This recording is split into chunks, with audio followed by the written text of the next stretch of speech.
All right, hello, good morning, welcome everybody. It is Wednesday, May 31st, 2023, about 7 minutes after 9 o'clock in the morning.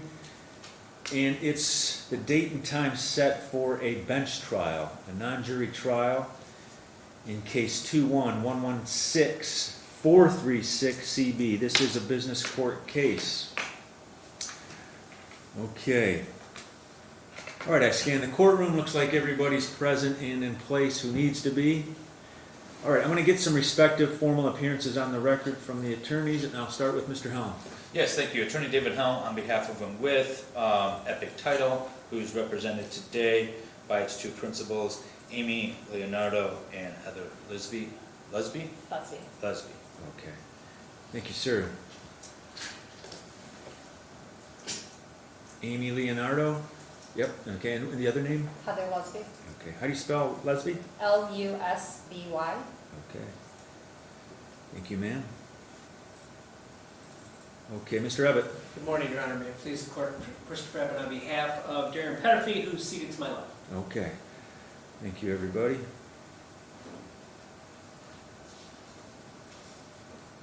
Okay, and as you can see, as far as the court's concerned, it's just myself and Haley, and she's our law clerk, and she'll be running the Zoom board, but I don't know if we'll be needing that.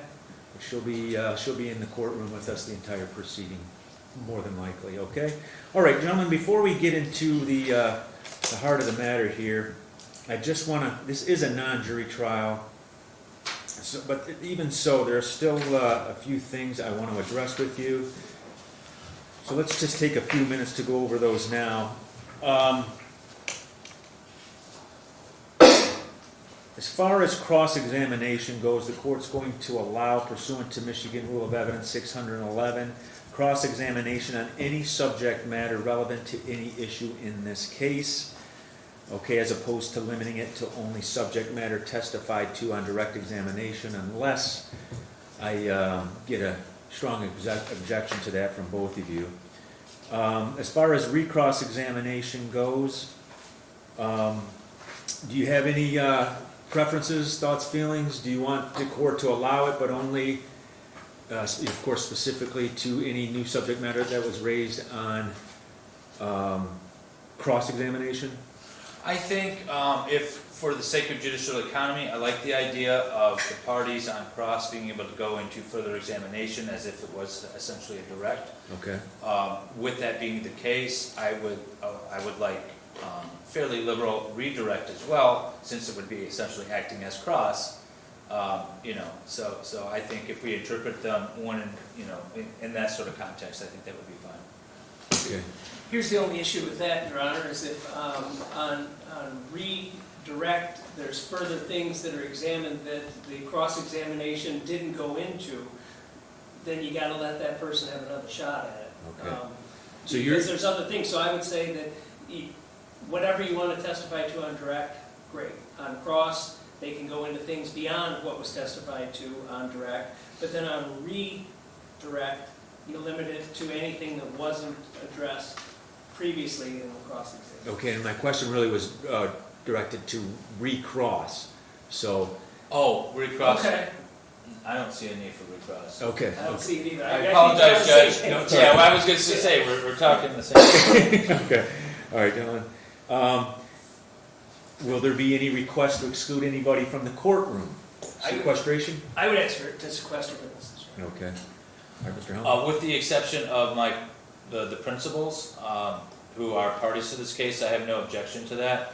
That being Heather and Amy. The witness behind me is my first witness. He's also an expert witness. This is an expert witness. But my other witnesses are sequestered. I don't have a problem with that. Okay. Which is just one other. Mr. Abbott? I think the courtroom provides for one representative of the company, not both. Okay. All right, let's circle back on that one then.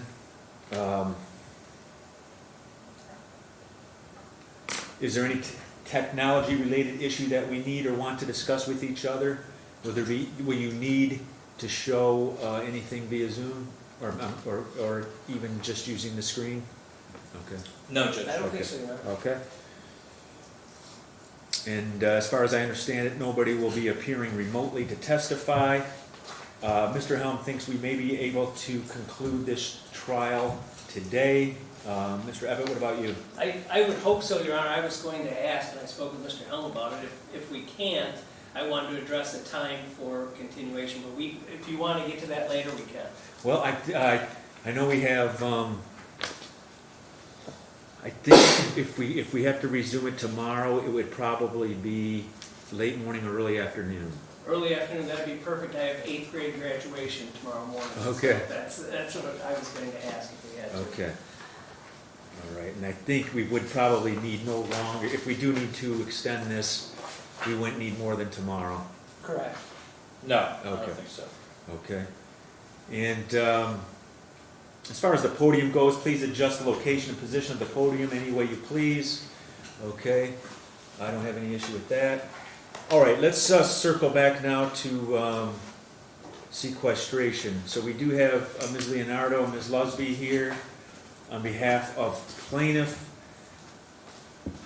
Let me ask, Mr. Helm, do you intend to call both of them to the stand? No, I intend to call Amy to the stand at this point. However, Heather is listed on defense counsel's witness list, so I can't speak to his intentions.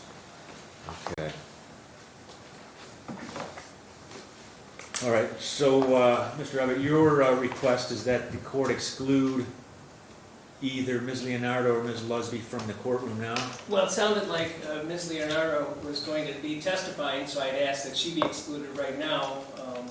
And then, based on you only need one representative of the LLC and not both. And I don't think there's any rule that provides for allowing both or multiple representatives. Okay. And I'm looking right now at MCL section 600.8408, subsection 2. A sole proprietorship, partnership, or corporation as plaintiff or defendant may be represented by an officer or employee. Okay.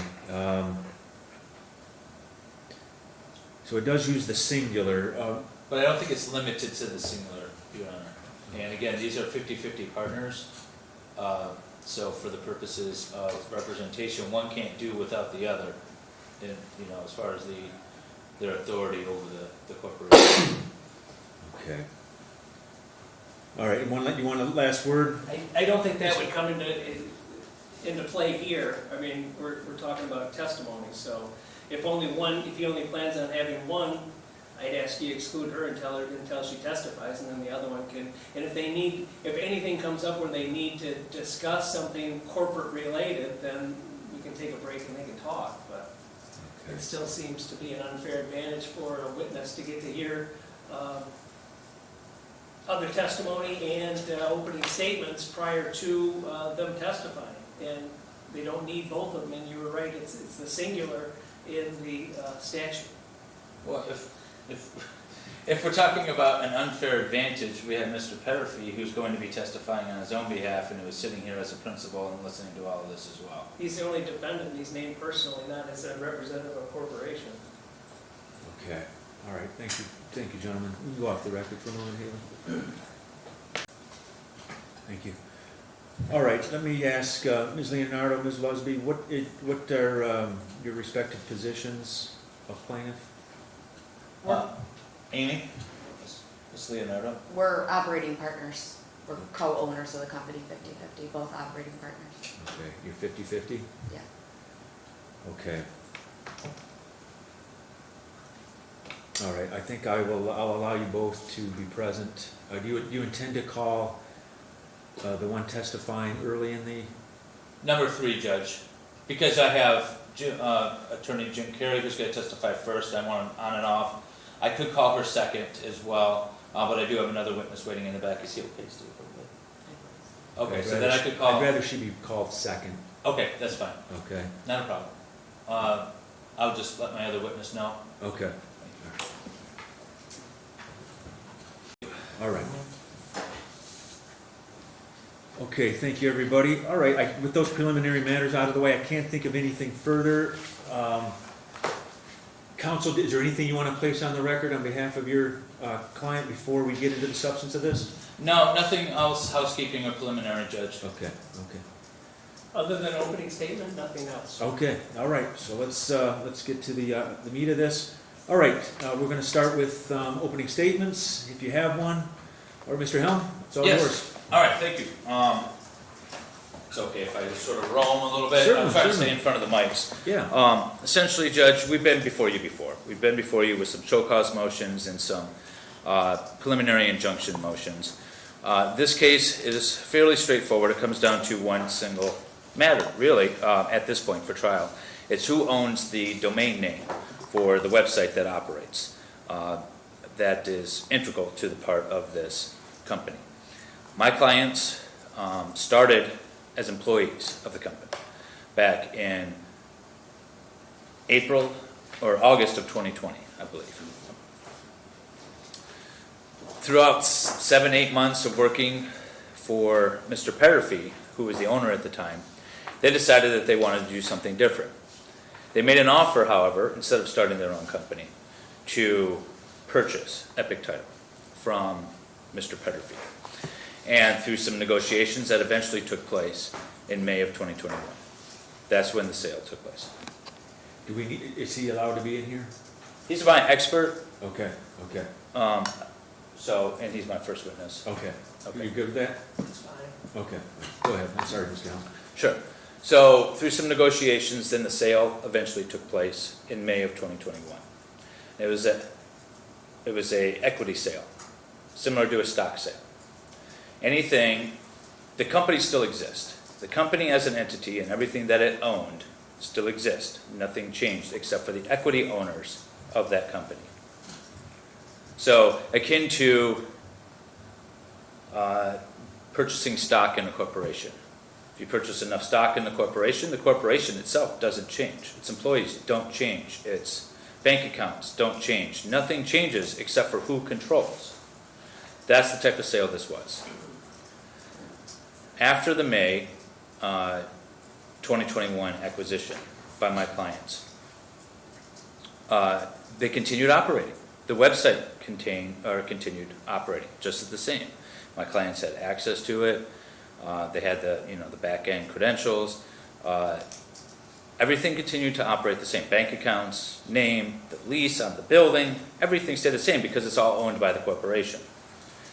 In October of 2021, my clients decided that they wanted to update, refresh the website, make it look newer, fresher, and hired a third party to do that.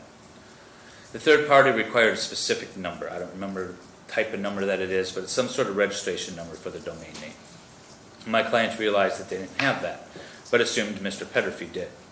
So they reached out to him and asked him for that number, at which point then he said he owned the website. Or the domain name, rather. He owned the domain name. It was personal, and it didn't go with the company. It wasn't owned by the company, it didn't go with the company. Mind you, this is 5-6 months after the company had transferred. Epic Title is still paying to host the website through TitleTap, which is a hosting company. They're using it, they have access to it. It never got shut down. Nothing changed. Yet, and all of a sudden, the defendant is claiming ownership. So, again, the Epic Title owns this domain name. So Epic Title took the steps to transfer the stated owner of the domain name into their own, so that they could get this particular code so they can update their website. And this was in October of 2021. So what does Mr. Peterfi do? He transfers it back and shuts it down. In the process, shuts down the website. It was down for about 4 hours, and this is late October, I think October 26th of 2021, right around there. So he's refusing to acknowledge the ownership of the domain. And then when Epic Title attempts to exercise its ownership over it, he shuts it down. So Epic Title immediately files suit, and we get an injunction. We have an injunction order, status quo order, I believe is what it's titled, that the domain is going to be left up and running. The website's not going to be touched. until the outcome of this case. And then again in June of 2022, the website gets shut down again, this time for 8 or 9 days. And it's not because of some technical issue. It's because the defendant specifically sent an email to the hosting company, TitleTap, to shut it down. And we had a hearing on that last year, on the show cause. Mr. Peterfi testified, his assistant testified, my clients testified, and it was clear that he intentionally had that website shut down. So he's continuing to exercise authority over it, over this domain name. So we have the damages for that, which need to be accounted for today. Pursuant to the summary disposition order that you issued, the damages for shutting down the website are to be established today, and we intend to do that. We intend to show through the testimony that my clients lost about 30% of their net profits from the year prior. And we could show you through the Google Analytics that after the June shutdown, their website hits never reached the margins where they were. They were on track. They were exceeding their hits on their website every month until the June shutdown. And then every month thereafter, they are lower than the previous year. And my clients will testify that their gross revenue is down 30%. We also have another witness who's going to testify about how integral the website and the domain name is to the operations of a title company in this industry. If you don't have a website, if your website changes, all of this stuff affects a massive hit on your reputation in the real estate market, in the real estate community. Now, all of this, though, triggers on who owns the domain. And Mr. Peterfi is going to say, well, I registered it under my own name through GoDaddy. And he's going to show you a document that says it was registered under his name. But it was registered the same time he formed his company. Same time Epic Title was first registered, or it was first created, incorporated. And that's very common for people when they're starting companies to advance those sort of capital contributions, whether it be in assets, cash, websites, whatever it may be, for the people who are organizing these to incorporate them into the companies later on. So just because Mr. Peterfi formed the company in his own name, he did it at the start of the formation of his business. It was only operated for the purposes of his business. And it was contemplated the entire time to be part of the business and be owned by the business, not by him individually. It wasn't until 6 months later, when my clients reached out to him and said, hey, we need this particular number, that he decided, oh, now I own it. I have leverage over these people that took my company from me. And it's simply down to vengeance, not ownership, vengeance. And he's using his leverage in this case to try to exact some revenge because he doesn't like the owners of my client. They had a falling out in their business relationship. They had a coming to terms. Either you sell us the company or we're going somewhere else. And he knew that all of his customers were going to follow Amy and Heather. And he had no choice but to sell because they were the ones that were operating it to begin with. And he didn't like that. He initially resisted it until eventually he acquiesced and thought, might as well get what I can out of it and sell it to them rather than them go starting their own and taking on my customers. So he's not happy about the whole transaction. And when he found this little piece of leverage and said, ooh, I can take advantage of this, that's what he did. It's not because he has the rightful ownership of this domain.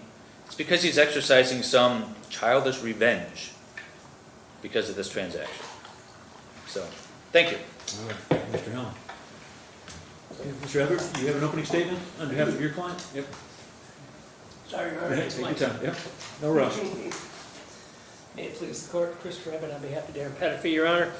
As the court's aware, I got into this case late. I got into it on the eve of the summary disposition motion. Discovery was closed. I didn't have an opportunity to depose anybody or do anything else, but that's okay.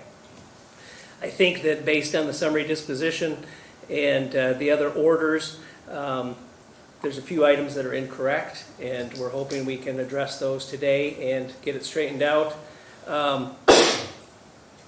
I think that the evidence will show that Epic Title owned the website, not the domain name. They did own the website, but not the domain name, and that's different. I think that discovery will show that my client didn't shut it down, as opening statements did. GoDaddy did because of discrepancies. But I think I know where this case went off the rails. I think we can not only get it back on track, but get it into the station and show you that Mr. Peterfi's in the right here, and the plaintiffs have no case against him. They filed a multiple complaint, and in breach of contract, unjust enrichment, specific performance, intentional interference with a business relationship. And there's a summary disposition on all of those, and the court ruled. In the plaintiff's reply brief to that summary disposition motion, to ours, they claim that for the first time in his response that he's not the proper defendant to the case. They said it's contradictory to his answer that he filed in pro per, I should add. You remember that he was representing himself through these.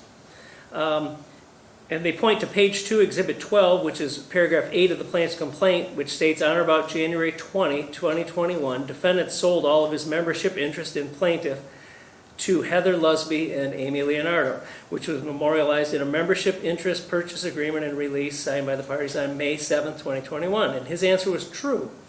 The complaint also pointed to paragraph 47, where it says, on January 20, 2021, when defendant sold his membership interest in plaintiff, he gave up all rights and interest in plaintiff, as well as access to funds in plaintiff's bank account. His answer was true, because he did.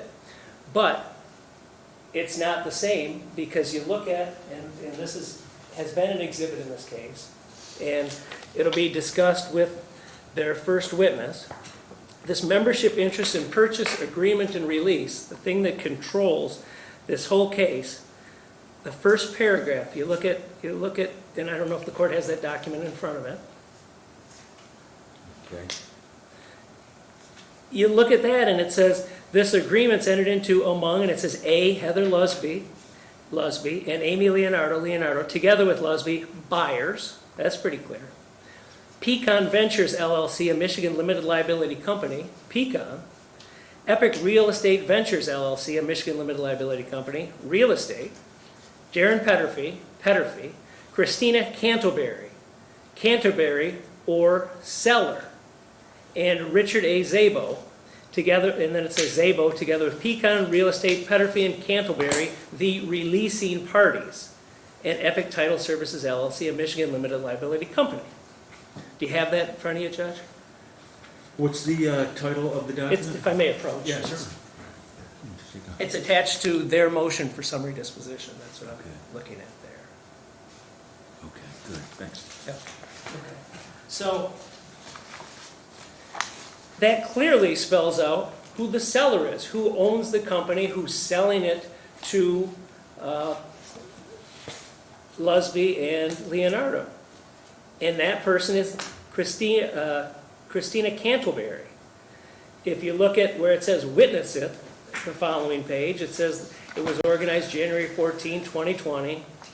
Your Honor, I want to object because I believe this is the time for the opening statements. But instead of an opening statement, I believe counsel is asking the court to reconsider its prior rulings on its motion for summary disposition. And if that's the case, I would object to any sort of oral motion for reconsideration, given the late date and timing, giving improper notice and things like that. However, if it is simply his opening statement, then I have no objection, but I would ask for clarification. That's my opening statement, Judge. I'm showing why there's no breach of contract. I'm showing why there should be no specific performance, and I'm showing why Mr. Peterfi is right in all of his defenses. That's all I'm pointing out to the court. What's the end game of this hearing? Is it? The end game of this, Judge, is to show that they're alleging that Mr. Peterfi sold them the domain name. As counsel stated, that's the big issue here. In this membership interest purchase agreement and release, Mr. Peterfi is not the seller because he didn't have a membership interest in Epic Title Services LLC. Christina Canterbury, where you read down, it says Canterbury was the sole member of the company. And I take it when we get to his first witness, who apparently drafted this document, we're going to get some information on it. Okay, and I know this, I don't want to spend too much time back and forth. Mr. Hamel, look, you were standing, I didn't know if you wanted to interject. I was just gonna let it be and continue with the witnesses. We'll address it all then. Okay, all right. All right, so go ahead and continue with your opening statement. Thank you, Your Honor. So those things, they go to show that there was no breach of contract and that there's no mention of the domain name in any document that belongs to, I think Mr. Petterfield testified the website belongs to the plaintiff, but not the domain name. He owns that separately.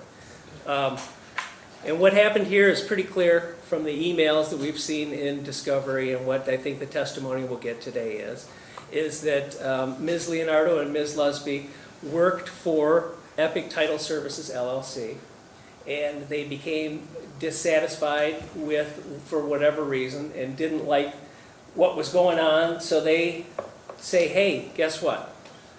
We're going to resign effective April 21st, 2021, and we're going to take everybody with us, or you can sell us the business. And they make an offer as to what they'll buy the business for. Ultimately, negotiations were done, and the Epic Title Services LLC was sold to them for $50,000, it says on this document. And it's effective January 20, 2020. Which is 5 days, I believe, after the company was created.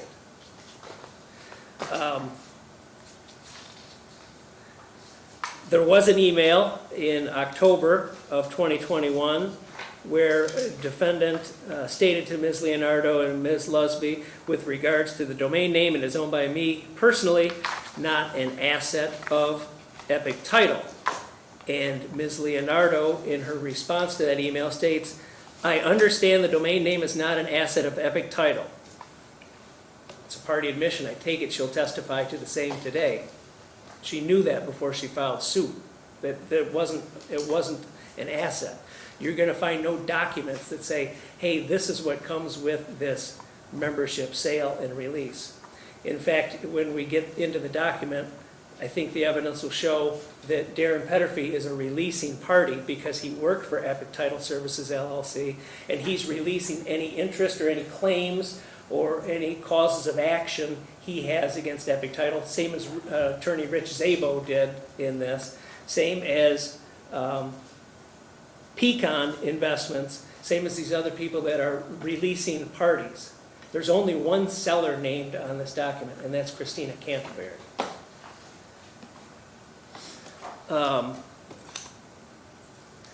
And on that same document, it shows that who the buyers are.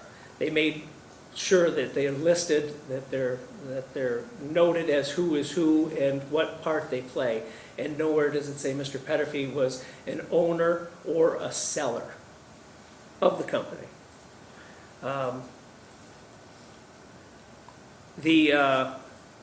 The unjust enrichment claim, the court ruled on the unjust enrichment claim. I would ask for a little leeway in making a record with the plaintiff's members as to that, and it may be over objection, but the reason is that I think the evidence shows that this is over the health care. And the health care, they said, hey, we kept paying your health care. I don't know why. And Judge, for the record, I'm going to have to object at this point. Now, counsel is clearly asking for the court to reconsider its prior ruling on the summary disposition motion. It's improper under the court rules. They have not filed a notice of reconsideration or anything of the sort, or relief from judgment or anything. Nothing has been filed. This is improper notice, and this is not the time and place to argue to reconsider or set aside a prior order, especially one that is so old at this point, Judge.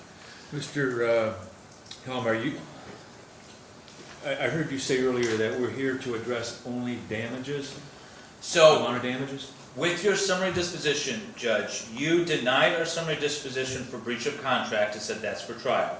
And the specific performance, and that's for trial. So that's the ownership of the domain name. Then with regard to the tortious interference with shutting down the website, in conjunction with the prior show cause motion, you said that the damages for that will be calculated today during trial. With the unjust enrichment, you made a ruling at $10,750.95 that the defendants owe the plaintiff, and then you denied outright and in fact dismissed the conversion case. So for today's purposes, we have breach of contract, specific performance, the full litigation, damages with the tortious interference claim for shutting down the website. That's all that's up for today. Okay, all right. All right, let's try to keep it within that scope then. Okay, at some point I'll ask to make an offer of proof then so I can preserve it for appellate review, if that's fine with the court. Yes. Okay. There can't be any breach of contract because here's the only contract. There's no breach. He simply wasn't the seller of the company, and the domain name, you have to go with the four corners of the contract here, Judge, and the domain name isn't listed on there. Nothing else is. Mr. Peterfi isn't listed as a seller. So that's a non-starter. And the last thing I would point out is that the company's name is Epic Title Services, LLC. The domain name we're talking about here is epictitlemi.com. It's not the same domain name. And Mr. Peterfi will testify as to how many domain names he owns. And these were on his own. They were never part of the Epic title or anything else that went along with it. The website is, the domain name isn't. And based upon all those documents that we've had in this case, the ones that will be admitted, the events, the testimony, the court must find there's no breach of contract, that there's no damages as for any tortuous interference, that no specific performance is warranted here, and that you find for the defendant on all those issues. Thank you, Your Honor. Okay, thank you. Mr. Evatt, and then any rebuttal there? No, I'll just save it for the trial. We'll go straight into it. I'm ready to call my first witness. Okay, let's do that then. Mr. Helms, do you have a first witness you want to call to the stand? Yes, we call Attorney James Carey. Okay. And you want him to go? Yeah, let me have him just stand at the podium first. I'll swear him in, and then I'll have you circle around over here. Sir, will you please raise your right hand for me? Do you solemnly swear or affirm that the testimony you're about to give is the truth, the whole truth, and nothing but the truth? I do. All right, thank you, sir. Yep, just follow that imaginary path right here to this chair. There's a door and a ramp. Most people use the ramp. Oh, I didn't even notice the door, Your Honor. It's very well hidden. Yeah, it is. Let's see if anybody uses it today. Ha! Okay. All right, sir, I just need you to state your full name on the record. Spell each part of it for us, please. James L. Carey. James is James, middle initial L as in Lima, Carey, Carey. All right, thank you, sir. All right, Mr. Helm, take it away. Whoop. Your Honor, before we start, could we move the podium a teeny bit to the left so I can see the witness? certainly. Or wherever. Yeah. I'll just move it over here if we're going to be questioning witnesses, Thank right? you. Oh, I didn't even notice the cable. I'm glad I didn't go too far. It's still attached. And I want to make sure Ms. Leslie and Ms. Leonardo are Ladies good? in full view. Okay, good. All right, take it away, Mr. Helm. Mr. Carey, what is your occupation? I'm an attorney and an adjunct professor. And where do you teach? Western Michigan University, Thomas M. Cooley Law School. How long have you been an attorney? Passed the bar and was admitted to Illinois in 1998. Joined the bar in Michigan in 2005. Okay. And you are still currently licensed in good standing? I'm licensed in good standing in Michigan. I did withdraw my registration in Illinois after being in Michigan for several years. Okay. And you said you're an adjunct professor. What do you teach? I teach business law classes, and so I was on the full-time faculty for about 9 years. I was an adjunct for a little bit before that, and I've been an adjunct since Cooley downsized. I teach business organizations, wills, trusts, and estates, corporate professional responsibility, advanced corporate transactions, security regulations, and public company disclosure. Oh, as well as secured transactions, which is the Uniform Commercial Code class at Cooley. And how long have you been teaching? I don't know if you said that. Yeah. I started teaching in 2005 and went on the full-time faculty either late in 2005 or in 2006. Now, in addition to your teaching function, you are still practicing law?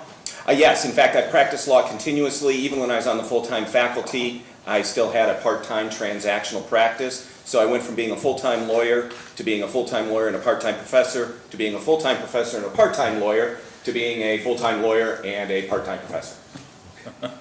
If you can track that. What is your primary area of practice in your private practice? In private practice now, I have 3 primary areas. The first is business and corporate transactions, so mergers and acquisitions, dealing with customers and supplier relationships, handling financings, bank negotiations, those sorts of items. I do wills, trusts, and estates for families, and then I also have a real estate practice. Judge, as a matter of housekeeping, I need to label my exhibits. Who should I go to, or should I label them myself? I didn't ask about this earlier. I apologize. Okay. You want to just? I have a sticker. You can set them right there on that desk there. Is that what you mean?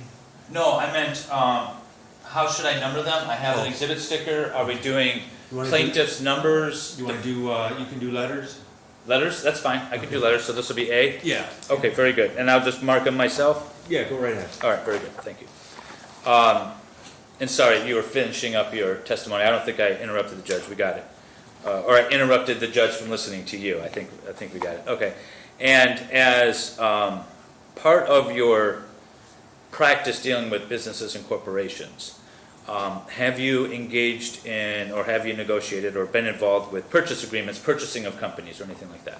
Yes, mergers and acquisitions has been a very significant part of my practice since I was admitted to the bar in 1998.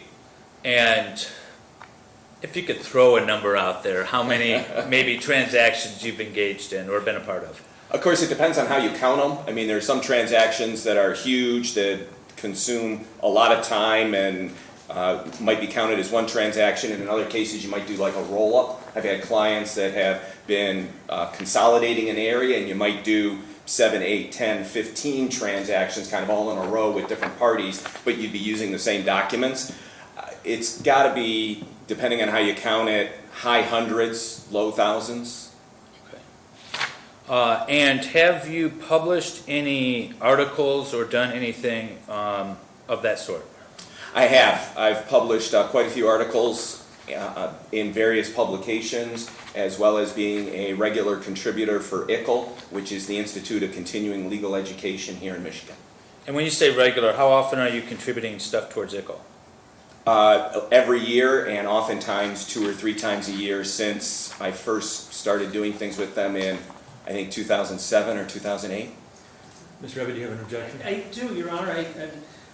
We're going through a CV here, and he's listed on the witness list as attorney who negotiated the sale of plaintiff. And so, not as an expert witness, so I don't know where we're going with the whole CV.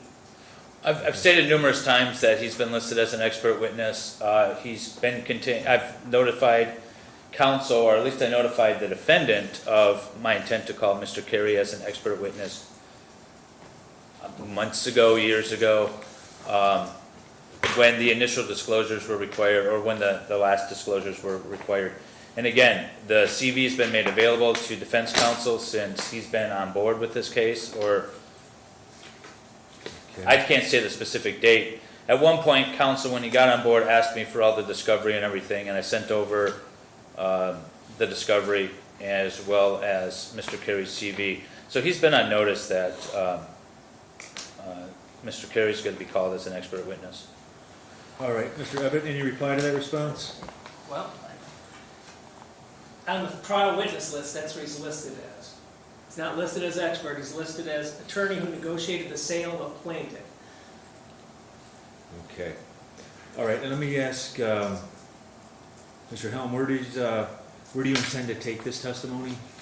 Well, he is part fact witness as well, because he is the attorney that negotiated this deal and drafted the documents. But also, with the expertise that he has as far as a equitable sale or a stock sale as opposed to an asset sale, why this document, which would be our Exhibit 2, is drafted the way it is, and he's the one who drafted it. And so I felt that his expertise in this area would also be beneficial to the court to know why this document is drafted the way it is, without trying to, state too much in front of the witness. It's important that Your Honor understand why this document is drafted the way it is, and how that informs the issue of who owned the domain name at the time of this transaction. Okay, so if I'll allow his expertise for that limited scope. You weren't intending to use him as an expert beyond that? No, just this. Okay. Yeah. All right, I'll allow it. Okay. Okay, as long as, even though you don't have him identified here on the witness list as an expert, you're telling the court that defendant was on notice? Defendant was on notice when we filed the initial witness list, and then defense counsel has received this resume, the CV that I'm going over right now, well in advance of today's trial. And he's named on the witness list that was sent to defense counsel, as well as the rest of my exhibits that were sent to defense counsel. And I think I sent them again only 2 weeks ago, a duplicate copy emailed out to everybody because the court had asked for them, and I sent them to defense counsel as well. So there's been plenty of notice that this CV is coming in. Okay. All right, so let's keep his expertise limited to what you just stated on the record, and we should be fine. Sure. This is a bench trial, so I think that helps make a difference. And again, everything that I've asked so far is just going to qualifications, so nothing obviously pertains to this case. But also, do I need to ask every time to approach the witness? No, I'm fine with that. Just, Okay. Yep, go right ahead. I'm handing you what's been marked as proposed Exhibit A. Do you recognize this document? I do. And what is that document? It's my CV. Okay. Is that in the same, you sent me the CV, correct? I did, yes, months ago. Okay, and that document there, is it the same as when you sent it to me? It is. Okay, move to admit Exhibit A. No objection. No objection, Mr. Abbott, okay? Judge, do you want these up on your bench? Yeah, I'll take them. Thank you. Okay. I have my copy and Mr. Abbott, counsel has his. you have your copy? I do, Your Honor. Okay. All right, and I would also move to qualify Mr. Carey, I don't think I'm formally moved, as an expert in the field of business transactions, business law transactions. Mr. Abbott, I any have the objection? same objection that I had before. Your Honor. Okay. All right, the court will grant the request over the objection. Okay, thank you very The much. objection is a record. Thank you. It sounds weird calling you Mr. Carey again. You at some point, were you retained or how, by Amy and Heather with relation to this, the purchase of Epic Title Services? I was. Okay, at what point were you retained? It would have been just weeks before we actually signed up the agreement. This went pretty quick. Okay. And you were retained, what was the purpose of retaining you? I was referred to them by a client of mine as someone who would be able to transfer ownership of Epic Title from one set of parties to another. Okay. And when you say transfer ownership, what was the understanding of the nature of the transaction that was going on here? Oh, that in this case, I'm going to place objection as to whose understanding, and if it was his understanding or the parties. Okay, let's try to clarify that. Well, I specifically asked what the witness's understanding was with relation to the nature of this transaction. Okay, so this is just your understanding only? certainly, that this was to be an equity transaction so that the entity itself would remain in place, that there wouldn't need to be any assignments of customers' contracts or transferring of assets, that the business entity as a going concern had significant value and needed to be preserved. In a lot of cases, an asset purchase agreement favors the buyer and is a disadvantage to the seller, where a stock transaction, or in this case an equity membership interest transaction, would be just the opposite. but we needed to go against that general grain because the entity itself had significant value and needed to be preserved in place. So, and I'm sure the judge is well aware of the difference, but for my purposes and for the record, I'm going to ask you, what's the difference between an asset sale and an equity sale? An equity sale is where you just change the owner so that the entity itself stays in place. That means that the contracts that the entity has, the assets, the liabilities, the advantages, the disadvantages, all stay in place and you just change the owner. In a public company context, this would be like for General Motors Corporation, a bunch of stock holders selling their interest. It doesn't change anything that's happening at the entity level. In an asset sale, the entity is still owned by the former owners, but sells all or substantially all of its assets to new owners. So instead of acquiring the entity and all of the rights and obligations that the entity has, the buyers only acquire specific assets. If it's a machining company, they might buy the machines, they might buy the accounts receivable, they might buy the customer contracts, but they're not necessarily buying the liabilities. And so in an asset deal, you're buying assets from the company that has continued to be owned by the previous owners. In an equity deal, you're actually just buying the ownership interest, and so the ownership of the company changes, but nothing else about the company changes. Okay, and it was your understanding, just to circle back around, that this was an equitable transaction, or an equity ownership transaction? Yes, that this needed to be an equity deal so that, again, the company would stay in place, just the ownership would change. Okay. And did you draft documents relating to that transaction? I drafted several documents and reviewed others that were drafted by others. Okay. I'm handing you what's been marked as Exhibit B. Do you recognize this document?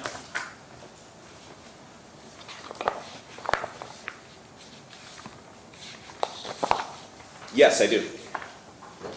And what is that document? It is a membership interest purchase agreement and release. Thanks. Is this the document that you remember drafting? I believe I did the initial draft of this, and then it was negotiated with the counterparties. Okay.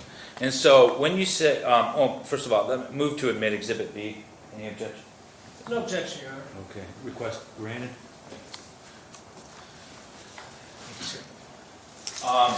When you say you were negotiating these with other parties, who were the other parties that you were negotiating this document with? Well, I worked principally apart from Richard Sabo, who was the attorney, and it was my understanding that he represented the other parties to this, which was Darren and Christie and a couple of entities, Pecan Ventures and Epic Title Ventures, I believe.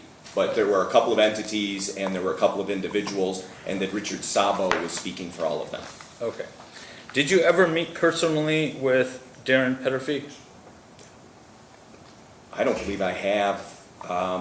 Certainly not before the closing, the signing up of this agreement. Okay. And in your review of this document, and let me know if you need another copy of it, is this document purporting to be an asset transaction or an equitable ownership transaction? Oh, this is an equity document, absolutely. Just like stock is the ownership interest in a corporation, in a limited liability company, we call them membership interests. That's just the technical name for it that's used in the statute. But effectively, where we have stockholders of a corporation, we have members of a limited liability company. Okay. And is it, we'll say, is it typical to, when you're engaging in a stock, I'm going to call it a stock sale. For my mind, it works better, a stock sale. When you're doing a stock sale or a member sale, is it typical to list assets owned by the company in that type of document? It is not. In fact, the whole point is that you're buying the company, not individual assets. Would it be unusual to see a specific asset itemized in one of these documents? It would be unusual. Okay. Would there be, for instances, in which you would do that?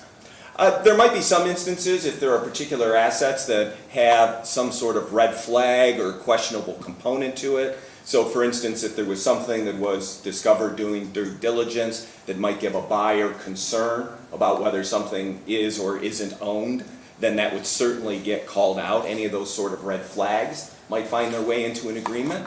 But unless there were those sorts of red flags, no, we wouldn't expect to see assets in an equity deal. Okay, and do you recall any discussions regarding the domain name for the website during these negotiations? Oh, no, nothing about the company did or did not own the domain name or the website or the email addresses. I don't recall that issue coming up at all. The fact that you don't recall it, is that significant? Oh, I think it's very significant because had there been a question about ownership of something so integral to this sort of business, that would have been a huge red flag that would have been dealt with. Much like in the Sherlock Holmes story, the dog that didn't bark. I mean, while I don't necessarily remember all of the details from this long, something like that would have stood up. In a title company with the fraud issues, changing bank accounts is a very big deal. And so if you're in a situation where bank accounts have to be changed, that can be a real problem. If anyone's done a real estate deal recently, you've gotten that email from the title company that says, don't believe any wire transfer instructions you're given. We have one account. It's this account. It's always been the same account. It'd be the same thing with the website as far as traffic going to the website. If there was a problem with the ownership of that particular asset of Epic Title, if the buyers were aware of it, if I was aware of it at all, that would stand out in a very large way. To your knowledge, were the bank accounts were still owned by Epic Title Services at the time of this transaction, right? That's right. I believe that signature cards were redone after the sale was finished so that the signatories on the accounts would change, but that the bank accounts would still be in place. Okay.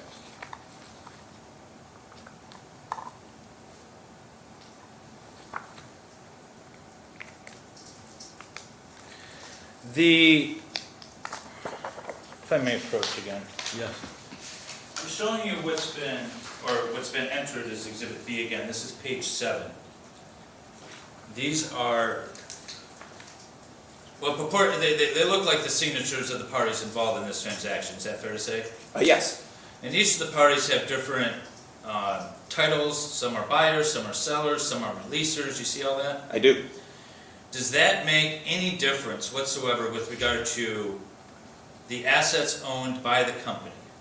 No, not at all. And in this case, there was significant confusion as to the owners of the membership interest, which is why we have a specific owner called up so that we could line up with the tax filings that had been done by the company with the IRS.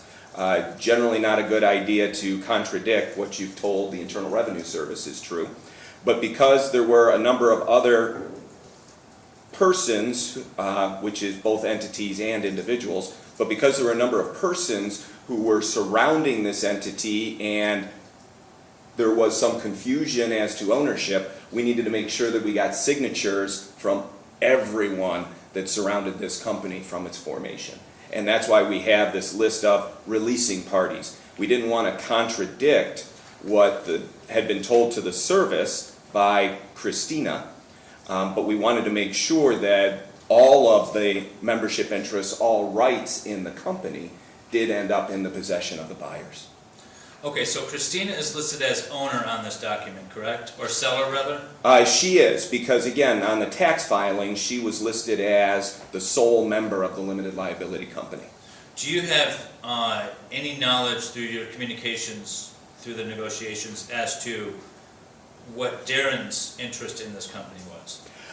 As I said, it was a little bit confused, although I can tell you that Richard Sabo did send an email that indicated that of the $50,000 purchase price, Darren was to receive $20,000, Christina was to receive $20,000, and Richard was to receive $10,000. And the money had been deposited in my IOLTA account as an escrow, and I released that escrow to attorney Richard Sabo, who indicated that it would be paid out in that manner, $20,000, $20,000, $10,000. So based on the payout, it's safe to assume that Darren owned at least 40% of this company? I place an objection as to leading, Your Honor, and assuming facts not in evidence. Okay.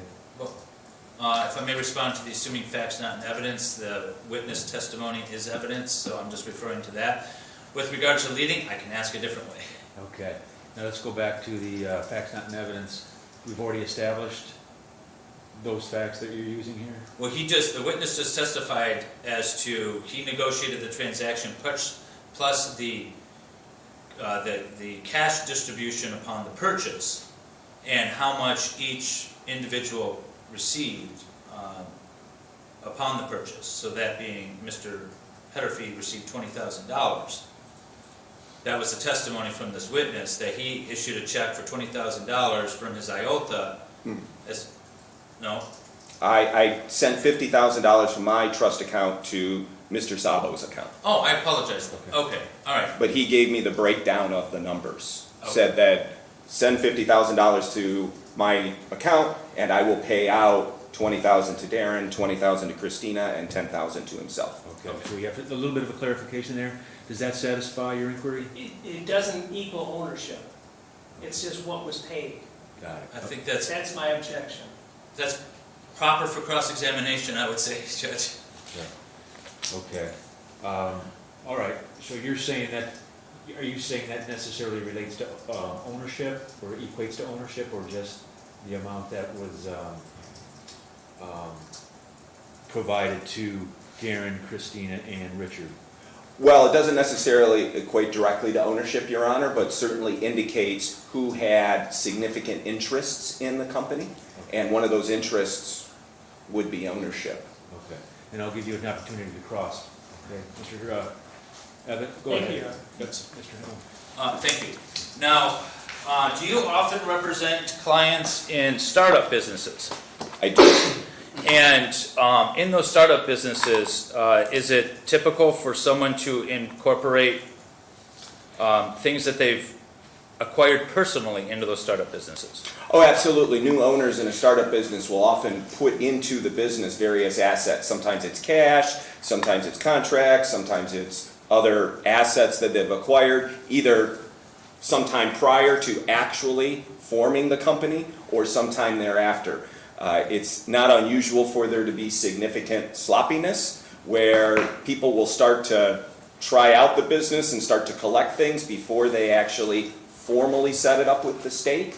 And so we often have to do what I affectionately call corporate cleanup, where we need to make sure that things are in the right places and in the right ways. It's not unusual for that corporate cleanup to happen days, weeks, months, even years after formation, as business people are just out there trying to do business. They don't necessarily pay as close attention to the legal niceties as they should, but we learn a lot by how, as a practical matter, assets are used in the business.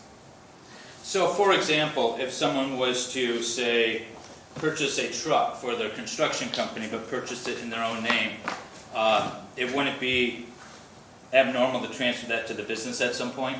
Oh, it wouldn't be abnormal at all. In fact, that'd be quite common. What we would take a look at is who actually made the payments on the truck. Was it the individual or was it the business going forward once the business was up and running? We'd look at how the truck was used. Was it used exclusively in the business? Was it used in both personal and a business setting? We would also look to see whether the owner, if he was letting the business use the asset, was getting compensated for that. Because we'd be very concerned about a situation where an owner was saying that they owned something, but they didn't have the same relationship that an unrelated third party would have. So we would expect to see in your truck example that if the person wanted to maintain private ownership of that truck, then the individual should make the payments on that truck if there's an indebtedness. The individual should have an agreement with the company that says the company will pay X dollars per month. Just like if the company was using a truck from a third party, there would certainly be some kind of agreement and there would be compensation that would go back and forth. And would that be, say, if I was to form a company and form a website, or at least register a domain name around the same time, but with that domain name being used in relationship to the company? Yeah, I would expect that if an asset was acquired for a company, especially a critical asset, and there wasn't any sort of payments being made to an owner or a non-owner, that it was used exclusively in the business and consistently in the business, that would be a business asset. You,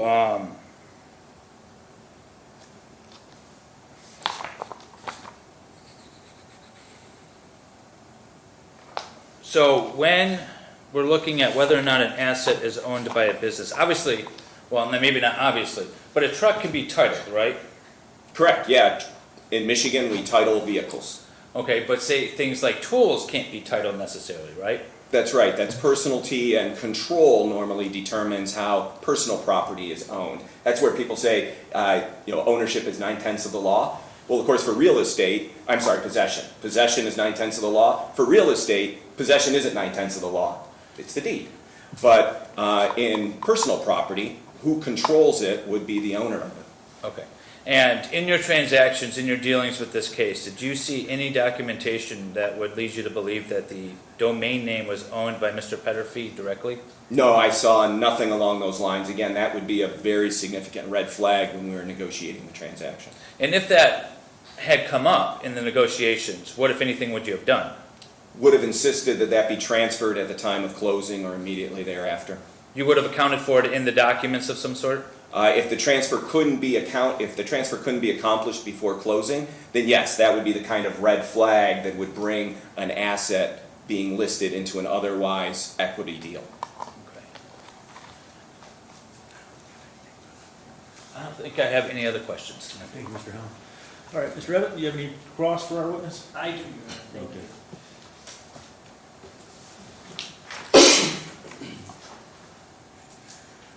Good morning, sir. Good morning. You testified that you drafted the initial version of the membership interest purchase agreement and release, is that correct? I believe I did, yes. Did you also draft the final version of it?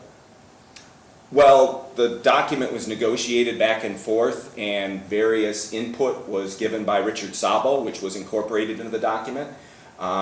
Whether he typed that into the document himself and then sent me the document, or sent me an email that said, we need to change this, we need to alter that, I don't recall. But there was back and forth on several occasions in order to get to a final document. Do you recall what back and forth terms were negotiated between you and Mr. Szabo?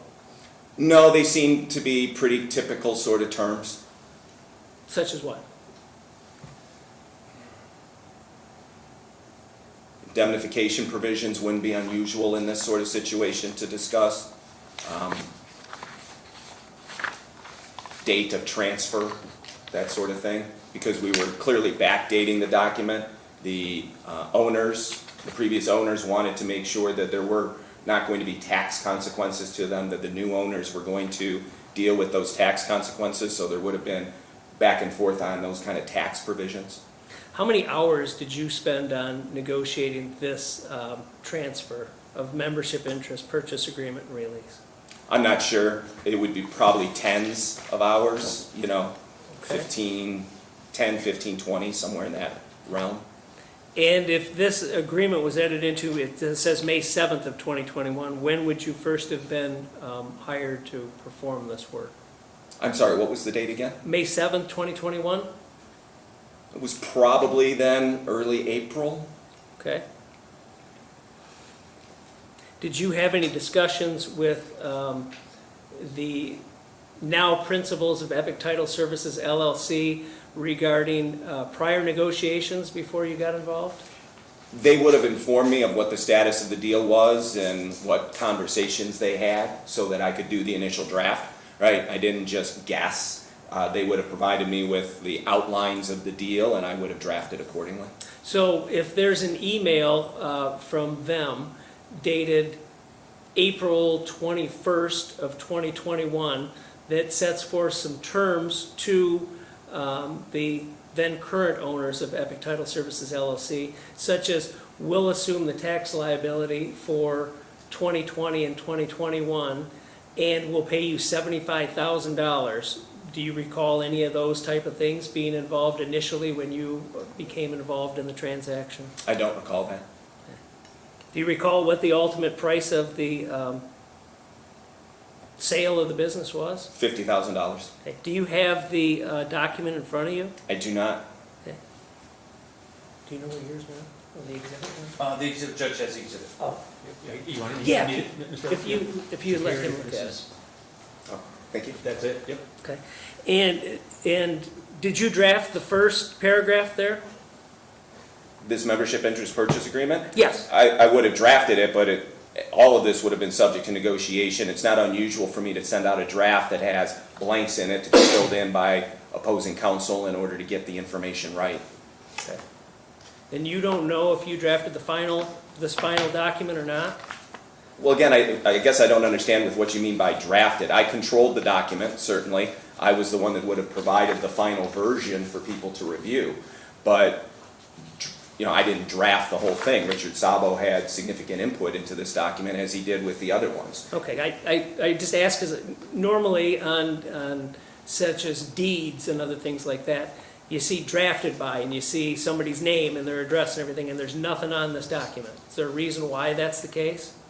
Well, certainly, in these sorts of documents, that's almost never the case. Okay. Deeds, the state statute requires that the person who, it uses the word drafted, but is basically responsible for the deed, is the one that has to be on it. In fact, if you take a look at some other states, like Florida, that considers the preparation of deeds to be the unauthorized practice of law, if you're a Michigan attorney and you put your name on a deed for Florida property, you're going to get a call from the Bar of Florida. Other states don't consider that to be the case, but outside of deeds, I can't think of transactional documents that have a drafted by and a name. Banking documents certainly don't normally Okay. have that.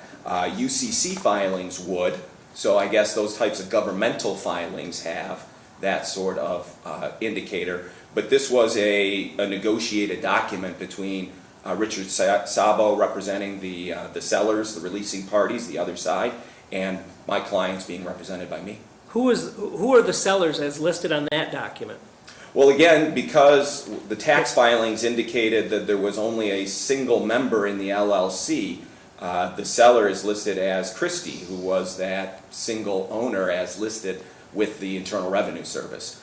Tax was a big driver in this sale, and so we wanted to line up with what representations had been made by the owners of the company to the service. Did you review any documents that listed capital contributions to the LLC? I don't believe I did. And the capital contributions would be one indicator to show who the members are, is that correct? That would be an indicator to show ownership, absolutely. Who was the organizer of this LLC? I believe it was either Christie or Richard that was listed on the state website. I'd have to go back and check. If I said it was Christie, would you That wouldn't agree that, surprise me. right? All right. Have you seen any documents that have Darren Peterfi listed as an organizer or a member? No, but again, there weren't a large number of documents. Things were pretty informal. Okay. So whose job would that be to make sure that the due diligence was done as to who the owners were of the company or who the members were, because we're talking about LLC? Would that be your job? Would it be Ms. Lusby and Ms. Leonardo's? Who would be tasked with making sure, hey, we got to list the right owners on here as seller? I'm gonna Well, object, Judge, assumes facts, not evidence. He's making the argument that who would have been responsible, but I don't know that there is any responsibility. So I believe maybe some more foundation should be laid. Okay. Do you have a response to that? I can lay some more foundation. Your Okay, Honor. all right, no rush, guys, plenty of time. What documents were you given to review prior to drafting this membership interest purchase agreement release, which is Exhibit B? Boy, I'd have to go back and take a look at the files, which I haven't done, but I would have reviewed whatever documentation was available. And clearly I was very concerned that there were various persons, both individuals and entities, but various legal persons surrounding this company that could assert an ownership interest. And we wanted to make sure that we had everybody's signature on a single document that made sure that the buyers were the owners. So you could spend a lot of time and money trying to pursue the due diligence, or you could insulate yourself by making sure that everybody is at the same table. And we went the route of insulating ourselves by making sure that everybody was at the same table and not worrying about people pointing fingers about who actually is or isn't an owner. Sure. Who are the releasing parties on that document? The releasing parties are indicated as Pecan Ventures LLC, Epic Real Estate Ventures LLC, Darren Peterfi, Christina Cantleberry, and Richard Sabo. And Christina Cantleberry is listed separately as Christina Cantleberry, and then it says in parentheses and quotes, Cantleberry, end quote, or, quote, seller, end quote. Is that correct? It is correct. Again, for tax purposes, we wanted to make sure we lined up with the representations that had been made by the owners of the entity to the Internal Revenue Service. All right. And you have no other documents to show that Mr. Peterfi was indeed a member of that LLC, correct?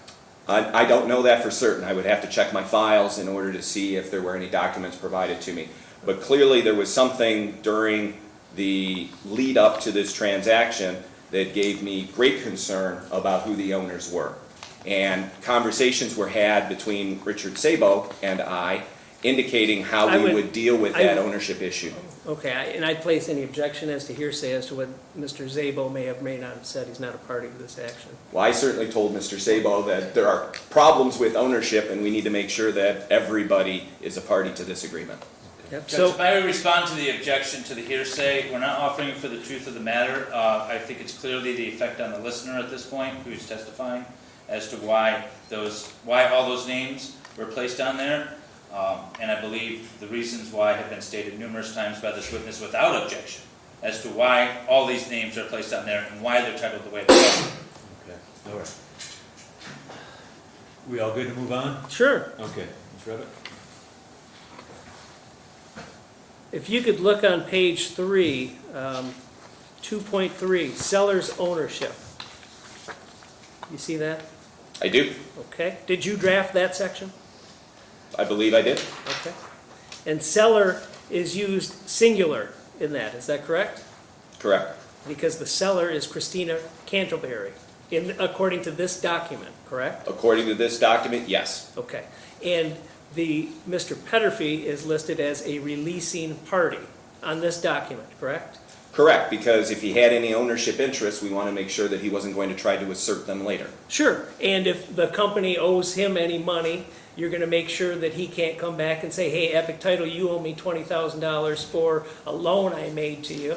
He's releasing any claims he may have against Epic Title Services LLC in this document, correct? Correct. He's not stating, hey, I'm an owner, I'm a member of this company, and I'm selling you my membership. He's saying, hey, I'm releasing any claims I may have now or in the future or in the past as to Epic Title Services LLC, correct? That's right, because if he would have said that he is an owner and a seller in this document, it would have been written evidence that they incorrectly told the Internal Revenue Service what the ownership of the entity was. Was that ever changed with the IRS, that she was a sole member? Well, certainly after this transaction was done, the ownership of this entity was indicated to the service as now being Heather and Amy. Right. Prior to this, though, was that ever changed with the IRS? Not that I'm aware of, Okay. but I'm not aware of the tax filings that they made other than the ones that indicated that Christina was the sole owner.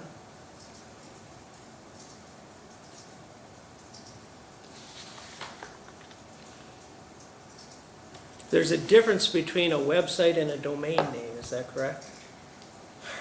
Is that beyond the scope of your... You're going beyond the scope of my expertise. Okay. When it comes to technology, I'm not too bad, but those subtleties, quite honestly, would escape Okay, me. so you don't know, so that's perfectly I'm fine. just not sure, No- yeah. No problem at all. No problem. In a bench trial with Judge Ferry years ago, he said some of the best answers from that witness stand have been, I don't know. Well, that's just it, because in a title company like this, I'd be looking at email addresses, website addresses, as far as all the niceties of what happens in the black box. Again, yeah, I don't know.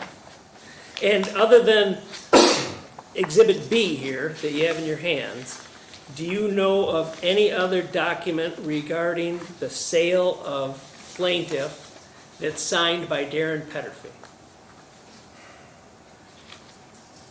I would have to check. There were several documents involved in the transaction. I don't know if Richard and I decided that his single signature on this was sufficient, or whether there were others. I'd have to go back and look. Well, he signed 3 times on this, didn't he?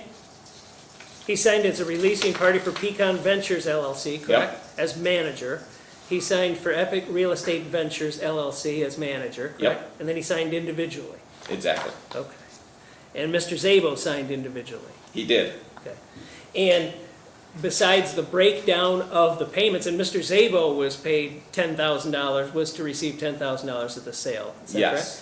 Be fair to say you're not stating he's a member one way or another, he just got paid on the sale, I am right? stating that I had significant concerns that all of these releasing parties were owners, and rather than trying to do the heavy lifting of cleanup, we wanted them all on the same document. Sure, but the only member that you know of in the sale was Christina Candleberry, correct? No, the only member I know that was reported to the Internal Revenue Service was Christina Canterbury. If I thought that Christina Canterbury was the sole owner, I wouldn't need those other releasing parties.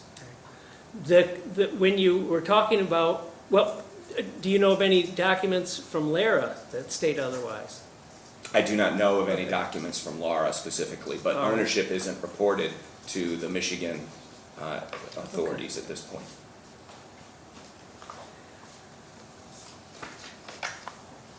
And you represented Ms. Leonardo and Ms. Lusby in this transaction, correct? Correct.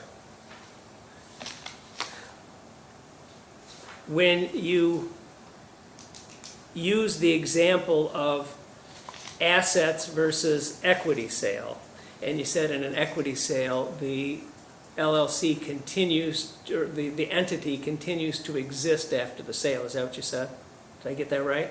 It's so you. The entity remains continue on. unchanged, Okay, but the, and that's in an equity sale. In an equity sale, the entity remains unchanged. In an asset sale, the entity gets rid of all of its assets in exchange for cash, and then it needs to do something with that cash. It either distributes that cash out to its members, or it engages in a new line of business. But that's a significant change. So in an asset deal, you have a big change in the entity and what it does and how it operates. In an equity sale, the business as a going concern is able to simply continue with all of the same rights, obligations, liabilities, and assets that it had before the sale. except for people may change, correct?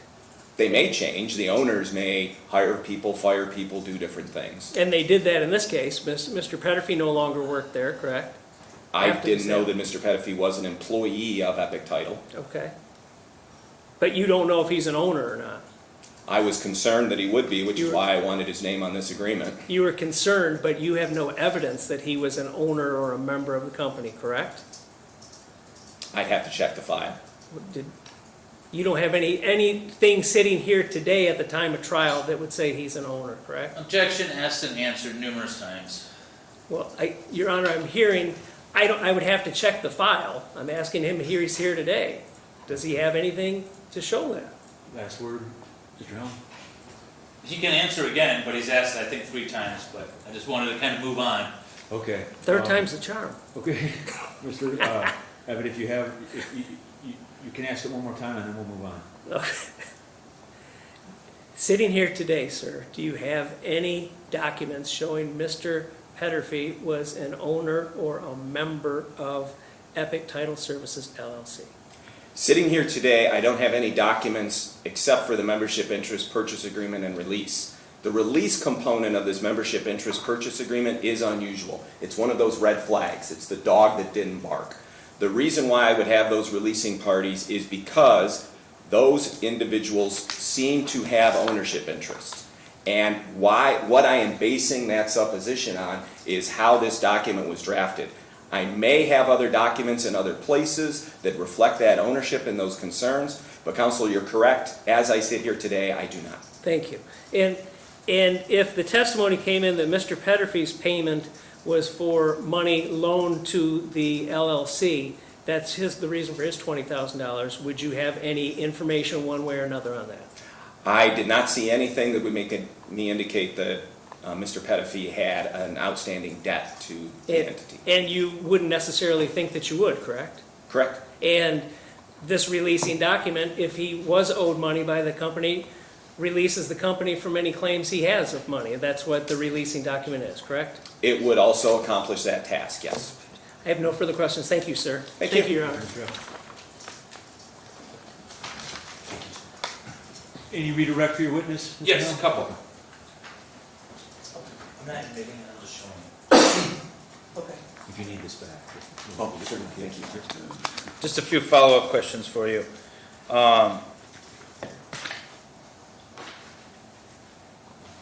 You've registered corporations, correct?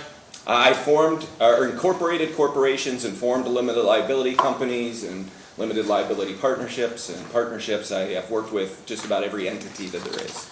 You're familiar with the appearance of the LARA website with regard to documents such as articles of organizations that's filed with the state? Very familiar. I'm handing you, it has been marked, but is that indicative of what you would find with a articles of organization for a LARA report? Or from LARA, I should say? Yes, this is very typical for Michigan articles of organization as reported in the public record. Okay, I'm gonna mark it actually. Do you have any objection to me admitting Well, this? let me see what it is first. Yeah, You just no problem. flashed it to me. I think it's actually one of your clients' stuff that he sent over.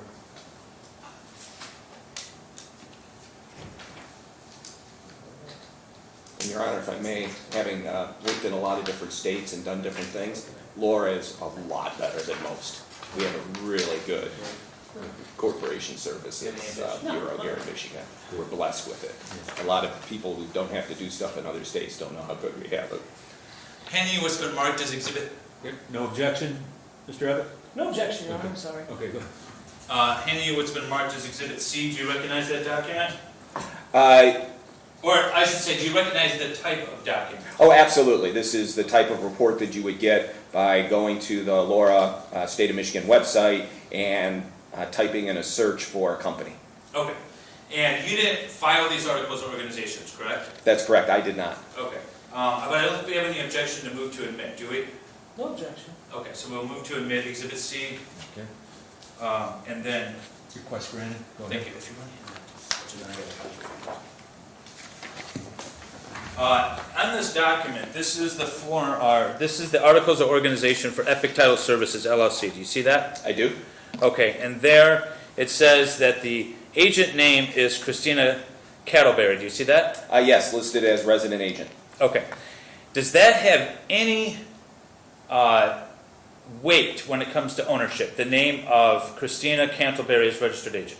Very little. When I set up a lot of companies for my clients, I often serve as the resident agent. So if you were to do a search on the Laura website for my name, it would come up with probably 80 or 90 different entities that I'm the resident agent for, that I've organized for my clients over the years. Okay. And so you could be the registered agent without being the owner? Oh, absolutely. Very common. Attorneys organize companies all the time. Attorneys and accountants serve as resident agents all the time. In fact, there are many entities that act as resident agent. Investco, CT Corporation are professional resident agents, where you're able to pay them an annual fee in order to use their name and address to serve as your resident agent. Okay. And since this is an LLC, are there any documents required to be filed with the state of Michigan denoting ownership interest None. or membership interest? No ownership interests are required to be filed with the state, and ownership is not considered to be part of the public record for entities in Michigan. Okay.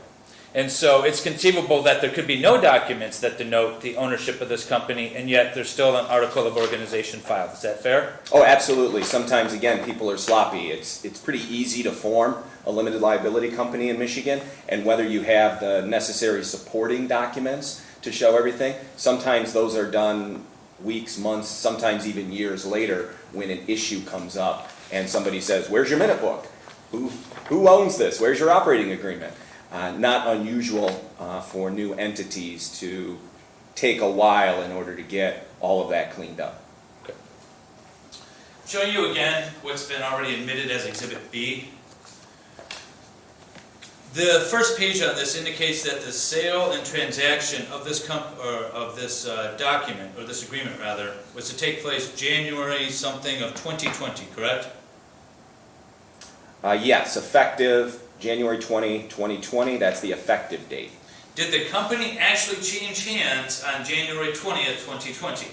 For tax purposes, it is considered to have changed hands on January 20th, 2020, but for operating purposes, of course, it did not. I mean, it was operating well into May before the new owners actually took control of the entity. Okay, so that's one part in here that doesn't conform with reality, but is the understanding of the parties. Fair to say? Well, that's why we have the date that it's entered into, and then we have the effective date. When you're within a tax period, you're able to backdate things in order to deal with the tax consequences accordingly. Okay. So,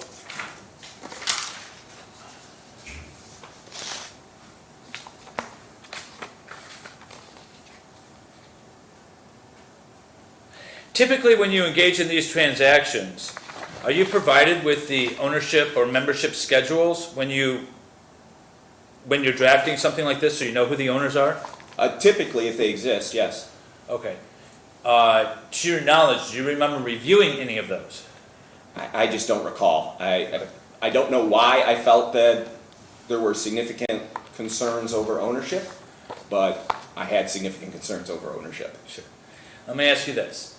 If all of these individuals listed in this document and signed this document, besides Heather and Amy, were owners, or if just one person were owners, or if there were 100 other owners, does that change the assets owned by Epic Title Services, LLC? It does not. Just like when you sell shares of General Motors, you don't change what General Motors owns and controls. Nothing further. Okay. Thank you, Mr. Helm. To- You have I a, think, well, the document went beyond the scope of my cross-examination. No, he questioned a lot about it in his cross. No, C. Oh, You just had C. Yep, okay. okay, I'm fine with that. Thanks. As long as we keep it Yep. narrow. I have two questions. Yep, you're fine. Right. Do you have C in front of you still, sir? I do not. Okay, let's give it back to you. Thank you, Your Honor. Yeah. I understand the registered agent can be anyone, and you're absolutely correct on that. And who was listed as the organizer on that document? Christina is listed as the organizer. That's the person that starts the company, right? That is the one that sets it up, yes. Would May 7th of 2021, when Exhibit B was signed, would that be outside of the tax period for 2020? Not if the tax returns hadn't been filed yet. Okay, so you could still do that, and that's the reason on the last page of Exhibit B, where Ms. Leonardo and Ms. Lusby appear to have named themselves as members, or as managers, I believe, and they dated it January 20 of 2020, when in fact they did it in May, right? We're going. Correct, for tax purposes. No further questions. Thank you, sir. Thank you, Your Honor. Okay, thank you, gentlemen. Mr. Carey, is it uncommon for an owner of a business entity to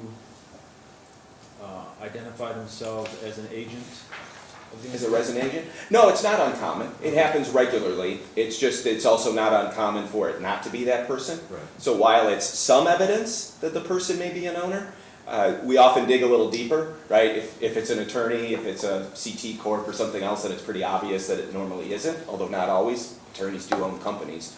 So it's very weak evidence of ownership. Okay.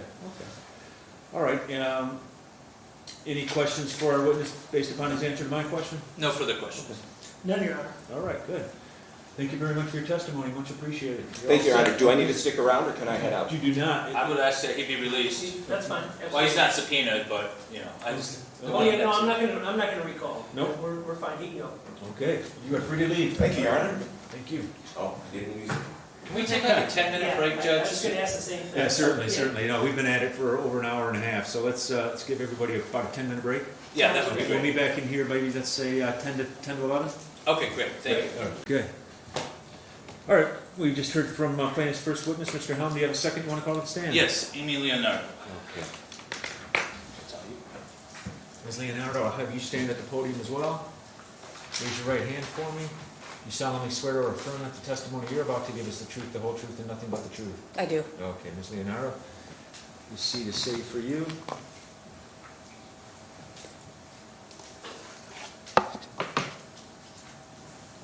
Excellent. Okay, Ms. Leonardo, I'll have you do the same as Mr. Carey did. That's to state your full name on the record and spell each part of it for us, please. Amy Beth Leonardo. Amy, A-M-Y, Beth, B-E-T-H, Leonardo, L-E-O-N-A-R-D-O. Excellent, okay, good. And then I'll have Mr. Helm start his direct examination of you. Thank you. Is it okay if I call you Amy, or Your Honor, do you have a preference? Nope, I'm fine with that. When did you first become involved with Epic Title Services?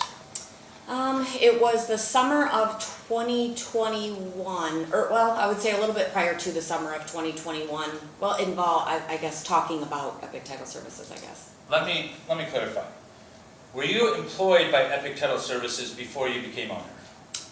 Yes. Okay. When did you first become employed by Epic Title Services? I believe we signed the contract on August 7th of 2020. Okay, Might have been the 9th, forgive me if my dates are a little off. that's fine. But it was August of 2020? It was. All right. And what were you hired to do? We were hired to, it was a little misconstrued in the beginning, but basically we were hired to run the title company. Okay. Had you had experience running title companies prior to that? Me and my partner Heather had experience managing title companies, but not fully running a title company. Okay. Was the title company up and running at the time you were hired in August of 2020? No. All right. What did the title company, and we say title company, it's Epic Title Services LLC, correct? Correct. Okay, so what did Epic Title have going on at the time you were hired? There was an affiliate that Darren had told us when we first hired on that we would be sort of mentored by, that owned another title company that was called Dream Title. She then basically told us that she's not going to have anything to do with Epic Title, so Heather and I, my partner Heather Lesby and I, had to start it from the ground up. Okay, so essentially, did it have any customers at the time? Well, that's kind of a tricky question as well, because there were real estate agents on Darren and Christie's team that the intent was to use us, but not when we first started. We had to get the company up and running first. Okay. Did it have a website when you first started? Yes. What was the domain name of that website? EpicTitleMI.com. Okay. Is that still the domain name used today? It is. Did you have any control over EpicTitleMI.com when you were hired in? We were given GoDaddy is who hosts the website, and we were given the information to access that site just in case we needed it for anything. We actually did need it at a time. We hired an IT, a tech employee. He's a contracted employee, and he had to get on there to do certain things. So Heather and I did have access to the GoDaddy domain site. Okay. And did you do things to the website after you were hired in August of 2020? We did, yes. What did you do? We added a widget, which is just a button that you go in and click with your mouse for a title capture application, and just some vanity things to make it look a little bit better, change the colors and make it look a little bit better. Okay. Now, you say you were hired to run it. Did you have a title? I guess not necessarily a title. We were brought in, the negotiation in the beginning was that we would be part owners of the company. So I guess I would like to assume that I was a operating partner or part owner of the company. Okay, did you have any equitable interest in the company? The contract did state that we would have 3% each, Heather and I, and for the first year, and then, I'm not sure how it read, and I apologize. 3% is what was negotiated and what we signed. Now, was Heather hired at the same time you were? Yes, she was. Were you guys on par with each other, or did you have different positions? We have different expertise, but we were both hired in to basically run the title company.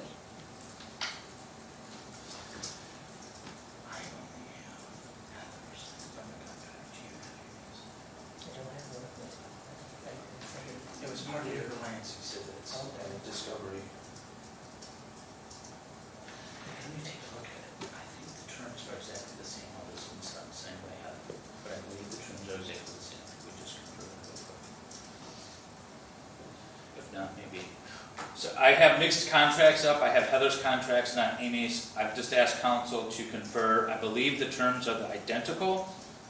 And so maybe we can just sort of interpose for the purposes of the terms of the contract. If not, maybe we can reference it a different way. I have it on my computer, I just didn't print, I printed out the wrong one. Okay.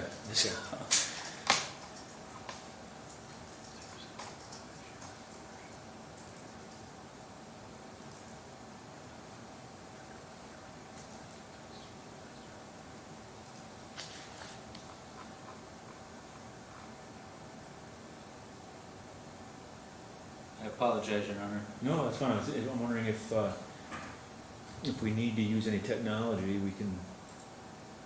Use this one. Okay, thank you very much. So I'll mark this as Exhibit D then. Okay.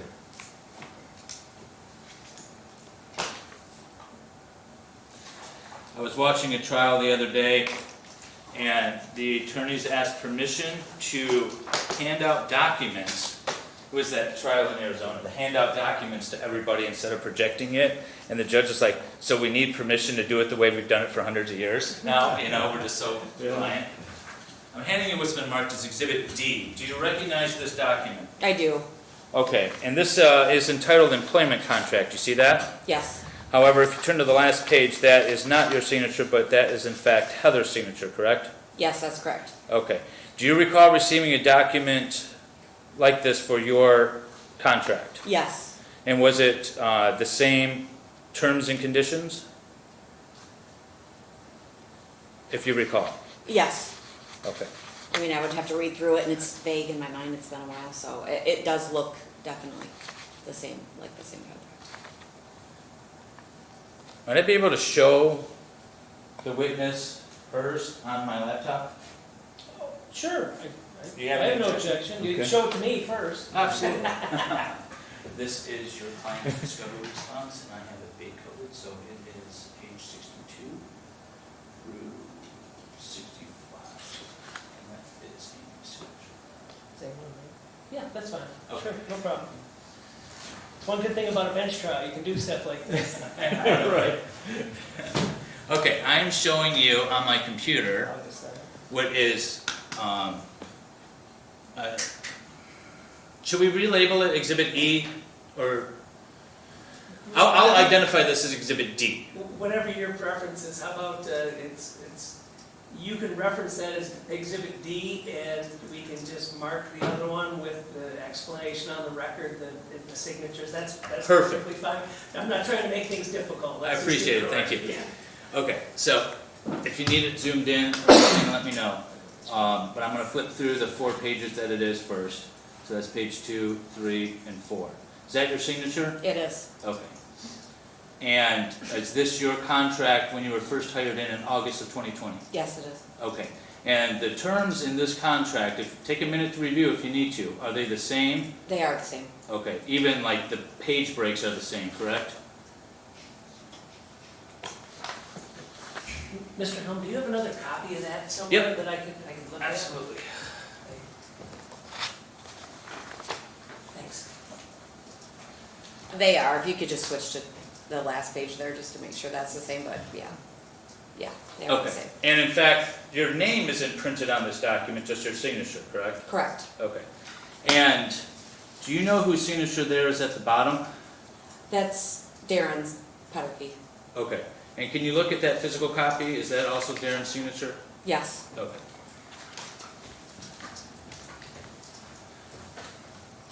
Move to admit Exhibit D with our explanation, Judge. Got it? No objection. Okay. Grant the request? Thank you very much. I will hand a copy to the judge, please, for publication. On this last page, you said that's Darren's signature, that's correct, and it says company official signature? that's correct, Okay, so he's operating on behalf of the company as you understood it to be? that is correct, Okay. Did Darren supervise you directly? yes, Okay. And was he an employee, if you know, of Epic Title Services LLC at the time? not that I know of, he Okay. had no part in any runnings of the company. What was your understanding as to Darren's interest in the company when you were employed there? My understanding was he was the owner of the company. Okay. And how is it that you come to understand that? He made all the decisions. He basically, we kind of looked at him like he was our boss. Him and Christy Candleberry were real estate partners, and every time, Christy is my sister-in-law. So every time I would go to her and talk to her about things to do with the title company, she would say, I don't know anything about it, I have nothing to do with it, talk to Darren. So my assumption was that Darren was the sole, and the guy Okay. owned it. Yeah. When you had to, when you were first given authority to access the website, who gave you the credentials? Darren did. Okay.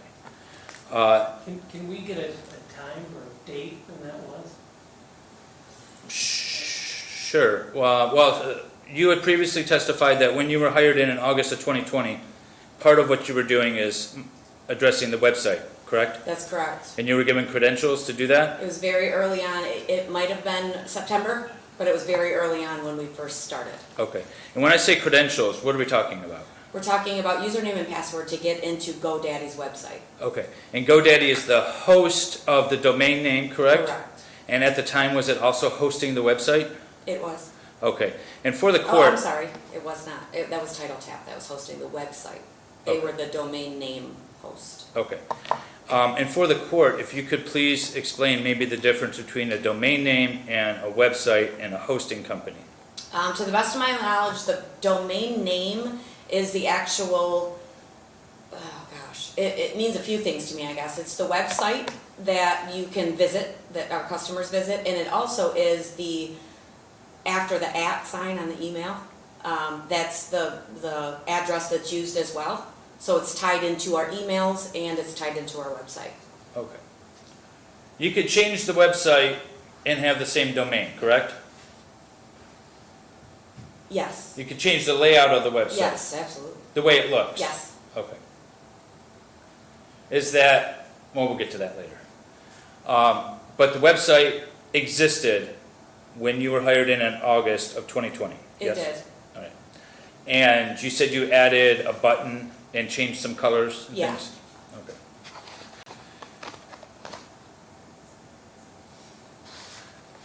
Was there a time that you decided that you no longer wanted to work for Darren Peterfi? Yes. When did that occur? I would say Heather and I started discussing it probably in January of 2022. I'm sorry, I'll get my dates mixed up. January of 2021, because we purchased it in May of 2021, so it was January of 2020. We started discussing it. Okay. So you're hired in August of 2020. September, October, November, December, January. So that's 5 months later, you start discussing the idea of selling or purchasing the company or doing something else. Doing something else, yes. Okay. And I'm sorry, you said you and Heather started discussing Yes, that? that's correct. Okay. And what was the something else you were thinking about doing? We were absolutely going to stay in title. We didn't really get too into if we wanted to purchase the company. We had thrown around that idea, but we were mainly on the idea that we could start our own title company. So that's kind of what we started to discuss. Now you had said your background has been in title and real estate, correct? Correct. How long have you worked in title and real estate? Title and real estate together, about 10 years. Okay. And specifically with the title, how long have you worked with title agencies or for title agencies? Since 2016. Okay. Have all of them had websites? Yes. Have all of them also had brick and mortar? Yes. Okay. In those prior companies, how much of the business transacted through the website as opposed to somebody walking in? It's hard to tell because I wasn't in control over that area, but it's very important. You could submit orders through the website, so, I mean, I don't know. Okay. Did you have concerns early on for the appearance of the website when you were first hired in? Yes. Okay. Did you express those concerns to anyone? Yes, we had talked about it, that's why changes were made. Okay. All right, so catching up to January then of 2021, you had discussions with Heather about forming your own title company, That's yes? correct. But ultimately, you decided to make an offer to purchase Epic Title Services. That's LLC. correct. Okay. Why is it that you decided to try to purchase Epic Title Services LLC? Because we had had so much time in trying to build Epic Title, Heather and I have a pretty great reputation with a lot of clients. And we had started to gain their business and they started seeing us out there. So we figured that in effort to keep our reputation and not have to switch companies and make it look wishy-washy to the clients that we were getting, that if we keep Epic Title and run Epic Title on outside of Darren, that we would be better off. Okay. Were there any conflicts you were having with Darren at the time? Yes, yes. What were those conflicts? I would say it was just a disagreement of the way we were conducting our business didn't line up with the way he was doing things. We started hearing a lot about, and this is hearsay, but I'm a lot gonna, of, I'm gonna object to the hearsay. I'm going to respond as effect on the listener. I wanted to know why she had issues with the defendant. I don't really care what the issues are, so for the sake of addressing the hearsay, it's only for effect on the listener. I wanted to know why she decided, instead of just working with Mr. Peterfi, to buy him out or go somewhere else. Reply to that response? It's still hearsay. If she started phrasing, I've heard things, and so that's hearsay, hearing things. She can give. I can her rephrase reasons. the question, Judge. Okay. I'm just afraid that even if I were to let this go, that the information that she's receiving from these other people would, the truth of the matter asserted, would be involved here. Sure. Okay, let's just see if we can work around it. Not a problem. Did Mr. Peterfi have a reputation in the community? yes, he did. Was it a good reputation? No, it was not. Okay. And did that start impacting you personally as far as your career, Yes, it did. as well as Heather's? Yes, it did. Okay, I get where you're going now. Okay, makes more sense. Now, did you, based off of that impact, believe it was going to be sufficient if you separated yourself from Mr. Peterfi and continued to operate Epic Title? Yes. Okay. I was trying to steer around the hearsay. Okay. Right. So, did you make an offer to purchase Epic Title Services LLC? Yes. Okay. Who did you make that offer to? Darren, Why did you make the offer to Darren? because we thought he was the owner of the company. What was his response? It was not good. He did not respond that he wanted to accept that offer. If you can remember as close as possible to what his actual response was? Probably some swearing in there, that we're crazy for thinking that we could purchase his company. And he identified it as his company. Yes, Did you talk to your sister-in-law at all? I did. And that's Miss Canterbury? That's correct. Is that, am I saying it right? Candleberry. Canterbury? Yeah. Okay.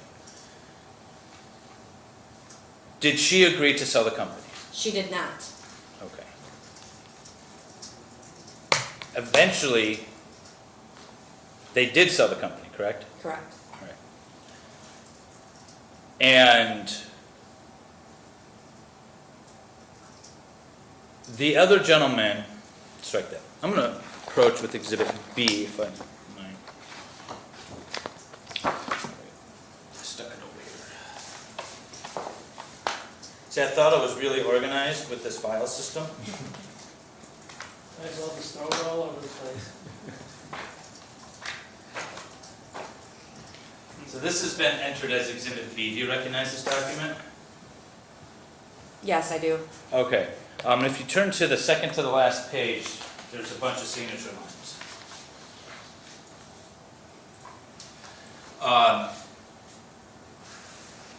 Sorry. Mr. I'm on the wrong page.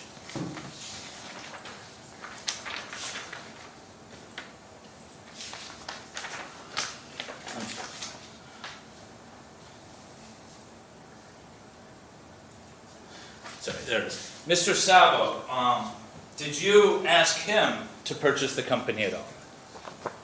We'd spoken with him, but no, we didn't ask him directly because we did not believe it was Mr. Sapo's company to purchase from him. Okay. So, based off of your experience working there and the people you spoke with, who do you believe owned the company at the time? To our belief, it was Darren Peterfi, Christy Candleberry, Rich Sabo, Heather, and myself that were owners of the company. Okay. And that's based off of Exhibit D, which was your employment contract?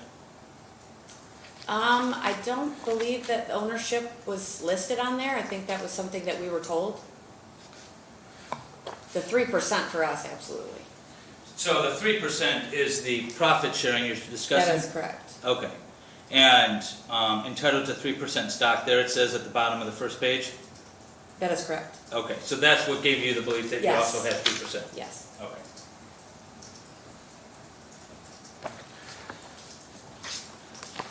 So there's potentially 5 owners or more of this company at this time, correct? Yes, that's what we were led to believe. Were you ever given a copy of a membership equalization? No. Let me try to Sorry. get the full question out. Any sort of list of the membership equity or equalization chart or anything like that? Were you ever provided anything? I don't believe so. Okay. Do you know if one exists? I don't know. Okay.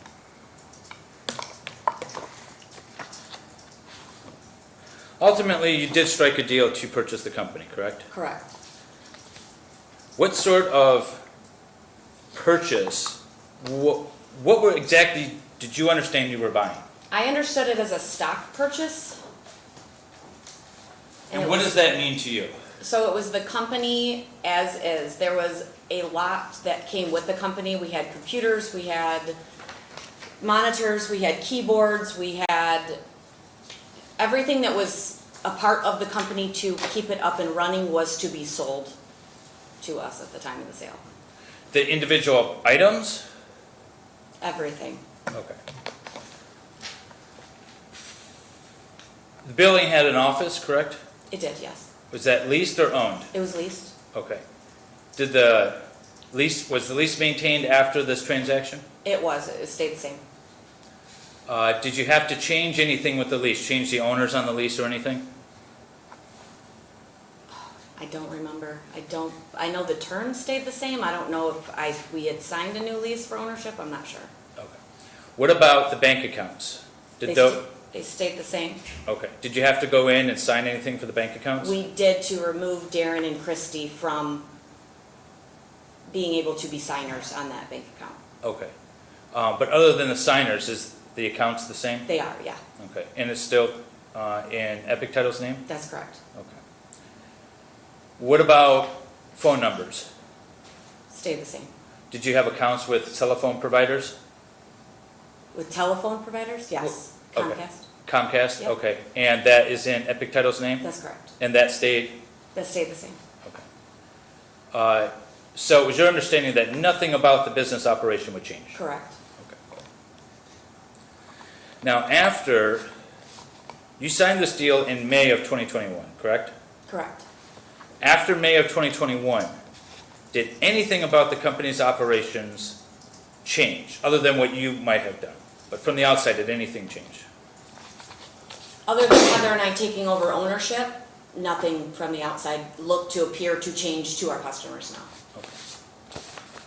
Website stayed up and running? It did.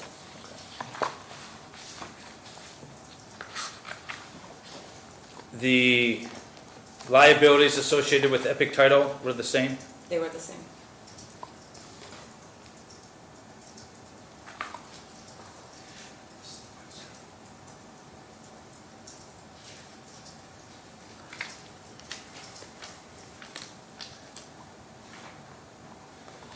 Handing you what's been marked as Exhibit E, do you recognize this document?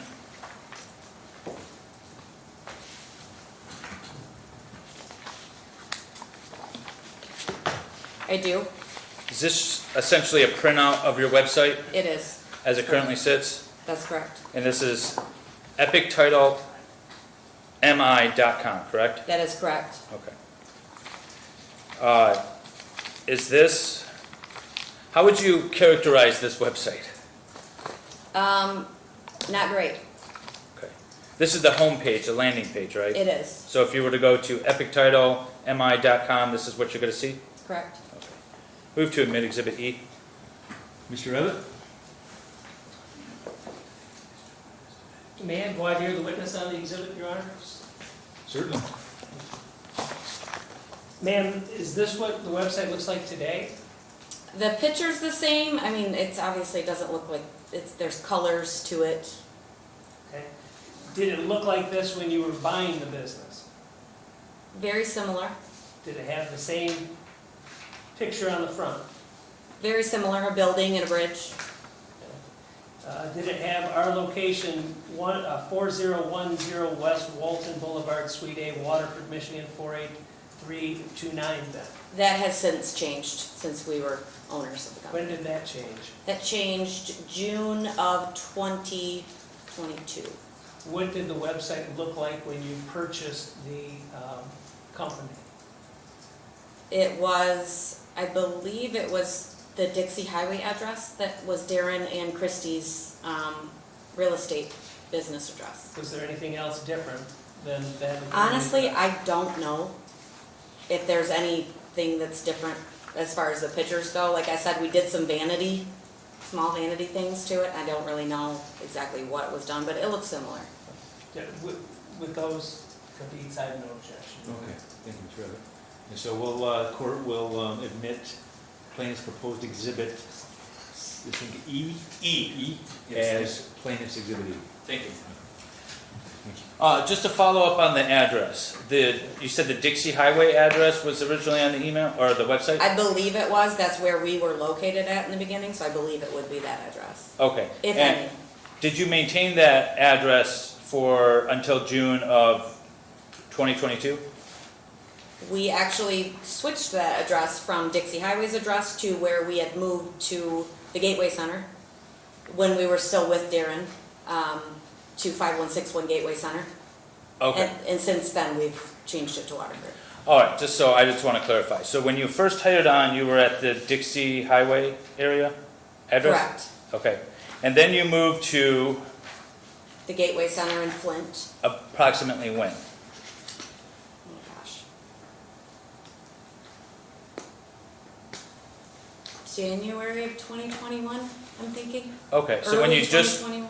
okay, so before you made the offer to purchase? Correct. Okay. Did the address change on the website when you moved? I believe it did. Okay. I'm sure it did. And then, once you purchased the company, you were at that same address that the company had moved to in January of 2021, correct? That is correct. And you stayed there until June of 2022? That is correct. Okay. And so the address on here is your new address, correct? That's correct. All right. But everything else, except for maybe some colors, which might not have printed from the actual website? Appears to be the same, yeah.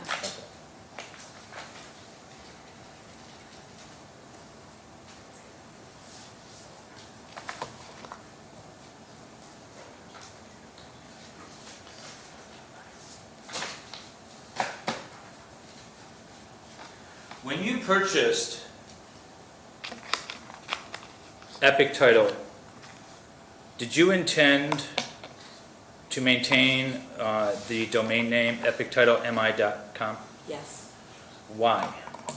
It is an integral part of our business.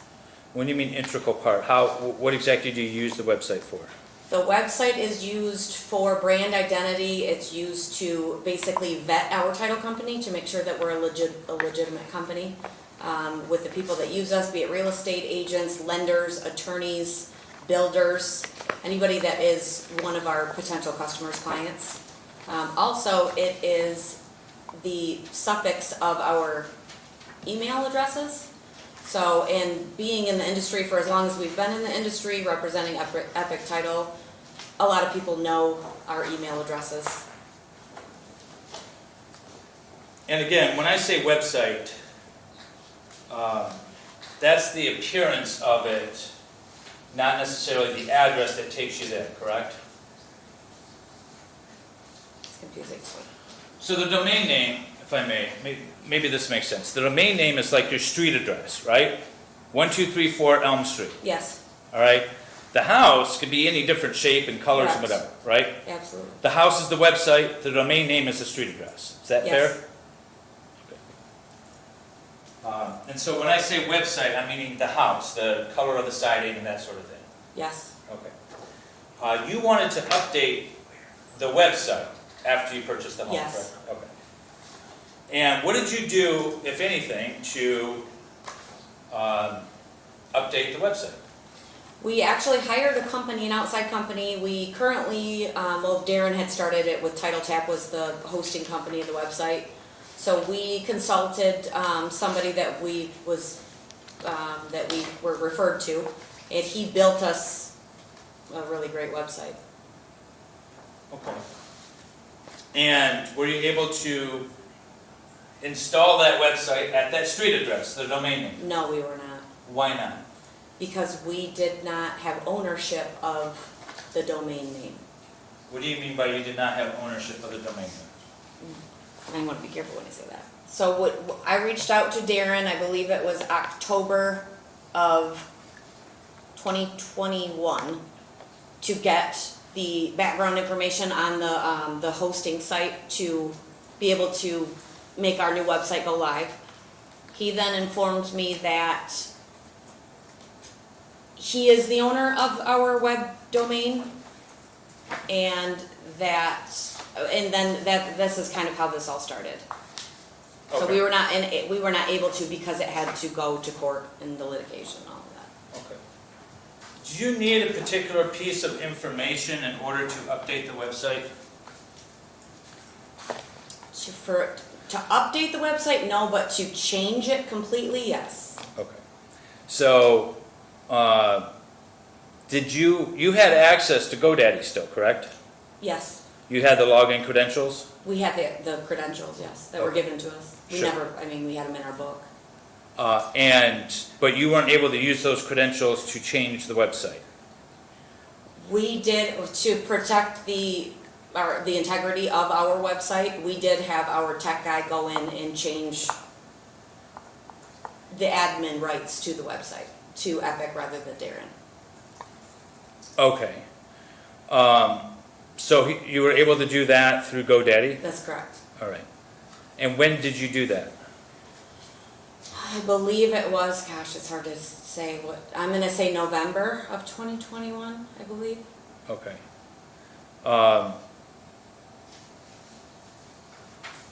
So you went in to change the admin rights to the domain name, right? That's correct. And so that would enable you to update the website? That's correct. Okay. And then what, if anything, happened after that? I don't know what you mean by that. Okay, so do you still have the admin rights? We do, well, I mean, we do have the admin rights, but we can't install our new website. Did I Darren transfer it back to He him? did, Okay, yes, he did. all right, that's what I was trying to get at. So you access, let me step back a bit. In an attempt to update the website, or not update, but redo completely the website, you needed the admin rights, correct? We needed the DNS number, the number in the background, that is correct. Okay, that's the number I was asking about, the DNS number. Yes, Okay, so you needed that. yes. How do you get that if you know? You have to get it directly from the GoDaddy domain site. Okay. And was GoDaddy providing you or your IT guy with that information? Initially? Initially, no. Okay. So was it at that point then you reached out to Darren? It was at that point, that was in October Okay. And that's October of 2021? 2021. And what did you reach out to him and ask for? We had inquired about the ownership of the domain name. It was Heather and I's understanding that we own the domain name, so basically, can we have this put in our name? It hasn't been put in our name yet, full rights for us to be in control of it, so basically, can we get the ball rolling on that? Okay. And so it's your understanding, we'll say similar to a bank account, right? You went into the bank and transferred the signature names? Yes. Was your understanding that it was similar to that it was something that he needed to sign off on? Yes, absolutely. Okay. So, is that what you asked him for? In a nutshell, yes. Okay. What was his response? That he was the owner of the website and that he had to make a plan that he was not going to hand it over and that he had to come up with a plan on how to move forward with that. Did he give you any more specifics? Other than him keeping control of it, no. Okay. So, at some point though, you were able to transfer over admin control. We were, yes. And after you transferred over admin control, what happened? We were able to, I believe Darren was the one that sent that email to the hosting company Title Tap, stating that Heather and I can make changes needed to the website. After that, he shut our website down in June. We didn't have control over it. I'm back in October, Oh. November of 2021. Okay. October, November 2021. Was your website shut down? It was for a period of time. Okay, do you know why? I believe it's because our tech team transferred the name over to, I'm not sure what name it was changed to, I think it was Epic Title Services. And it caused it to go offline when that DNS number was, or the name of it was changed, transferred. Okay.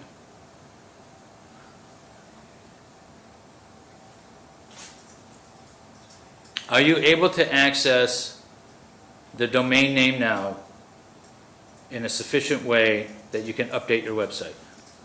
For the current company that is hosting, yes, Who's the current company? Title Tap. Okay. When did that happen? That happened shortly after we were back up and running. So the end of 2021. Okay. The initial shutdown in October of 2021, you said that was because your tech company transferred it to Epic Title? I believe so. Okay. Now, it's your understanding still in October of 2021 that Darren claimed ownership of the domain name? Yes. Okay. Did you have any further discussions regarding the acquisition of the domain name after October of 21, before, say, November of 21?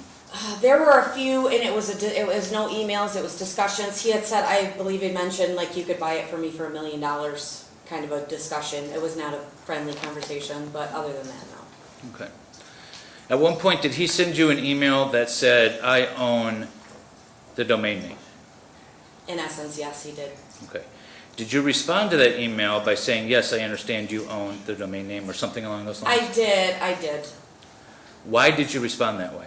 Because given the nature of, I wanted to be kind and to have it amicable in the beginning. And so I didn't want to ruffle any feathers, if you will.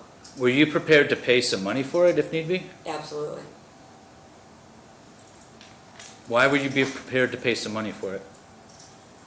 It would be a lot easier to have paid for it up front than to go through all of this. And so saying that you owned, or acknowledging, or in the email saying that Darren owned the website, that was part of trying to negotiate a deal? I didn't offer any monies to purchase the website, but yes, that was definitely a part to, that was my negotiation tactic, yes. You were hoping that it would resolve the dispute? Yes, Okay. And that he would give you a lowball number and you could purchase yes, it? Is that when he came out with the $1 million offer? right around that time, yes. Okay. At any point during this entire transaction, from when you were first discussing it and made the offer to October of 2021, is there any doubt in your mind that Epic Title LLC, Epic Title Services LLC owned the domain name? There was no doubt in my mind. Was that ever discussed during negotiations? No, Did the website its existence, the domain name, or anything like that ever come out of anyone's mouth at all during the negotiations? Not to my knowledge, it did not.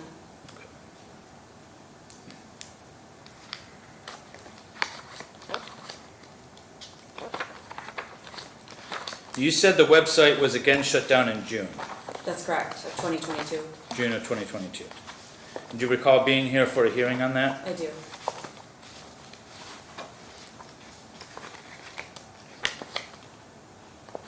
Do you remember how long it was shut down for? 7 or 8 days, could be 9 days. I would object as to speculation, said 7, 8, 9.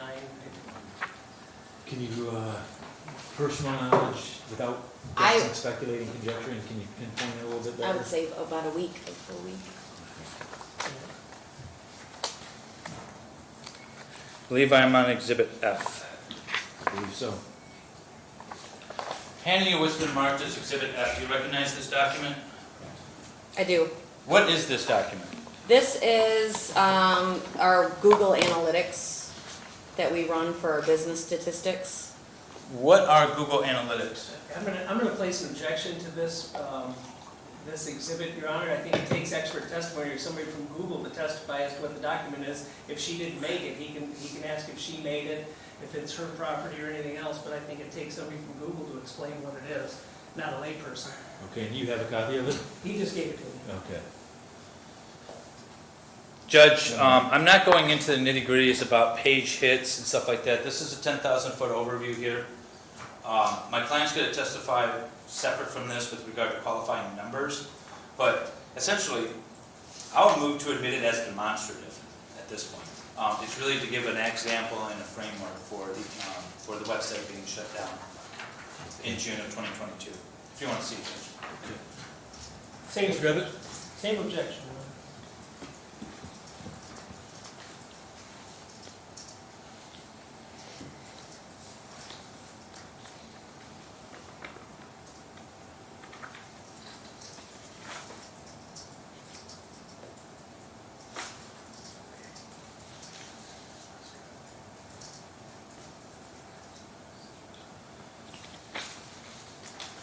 Okay, Mr. Helm, so you won't be asking your witness any questions about this, or? Not specifically to like how many views did you get and how many unique views versus repeating customers. What are the totals for this month versus this week and that day? I'm not going to be asking any of this. I'm using it as a general guide for the time point to which the website was shut down. So I will be asking some questions, but it's not getting into the details that you would expect to have an expert for. And I can volunteer further, question and establish foundation for the information that this document is actually comprised of. Okay, I'll allow it under those conditions. Thank you. Well, Your Honor, my other objection would be to how do we know this document's accurate? How do we know it is what it purports to be? Nobody's from Google here saying, hey, here's the Google Analytics, here's what we comprise from this website, here's what we analyzed. They're looking at a document that anybody could have made up and said, well, now we want you to take this for the truth of the matter asserted. Even if it is demonstrative, it's still the same, Your Honor. She can testify if she can as to what she knows, but this document shouldn't be admissible. I haven't even properly questioned the witness yet to establish the foundation for the objection. All right, so let me, I'm taking Mr. Abbott's comments under consideration here. Let's continue, but then I want to see where you lead us, and then we'll revisit it and see what, see where we are, and then if Mr. Abbott still has an objection, I'll rule upon it then. Sure. Did you create this document? I did. Okay. And what are Google Analytics? Google Analytics it's basically the metrics of the company as seen through Google's eyes. Okay, and so this tracks anything that Google would recognize from Epic Title Services LLC?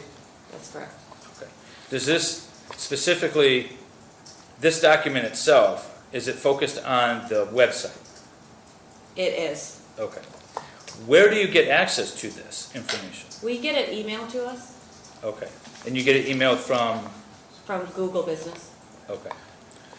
So, did you register the website with Google Business? We did. Okay. And you receive these emails how often? I believe weekly. I'm not the one that handles the statistics and everything with the analytics, so I believe weekly, maybe bi-weekly. Okay. What was the purpose of you creating this document? I just wanted to focus on the time that our website had went down. Okay. On the first page there, does it indicate the dates in which the website went down? It does. Now, does this refresh your recollection without looking at it, or without reading it? Or first, look at it to yourself, I'm sorry, don't read it. Does this refresh your recollection as to when the website was shut down and for how many days? It does. Okay. Approximately how many days was it shut down? It looks like 7. It went back up on the 8th day. Okay. Did you know that the website was shut down on day 1 or day 8, or when did you learn? I did not. It was, the website was shut down for a few days. It was brought to our attention that Mr. Peterfi, at the same time that we did the acquisition of the company, we also ran a joint venture called Epic Title Ventures. And it was brought to our attention that our website was showing his website rather than our website for a time. Okay, who brought that to your attention? You know what, I'm not sure exactly. One of our clients, I'm not sure exactly who it was. Did you verify it after that? We did. We called Title Tap. We got on the phone right away. I believe we got in touch with Title Tap first. Okay, but did you go to the website to see that in fact it's transferred? We did. Okay, so you typed in www.epictitlemi.com, and did it take you to your website? It looked completely different. It was Epic Title Ventures. Okay, and Epic Title Ventures is the joint venture you had with Darren and his other company? That's correct. Okay. Was it supposed to do that? No. Okay. If you turn to page 3 of Exhibit F, I just want to ask you a couple questions there. These are bar graphs. How did you obtain this bar graph information? This is Google Analytics.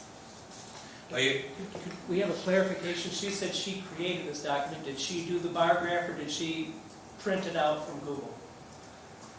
Go ahead. I created the bar graph. You created the bar graph? Yes. Okay, and where's the information you gathered to create the bar graph? Where did that information come from? It came right from Google Analytics. Okay. And so, what is this information contained in this top bar graph here? The website hits 2021 versus 2022. It's how many hits we got on our website for that full year. Are you looking at specific numbers, users, unique users? Are you caring about any of that? Or are you just looking at the total number of times people typed in www.epictitle.mi.com? The total number of hits, yes. And you were able to track this through Google Analytics? That's correct. And the bar graph, the lower bar graph, what does that indicate? The orders in versus hits in 2021. Okay. And, oh, that's 2021. Okay, so I'm just going to focus on the top one.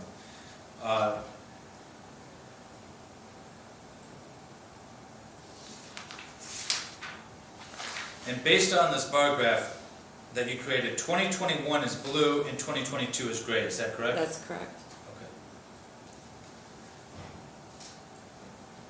Okay. Did you recognize a significant decline in website hits after June of 2022? We did.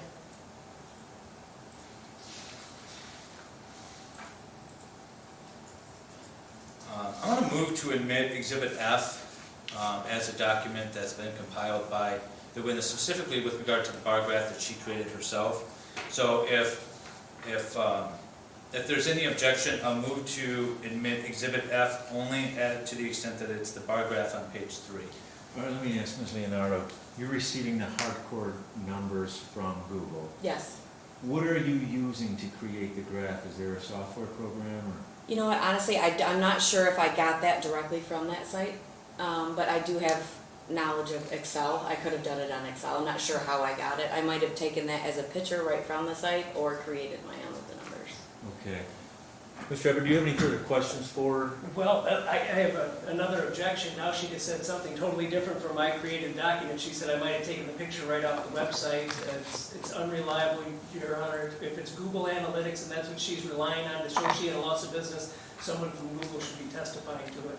She can testify to what her own knowledge is, but this is beyond her own knowledge because she's taking it off the website and now she's not even sure what she created and what she took a picture of. So I have the same objection. Okay. All right, Mr. Helm, any, Well, if the proper foundation is established to satisfy the court that the numbers indicated or the facts that are trying to be conveyed is credible, and that the information being conveyed is accurate, then that's the only requirement. We don't have to have somebody here from Google in order to testify to that. This witness is capable of testifying that she has Google Analytics that monitors the traffic to her website, that they get emails weekly, that she got these numbers from Google Analytics, either directly by asking Google Analytics to do a comparison or by taking the raw numbers and compiling it. Either way, they came from a source that she monitors and tracks regularly, weekly. And so the reliability of the numbers, again, we can squabble over, it should have been 225 instead of 216 or whatever, but the difference between the blue and the gray is what I'm concerned about. And I believe the foundation has been established that this particular bar graph can be admitted through this website. okay. Last word, Mr. Everett? I could create something like this and put in a bunch of numbers, and it doesn't mean that they're accurate. If they come from Google, that's where she gains these numbers, then we need to hear somebody from them if you're going to offer an exhibit. Well, I take objection to that. There's no heading, there's no header on there. If she gets an email, it's just a blank document. I take objection to that because counsel is insinuating that my client falsified these numbers and is just spitting out something that looks favorable to her. So the document is what it purports to be. The witness's testimony is what it purports to be, unless he has some way to challenge that. All right, Ms. Leonardo, how are you receiving these raw data from Google? They were emailing them to you? They do email them. Like I said, I'm not sure if it's weekly or bi-weekly, but we do get our numbers monthly, and that's where the numbers came from. All right, and then where do you, so when you receive them in your email box, That's correct.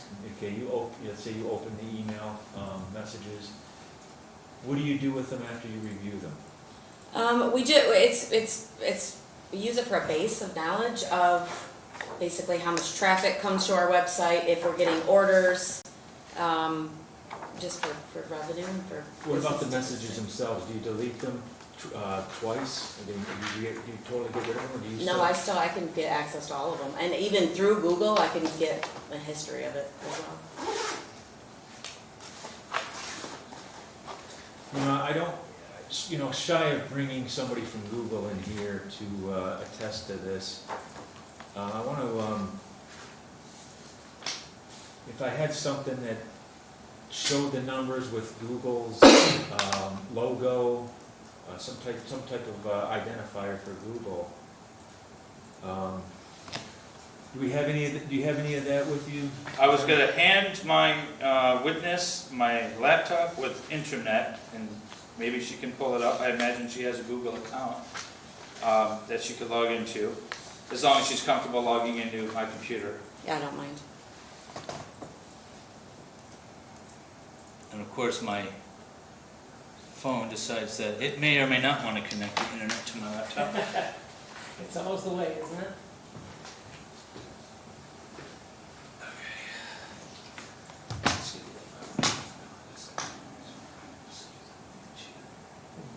Am I able to access my Outlook emails through here?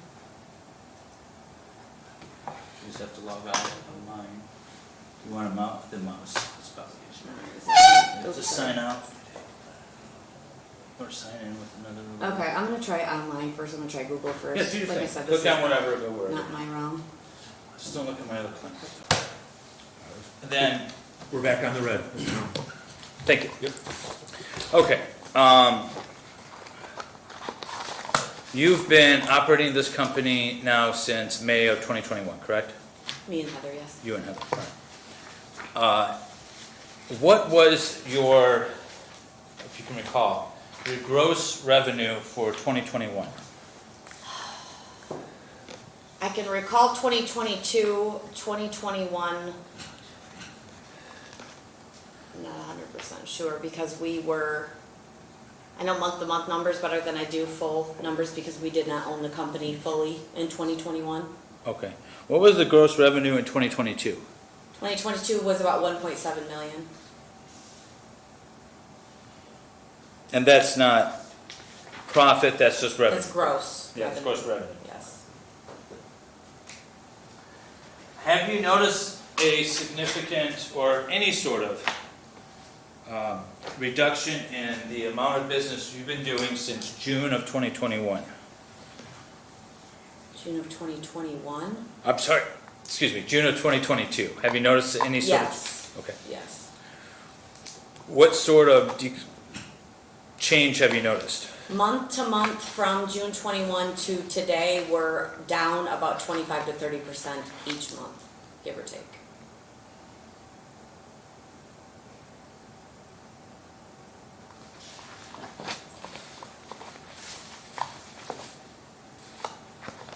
Have you noticed fewer emails? Well, let me rephrase that. I guess, well, have you noticed any fewer emails with new customers coming in? I do not handle that side of it. Orders at epictitlemi.com is what is used for that, and I don't have any hands on that. So myself, no. So, let me ask you this. When you purchased the company, when you purchased the equity in the company, the ownership interest in the company, it had a retail office, correct? Or space? Brick and mortar, yes. Brick and mortar Yes. space, okay. Employees, Yes, phone yes, number, yes, emails, yes, website, yes, computers. yes, Did it have reputation? yes. Is that what you intended to purchase? Yes. If the website, strike that, if the domain name did not go with it, would you have purchased this company? I don't believe we would have.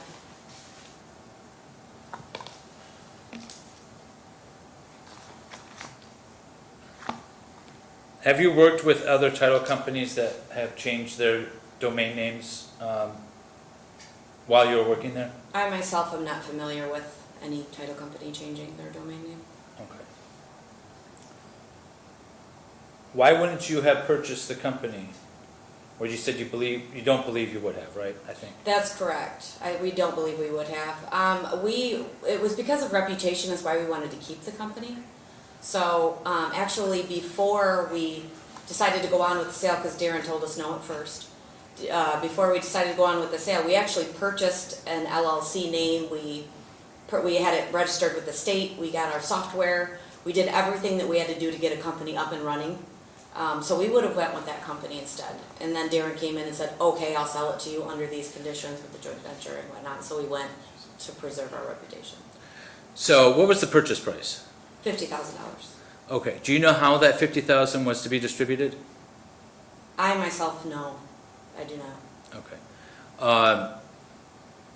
And you said other conditions. What were the other conditions? Joint venture was to be, so another company was going to be formed. It was called Epic Title Ventures with a partial ownership of Darren and Christie, I believe, Pecan Ventures, I think it was, and Epic Title. And we would still do their deal so they could make money off of that title company. Okay. And that would have been real estate transactions originated by Darren's company? Darren's team, yes, Darren and Christie's team, yes. Would have gone through Epic Title for the title work? That's correct. Okay. What was the split of Like, what was the agreement with regard to that joint venture? How would that work? So the agreement was that the ownership split was 51% Epic Title Services, 49% Peterfi or Pecan Ventures, but the distribution split for the funds was 70% Pecan Ventures, 30% Epic Title. Okay, so he was getting 70% of the net revenue from the joint venture. I'm sorry, Darren Peterfi's company was getting 70% of the net revenue from the joint venture. There's two ways of making money in a title company, so that you could make money off the settlement services and then the title premium. So the agreement was that he was to get 70% of the title premium. Okay. And is that joint venture still in operation today? No. Why not? In our contract, there's a couple of reasons. In our contract, it specifically stated that he had to keep up, I believe it was 20 deals a month closed for, if he did under 20 deals a month for 3 consecutive months, and forgive me if I'm wrong on the 20 deals a month. I'm pretty sure it was. 20 deals a month for 3 consecutive months. If he did not hit that number for 3 consecutive months, then we could terminate the agreement. It didn't get to that because he pulled out of that without any notification and started his own title company. So he just basically stopped using us and pulled quite a few deals from us at that time.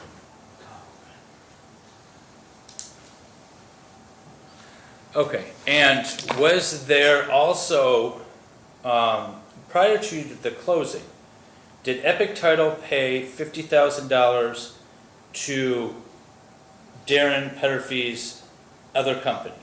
Prior to the closing Prior to the closing on the transaction? of the sale? Yeah. the sale. Okay. So prior to that, was there $50,000 paid to Darren's other company? Yes, there was. Okay. So that's in addition to the $50,000 that's contemplated in Exhibit B? That is correct. Okay. Do you know why that $50,000 was paid to Pecan? We were told that we had to I'm pay the gonna place $50,000. I'm gonna place objection as to hearsay unless it was Mr. Peterfi himself who told them. Let's find out. Are you, this information that you're about to disclose to us, did it come directly from Mr. Peterfi? Yes. I mean, if it came from him, that's the question. Yes. Okay. Yes. Okay, you sure about that? Yes. Okay. All set, Mr. Evans? Okay, all right. Well, So as soon as we hear it. Okay, okay. Go ahead. So additional $50,000, or I want to say additional, first $50,000 was paid to Pecan Ventures. Mr. Peterfi told you why. What did he say? He said to pay back startup cost for Epic Title Okay. Services. So $50,000 was paid to Pecan Ventures for startup cost reimbursement? Correct. That's what we were told it was for. Now, that was paid by Epic Title Services, essentially paying back its member that contributed funds, right? That's correct. That's how you understood it to be? That's correct. Okay. And that was paid prior to the closing of this That's transaction? correct. All right. Were you ever given a breakdown as to what startup costs he was referring to? No, we had asked, but we were never provided with a breakdown. Okay. And the $50,000 that was paid at closing, that was in addition to this $50,000? That's correct. Okay. Were there any other funds paid directly to Mr. Peterfi or his company Pecan in relation to this transaction? I don't believe so. Okay. And I just want to be clear because I think the objection interrupted you. You were told that you had to pay this $50,000 before Mr. Peterfi would even entertain the idea of you paying or you purchasing the equity? The startup cost, you mean? The startup cost That reimbursement. came, I mean, gosh, we paid that right when we first started. That came that was one of the reasons why we decided that he's not a good fit for Heather and I. Oh, okay. All right. So that happened back in August of 2021, September? End of 2021, maybe January of 2022. Okay. So that's when Epic, so before you, okay, so right around when you were contemplating? I'm sorry, I always get my dates mixed up. So 2020 we started, I would say at the end of 2020, beginning of 21 is when the funds, he started asking for the funds to be paid back for Okay. the startup. Okay, so now we put that in the time frame, and that was one of the things that you said that made you want to separate yourself? Yes. Okay.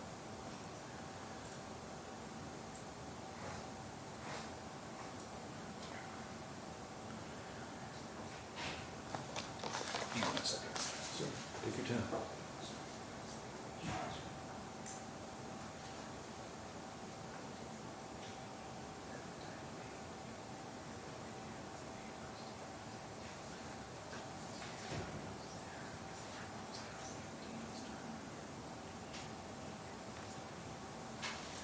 The startup reimbursement, you said that you had asked Mr. Peterfi for a breakdown on that? That's correct. When did you ask him for that breakdown? This was quite a while ago. I know we asked him a couple of different times. It was right around the time when he asked for the money to be paid. Okay, so you were still an employee? Yes, Okay. And was part of your responsibility keeping track of the books? yes, Okay. And so were you able to record in the books what the distribution was for? no. At that time, he did have an accountant working for him. We did work very closely with that, and I ran the business, so I wanted to know everything kind of that was going on. So we spoke very closely, but no, I did not see any record of it. I'm not sure how it was categorized. I think it was QuickBooks that they used. I'm not sure how it was categorized. Okay. But you know it to be startup reimbursement? That's what we were told, By who? Darren. Okay, so, all right.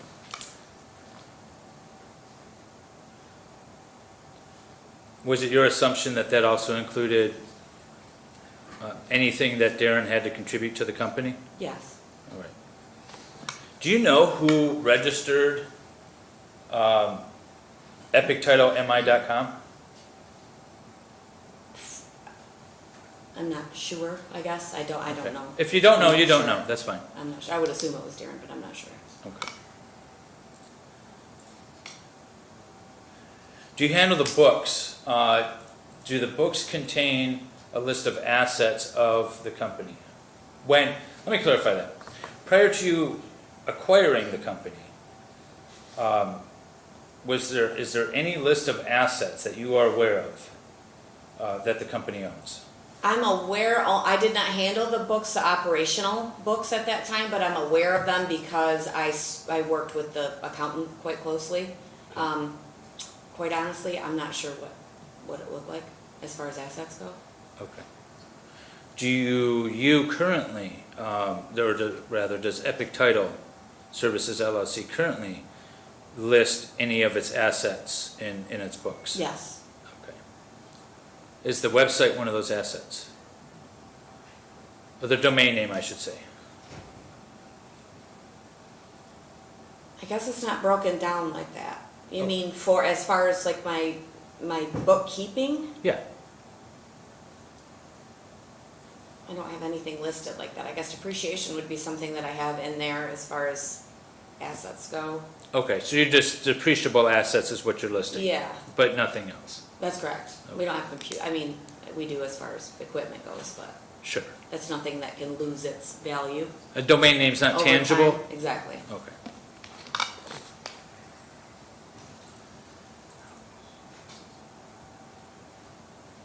Nothing further. With the reservation that we approach, I think it's Exhibit F. Okay. I just want to make sure the witness doesn't have. It is exhibit F. Okay. Yeah, and I'm gonna ask, all right, thank you, sir. All right, I'm gonna ask,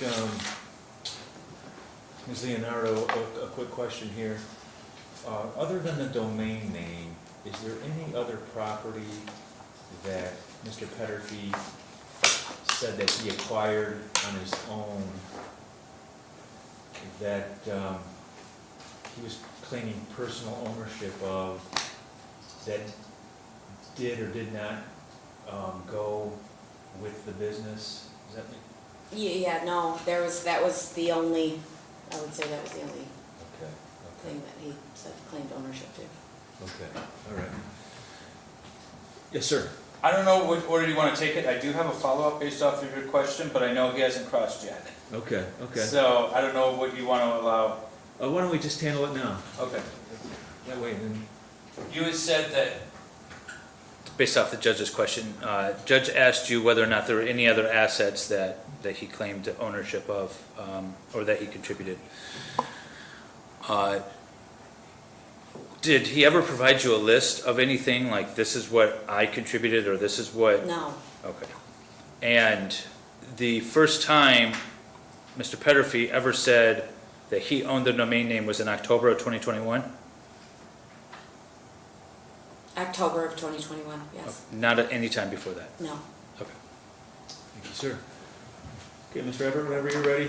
Do you want to do it now? Yeah, we'll do some cross here, and then we'll at least finish with Ms. Leonardo. Okay, thank you. Ma'am, you never asked Mr. Peterfi or anyone else who owned the domain name prior to October of 2021, correct? I don't believe I did. And Ms. Lusby, to your knowledge, didn't ask anybody who owned the domain name prior to October of 2021, correct? I don't believe she did either. Okay.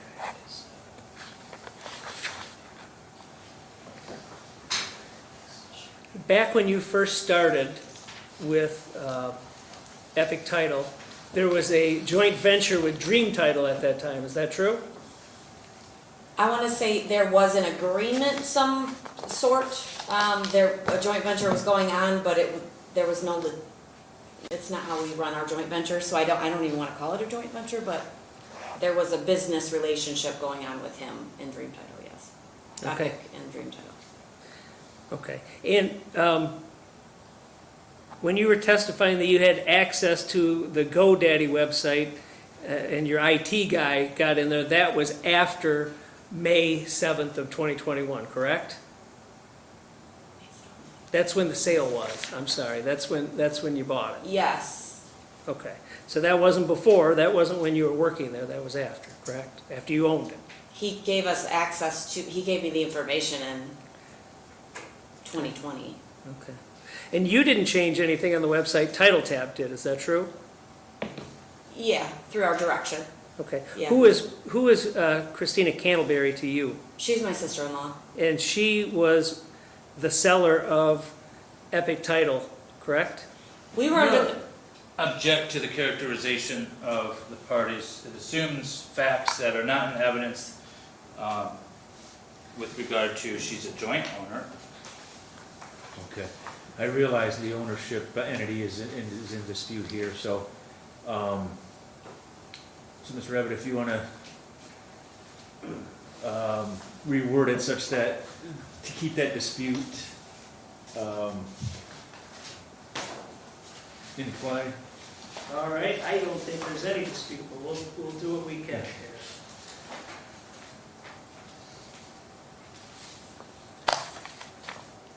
You've looked at Exhibit B, your Exhibit B, which is the membership interest purchase agreement and release, is that correct? And I can either show her that, or if the court wants to show. I have, yeah, I looked at it earlier this Okay. afternoon. Who's listed as seller on that document? I believe it's Christie, but there are multiple names on the document. Okay, is there any, if I may approach, Certainly. is there any other person listed as seller on that document other than Christie Campbell? No, there's not as seller. Okay. You're the registered agent of Epic Title Services LLC now, is that correct? Correct. Okay, when did you begin in that position? May of 2021. Okay. And if you're not sure, tell me you're guessing, because Yeah, I'm not guessing, I'm just, the 2022 and 2021 is confusing me. That's fine. I believe it was May 7th. It'd be, and I get that because you bought it in May of 2021, but it was nunc-pro-tunc January of Exactly. 2020, correct? That's correct. That's my Latin for the day, Chuck. You filed the annual statement in 2021, is that correct? For the company? Heather actually filed she does the filing of this. Okay.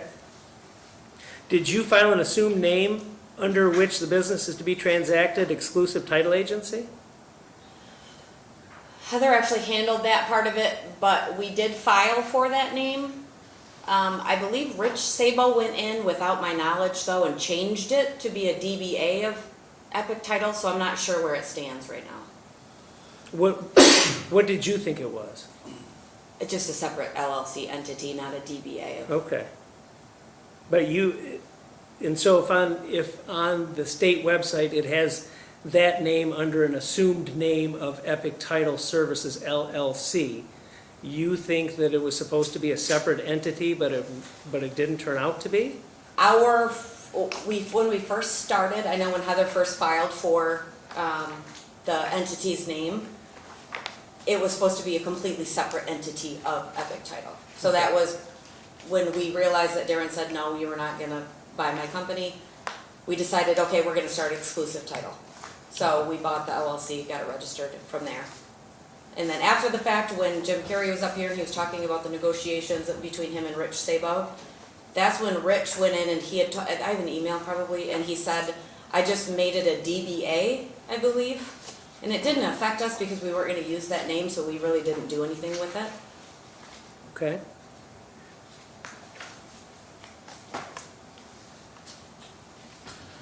There's never been an assumed name filed for epictitlemi.com, has there? An assumed name? Yeah. That Epic Title Services LLC operates under? Not to my knowledge. Okay. When did you move from the Gateway Center to Waterford? June of 2022, Okay. yes. Was that before or after the time where you testified the website was offline?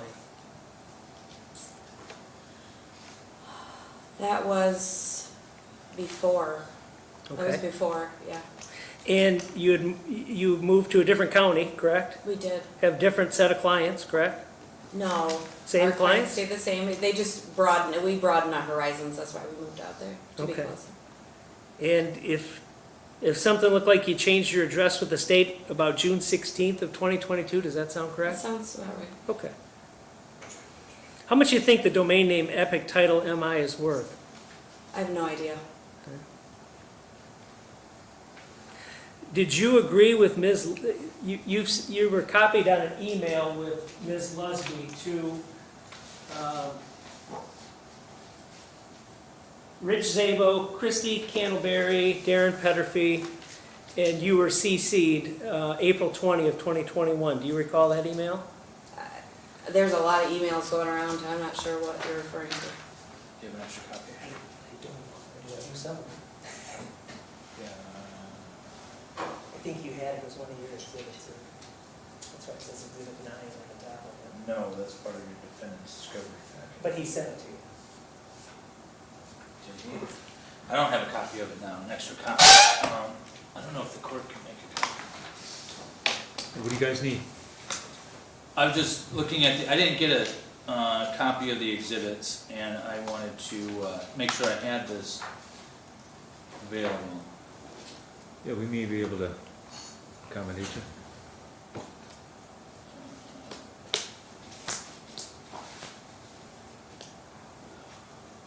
Yeah, see, mine doesn't go up that high to 9.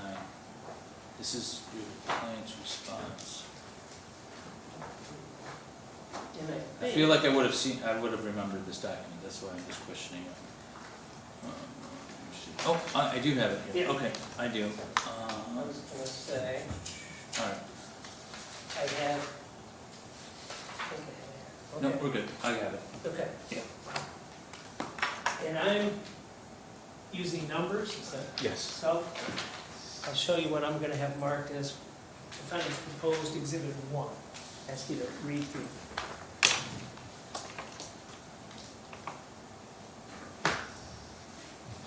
Were there stickers up there? Or did you- I bring something. There it is. Oh, there's some more up there. Yeah. Look at you, these stickers.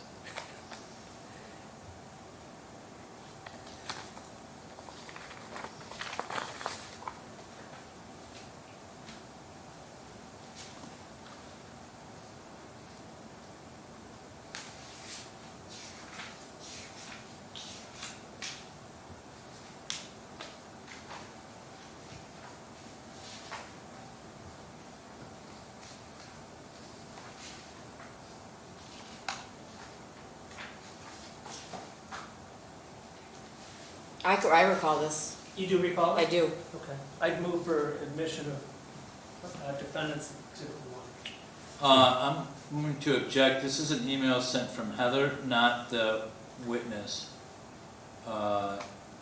It's from Heather Lesby to various people. Amy, the witness, is CC'd in it, but she is not the drafter of it. Okay. Well, I can call Heather Lusby then, I'll ask her questions about this and I'll, Well, if I can have before you do all that, hang on a second.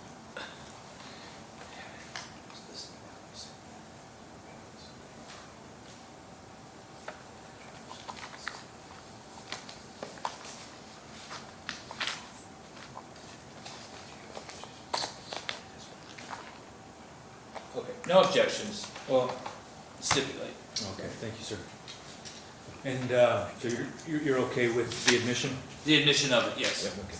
I'm gonna put the sticker on the top, Your Honor, so it doesn't block it. So the court hereby admits into the record defendant's proposed Exhibit 1 as defendant's Exhibit 1. Thank you, Your Honor. I want to, You have a copy of it? no, I have a copy of it, although I'm going to object as to its relevancy. As I'm looking through it further, these are not the terms that they ultimately settled on, so this would be negotiations back and forth. The issue in this case is breach of contract, specific performance, and as it relates specifically to the ownership of the domain name. I'm not sure how this document is actually relevant to that underlying issue. Okay, let's get a response here. Well, it's relevant, because I should have some leeway to ask her some questions about it, and then we can look at admission or not, because all this goes to the sale of the business. Brother counsel just asked questions about another $50,000 payment that was prior to all this. There was a repayment that had absolutely nothing to do with this transaction, and this document actually has to do with the transaction, because they testified how they had a problem with Mr. Peterfi and they didn't get along with him, so then ultimately they moved to purchase the company from him, and that document is relevant to that. That's their first offer to purchase. Okay, Mr. Hellman, he replied to that response? No Okay. reply. Okay. All right, well, I'll let you proceed with this line of questioning, Mr. Abbott. Thank you. The court will be listening carefully to see that you stay relevant here. All right. Well, the first question was, did you agree with Ms. Lusby's email in writing there offering the two options to buy the business? We consulted on it, that wasn't the final deal, but yes, we Sure. consulted on it. That wasn't, I understand that. And you guys consulted on it, and the document actually references a meeting which was to take place the next day between the parties, I guess. It did, yes. Okay. And the option to purchase was for a value of $105,000, it says, correct? That's what the document says, yes. Okay. You ended up paying how much for the business? We paid $50,000 and the agreement to do the joint venture for them to be able to make quite a bit more money than that. All right, that has an estimated tax liability of $15,000 for each year on that email, is that correct? It did, yeah. Do you know what the tax liability was for 2020 and 2021? I would have to look. I hire a CPA to do my books, so I would have to look to see what it actually amounted to be. And does that same CPA work for you now? He does my taxes, yes. Who's that? France Koviak, we have a few different accountants actually that work for us. France Koviak is the one that did ERTC funds for those years. And then we have another company that we no longer work with that did those. And then at just the beginning of this year, we have a new accountant. So there's, I guess, 2 accountants that would have worked with those numbers. Okay. How long did the joint venture last? I believe, let's see.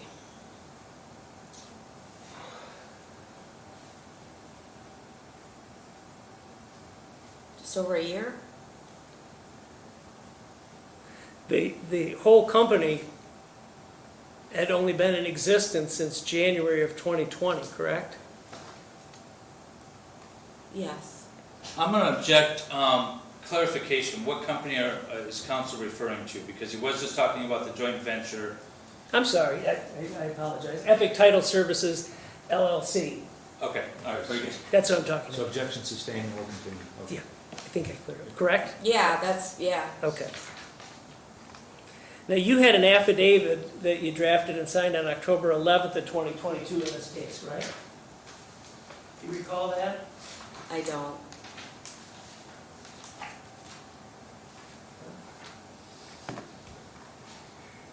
What was the date of that? I'm sorry. It was in October of 2022.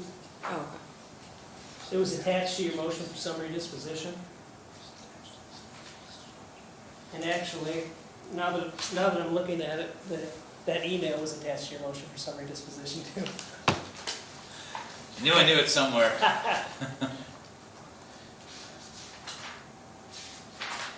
Let me find it for you.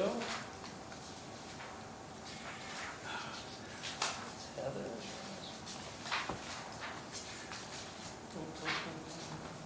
I'm sorry, Your Honor, I thought I heard this. Thought I had it. You're all right. If I may approach the witness, and this Yes. is listed as Exhibit 4 on your motion for summary disposition. Take a look at that, it's multiple pages.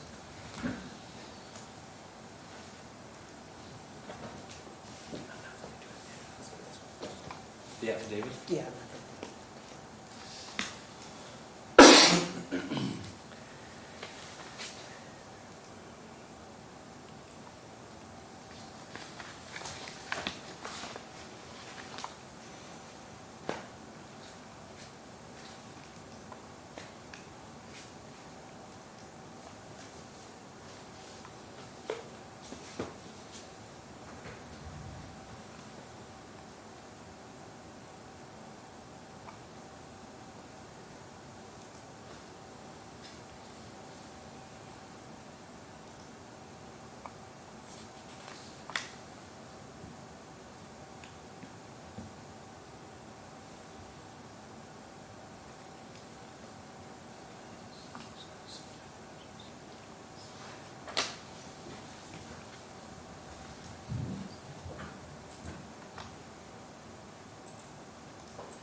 Yes, sir. Okay.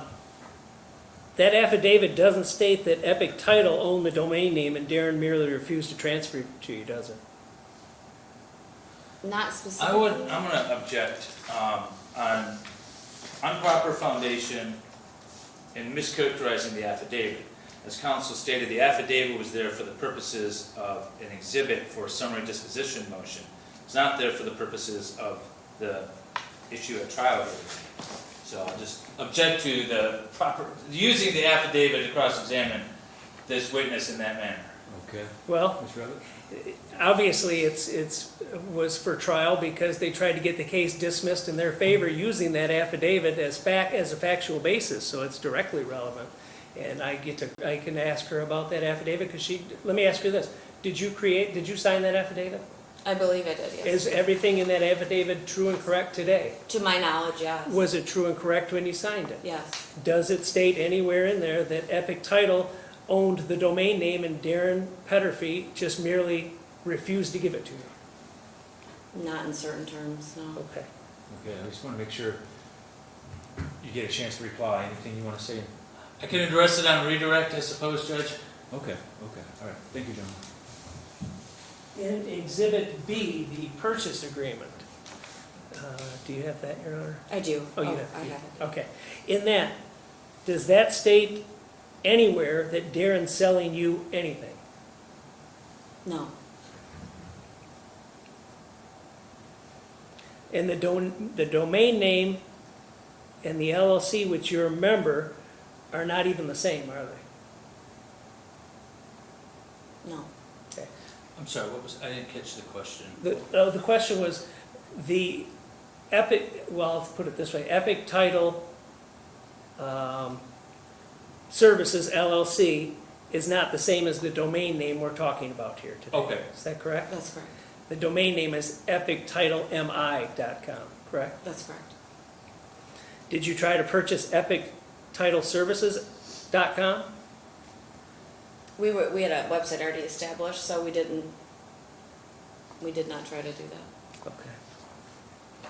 And then on paragraph 14 in your affidavit, you state, despite the work we did for Epic Title, we did not get along with Darren, and we did not think he was a very good businessman. He would hide money and always appeared to be very shady. Is that what you said in there? Yes. Okay.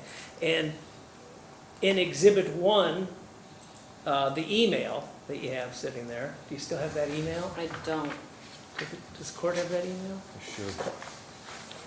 The email that was from Heather? Yeah. This one right here. That one, yep. And in Exhibit 1, it says "we," I take it that means you and Heather. Would that be, Yes. is that a correct assumption? It's you and Heather. We do believe that you are a great businessman, and we feel it's unfortunate that we can't align. Is that what it says? It is what it says. Which one's true and which one's false? What is true is I did not believe Darren was a good businessman.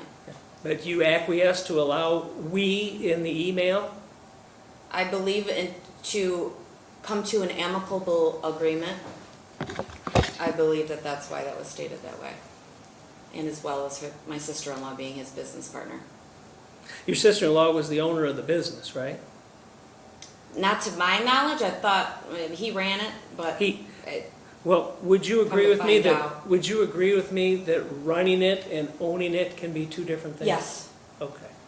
Do you have any managers at Epic Title Services LLC now? yes, Okay. They're not owners though, right? no, Who are the owners? Heather and myself, Are there any other owners? no. Are there any other investors? We do have outside investors, yes. Okay.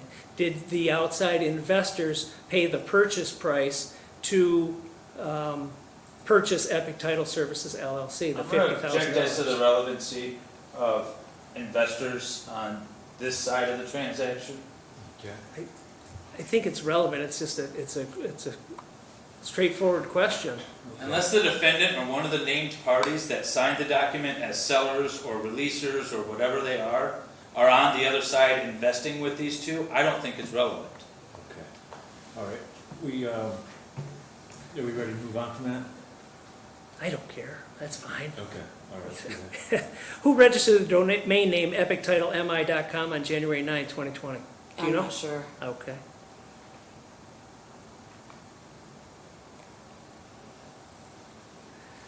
What is the current state of your website?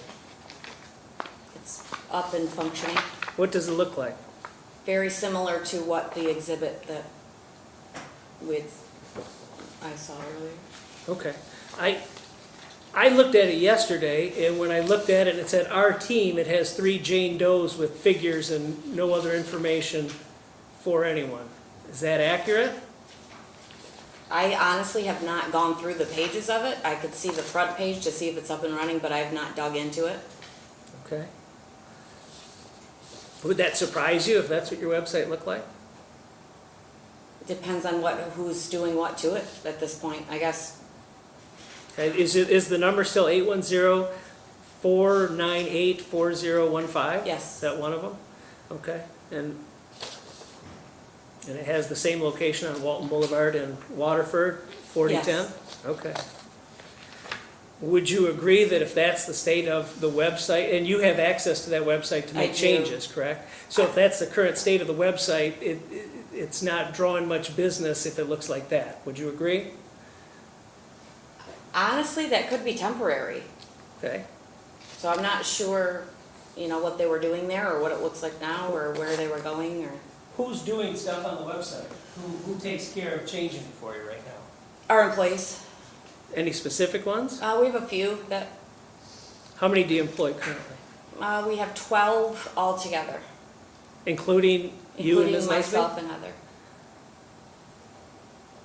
How many did you have when you first purchased the company in May of 2021? That's a great question. I'm not sure. I want to say around 9, 10. 9 is my best guess. Okay. And that was when you were at the Gateway Center? That's correct.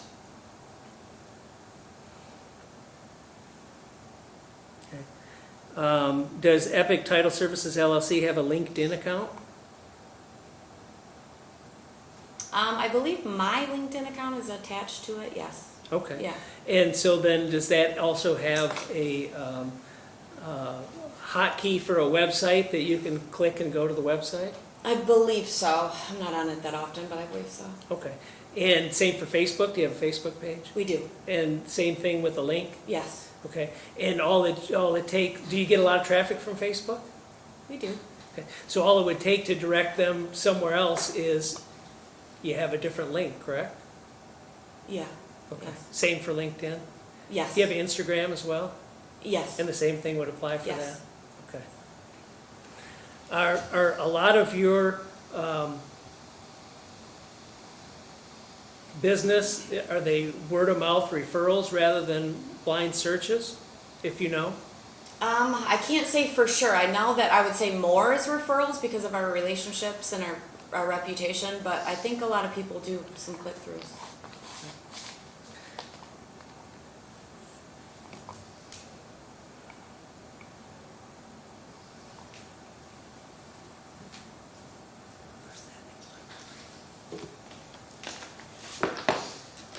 I'm going to direct you to your Exhibit D, the employment contract, okay? I don't know if you have a spare one for the other thing.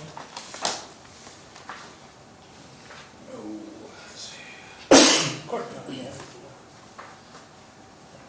Let me approach witness. Indeed. Ask you to take a look at that again. then.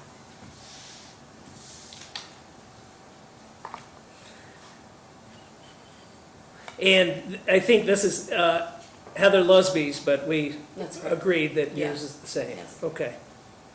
And what company were you employed by in that employment agreement? Prior to working for Epic Title, No, this employment agreement, August 7th of 2020. Epic Title Services is, Where does it say that? well, I mean, I guess it says Pecan Ventures. Okay, so you were actually employed by Pecan Ventures, then not Epic Title Services LLC, The way correct? the contract reads, yes. Okay. And you were talking about ownership interest, and that would be on page...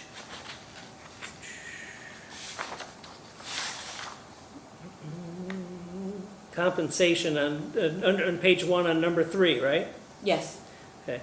And make sure I'm reading this correctly. It says, additionally, the employee shall be entitled to 3% of the profit share revenue compiled monthly, which are to be after cost but before ownership distribution. After 1 years, and I think that means year, of employment, the employee will be entitled to 3% stock ownership, which can be purchased for $30 per share.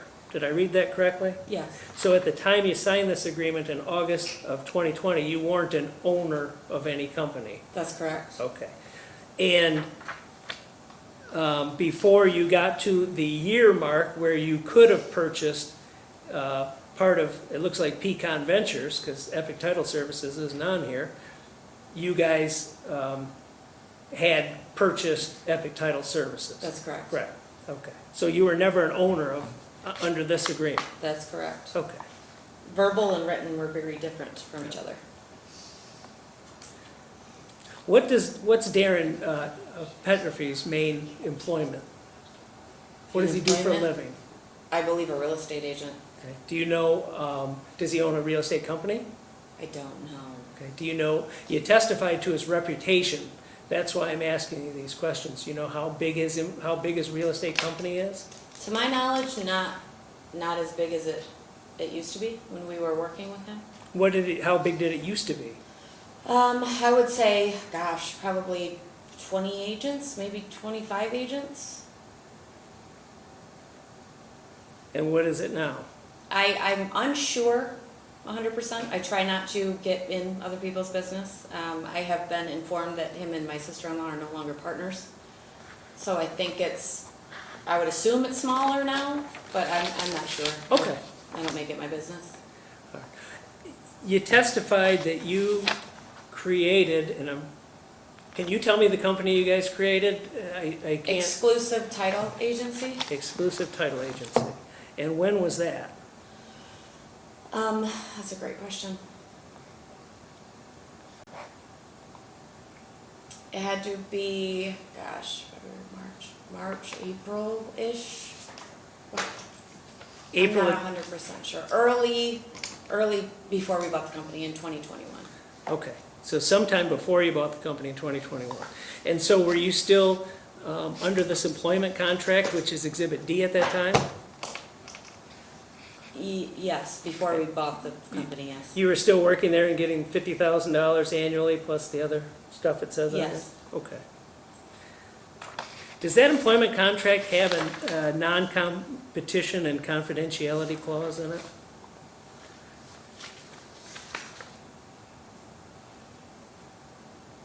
Paragraph 8? Yes, it does. Doesn't creating an exclusive title agency violate that? That's a great question. I'm not sure because we weren't working for another company. We just created the name, registered the name, I guess. What does registering the name consist of? Paying a fee of, I believe I didn't do it myself, but I think $50 online to get the name. To the state? To the state, yes. Okay, did you take any other further steps after that? Yes. What other steps did you take for We- exclusive title agency? We spoke with our underwriters and told them that we were eventually going to make the move. And we put a down payment on a software for that company as well. Okay. So those underwriters were the underwriters for Epic Title Services LLC, correct? Yes. So you went to them and said, hey, we're breaking out of here, we're taking everybody with us, and we're starting a new company? As general counsel, we went to them for advice, I guess more so. So yes, in essence, we did. Who are they? Well, we have a representative for each of the companies. So we work with Fidelity. It was Fidelity at the time. Fidelity National Title Group, I believe is what the full name is. And we have a representative that helped us out throughout the whole journey of starting a title company. Now, while you were working there at Epic Title Services under this agreement that says Pecan Ventures, did you control the website or did someone else at that time? We were able to make, I would say that we did, because every time that a change wanted to be made, we were told, go ahead and do it. And when you say we, you mean? Heather and I, There, thank you. yeah. Okay.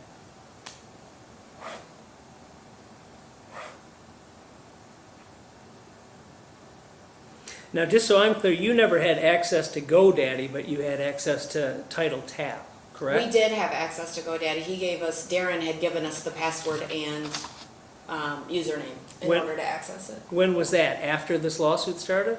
No, that was early, gosh, right after we first started.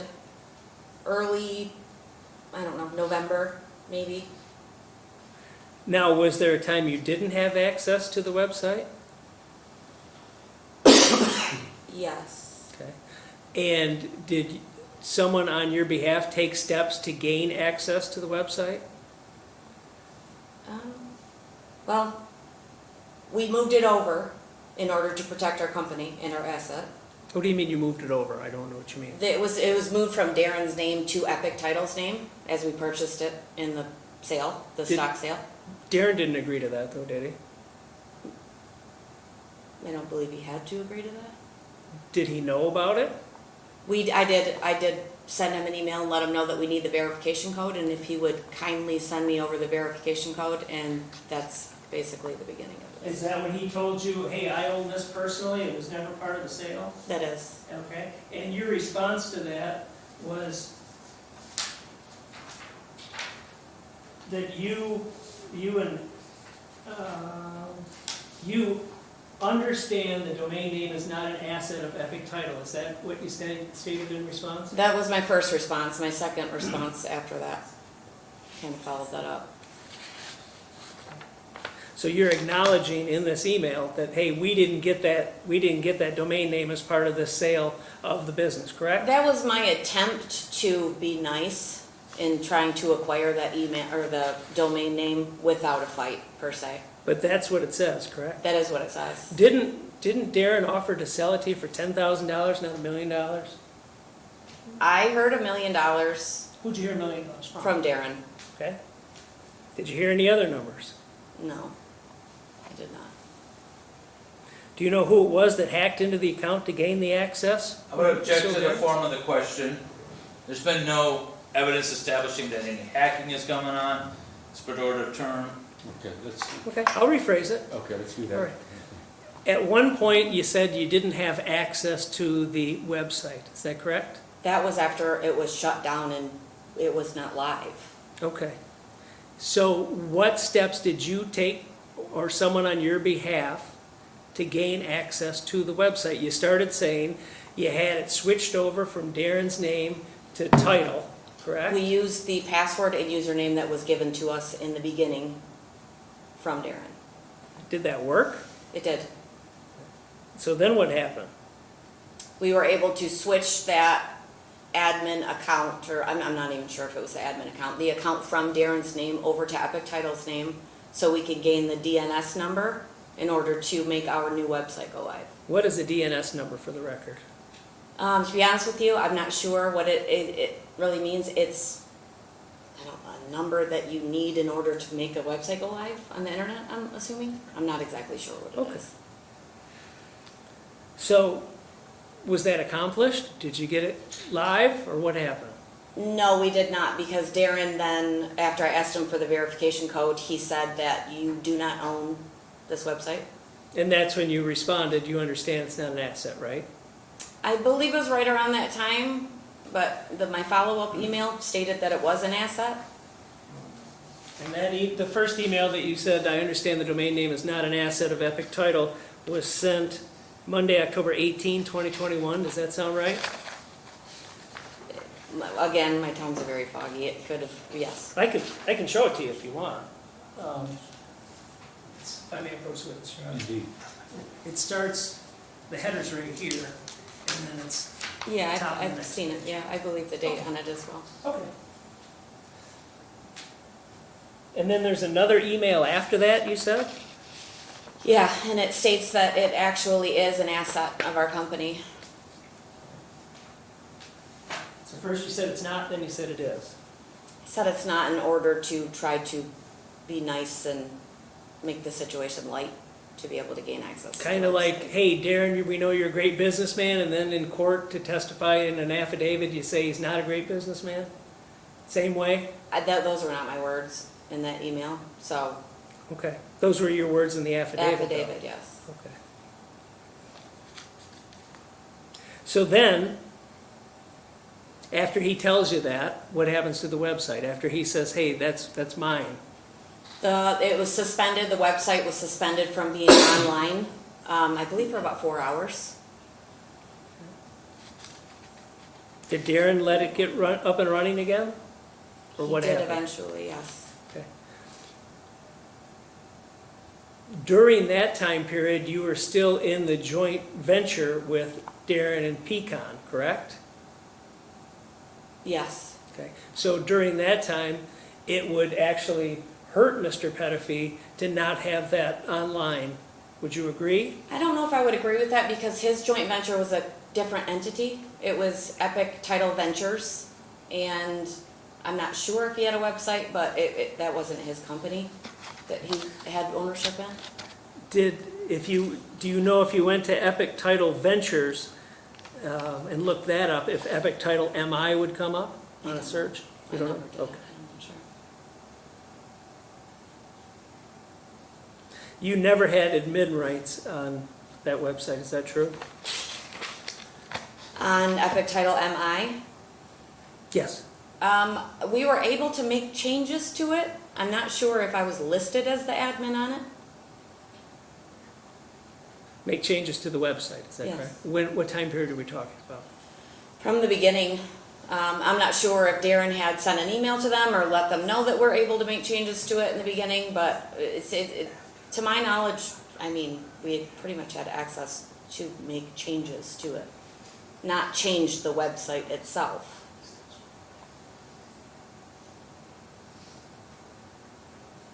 Do you know if Epic Title Ventures was shut down as a result of that, as well as Epic Title Services LLC at that time period? In Epic Title Ventures, the company? Yeah, if the website or their online presence was shut down along with Epic Title Services. I'm not sure if it was or Okay. not.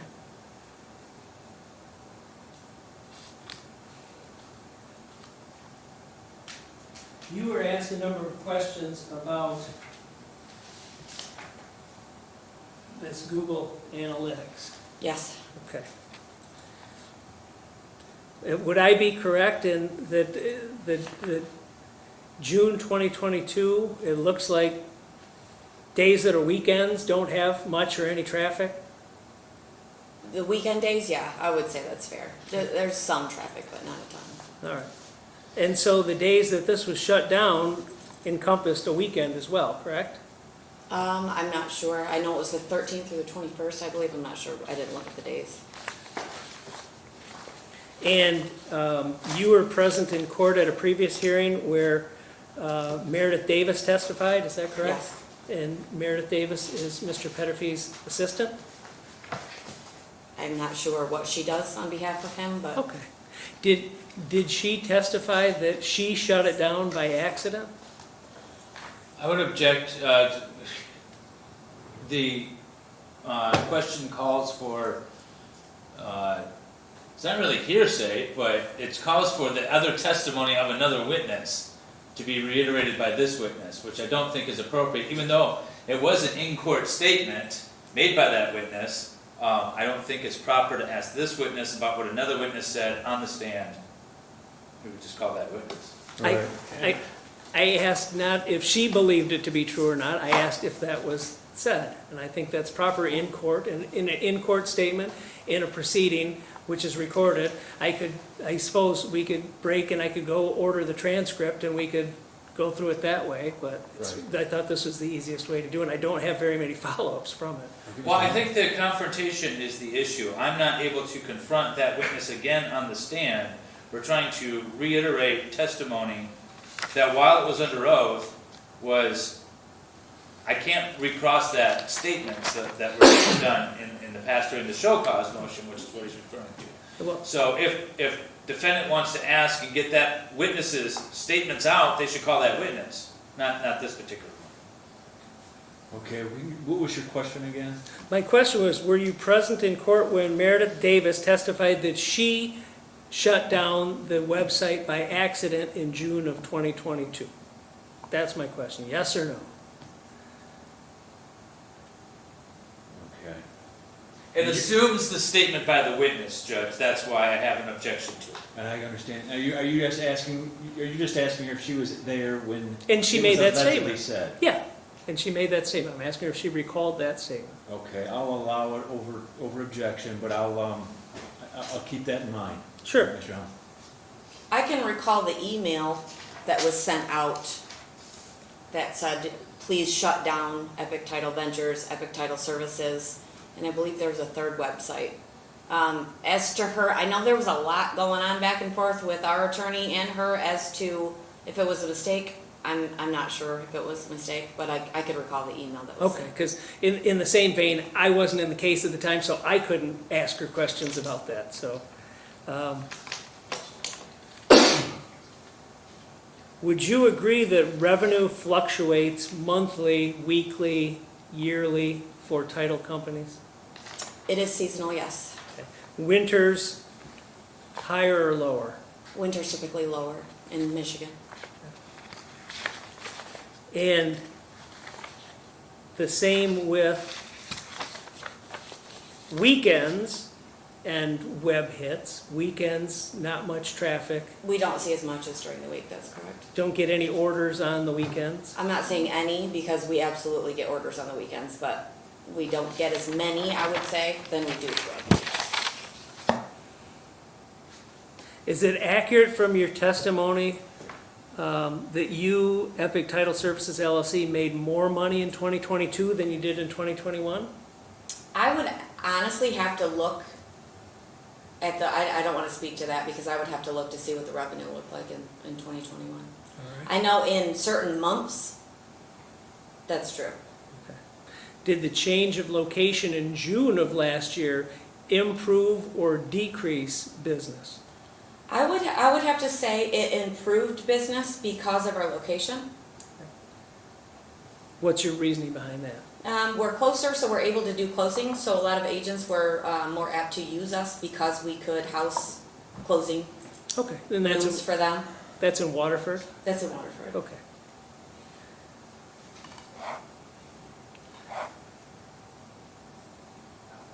And when you were talking about another $50,000 being paid for startup costs, you recall that? I do. Okay. That was the first 50,000 actually. The first 50,000 wasn't you and Ms. Lusby paying anyone. It was Epic Title Services LLC paying Christina Cantleberry and Mr. Peterfi, correct? Pecan Ventures is who we paid it to, that's right. Ventures, okay. Yes. So that has nothing to do with you or any money out of your pocket or anything that had, because It you were does not. you were just an employee at the That's time. correct. That's correct. And you weren't an owner then, because the year hadn't passed, correct? That's correct. Okay. And back then, before you bought it, an accountant handled the books for Epic Title Services LLC, correct? A gal handled the books. Who was I don't that? know if I would call her. I'm not even sure. Her name is Katie, I'm not sure Okay. what her last name was.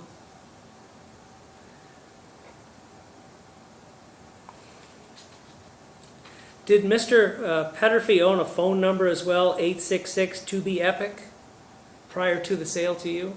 I'm not sure if he owned it. I'm not sure how that got started, to be honest with you. But yes, that was like a vanity phone number. And to your knowledge, he still owns that, correct? To my knowledge, yeah, we don't have any affiliation with it since we purchased the company. Okay. If I may have one moment to... Take your time.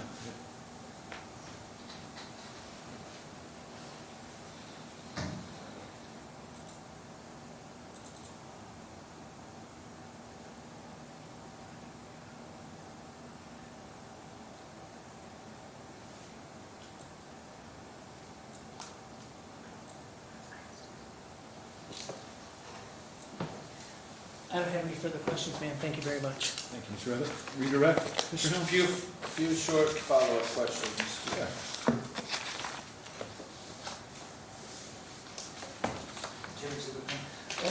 I think it's up there. Do you I have didn't these? take, I just had my own copies, I didn't take What it. one? And I think my email, oh yeah, that's up there.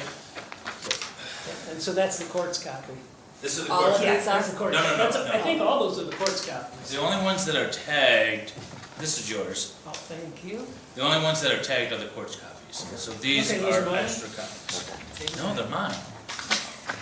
Are you sure? I thought I gave her to. Thanks. All right. See, I've had to get all mixed up before, and then the court reporter's going, hey, who has this one? I know, I'm trying to keep track of these here. So I'm giving them to the judge, so. With respect to Exhibit 1, this is an email sent from Heather Lusby, but it says "we" a lot, correct? Yes, Is this the royal "we," or is she talking about "we" meaning Amy, Leonardo, Heather Lusby, us "we"?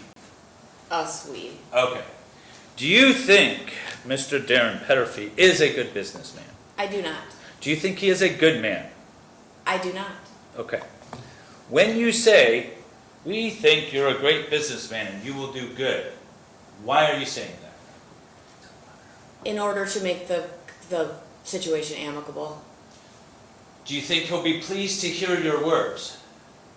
we believe that, yes. Okay. Is that the same approach you took when you sent the email regarding the ownership of the domain name? Yes, Do you think he would be pleased to hear your words? I believe so, to make the situation easier.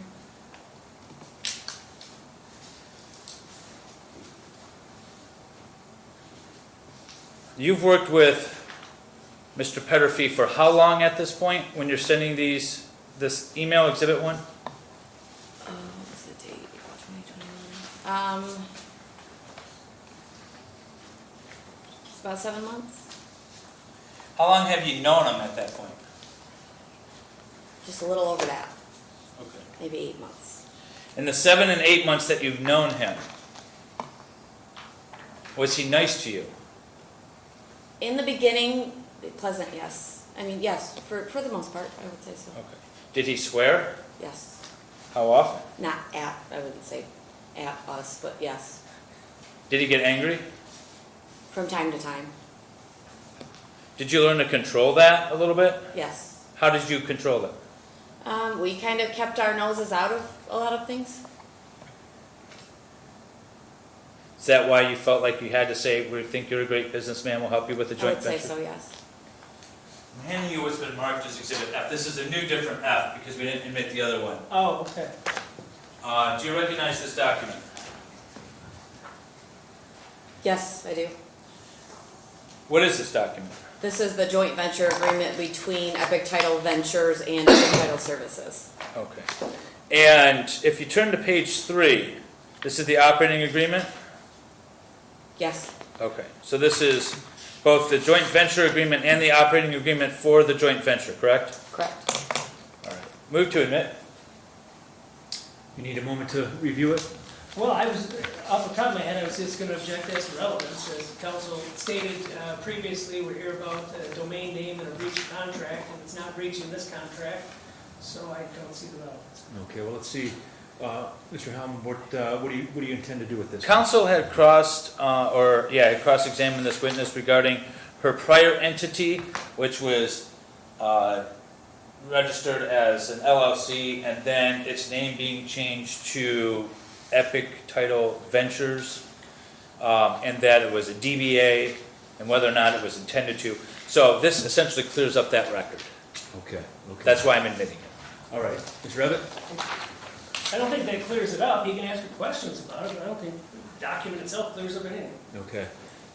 I think you both know by now I've been pretty open here, so I'm gonna continue with my approach to this. So I'll allow it, but let's not go too far afield. Not a problem. Page 3, if you may look, of Exhibit 3, or Exhibit F rather, it says that Epic Title Ventures LLC in Michigan Limited Liability Company. Do you see that? I do, Okay, so it was your intent to register it as a separate entity, correct? yes, Not as an extension or a DBA or anything? that's correct. Okay.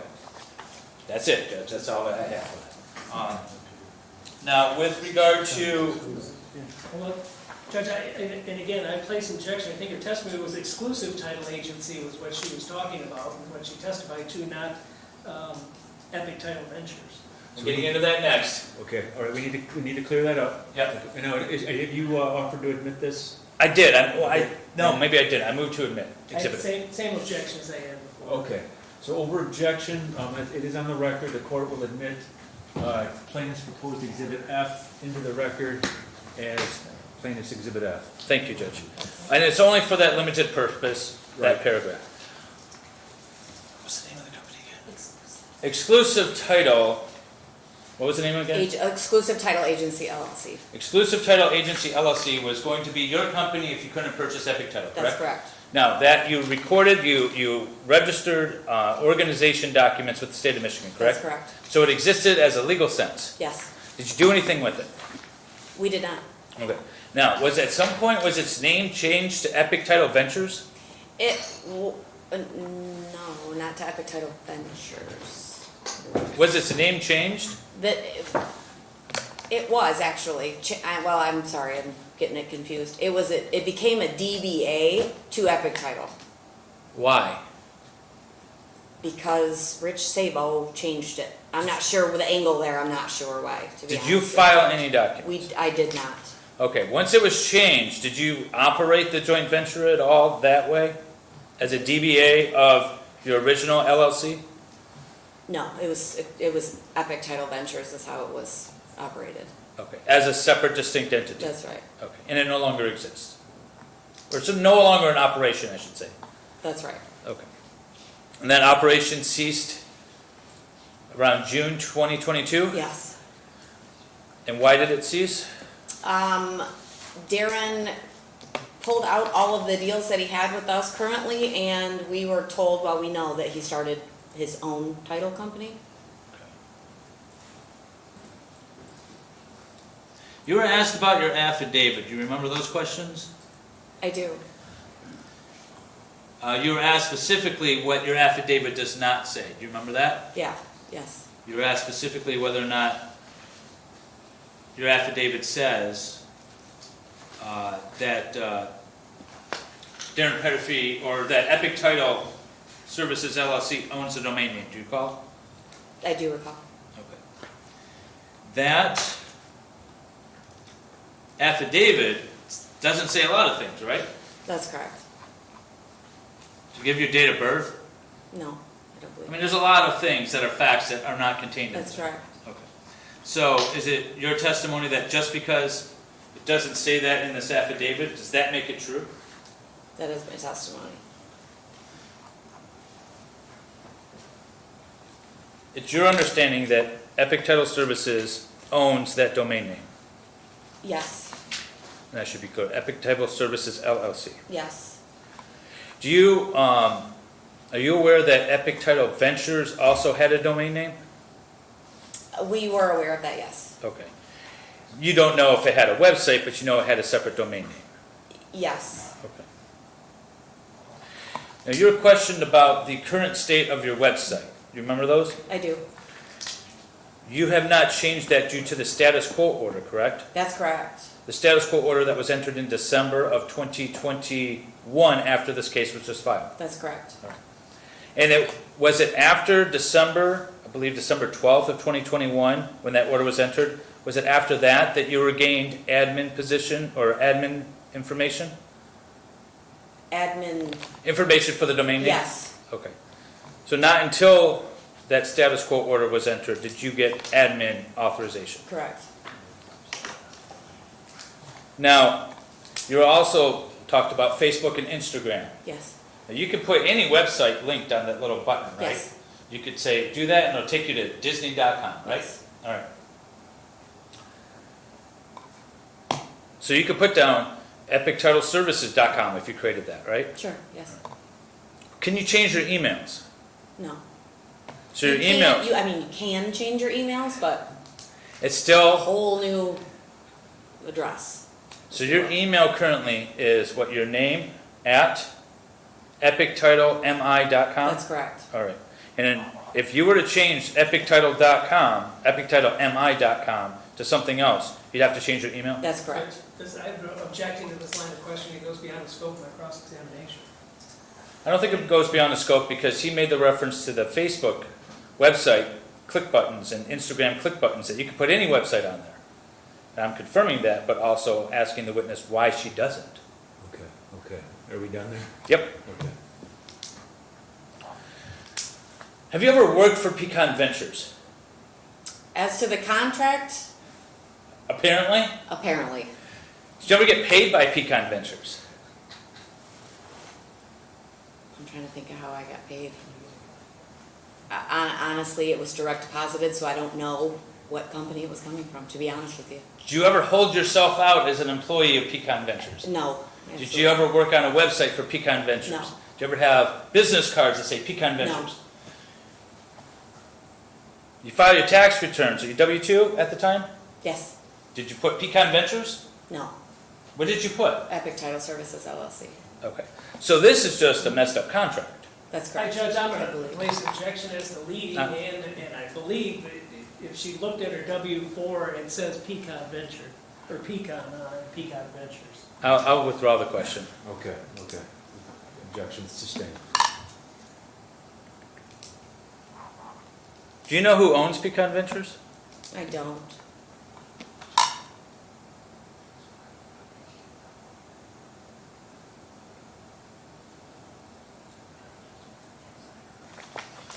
I don't think I have anything else. Actually, one more question, sorry. You were asked about the website in October being shut down. Yes. It was shut down because Darren transferred the admin responsibilities back, correct? And it was shut down for a few hours because of that? Yes, to himself, yes. Okay. So, once you transferred admin name to Epic Title Services, if it had been left alone, it would have never been shut down, right? Your understanding anyways?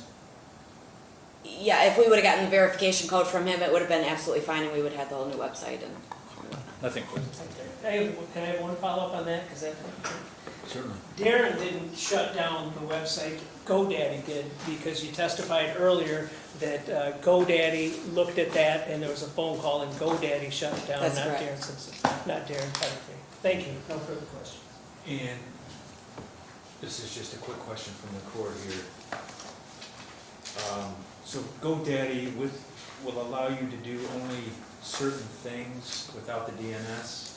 That's correct. Okay, and then there comes a point though beyond which GoDaddy doesn't allow you to.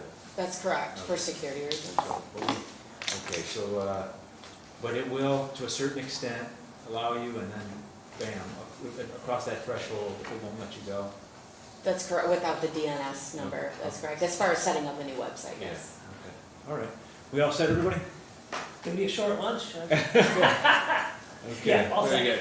Okay, so we're gonna, thank you, okay, now you're all set. We have plenty of time to eat. You wanna come back at 2 o'clock? Sure, that's fine. With that, I know it's gonna, No, it's maybe- fine. Maybe work an injustice to your next witness, but, It's fine. We're good with that. you wanna come back earlier? I'm fine with taking a short break and keep going, but I know others like to eat, especially your lovely clerk. Just sitting over there all nice and quiet. We better take 45. Judge. Okay, well, let's make sure we're not late, 2 o'clock? Sure. Okay. Thank you. All right, thank you, everybody. I'm sorry, you said 2 o'clock. 2 o'clock, but we'll hit the ground running, so Right. Sounds good. I'll be in here waiting for you.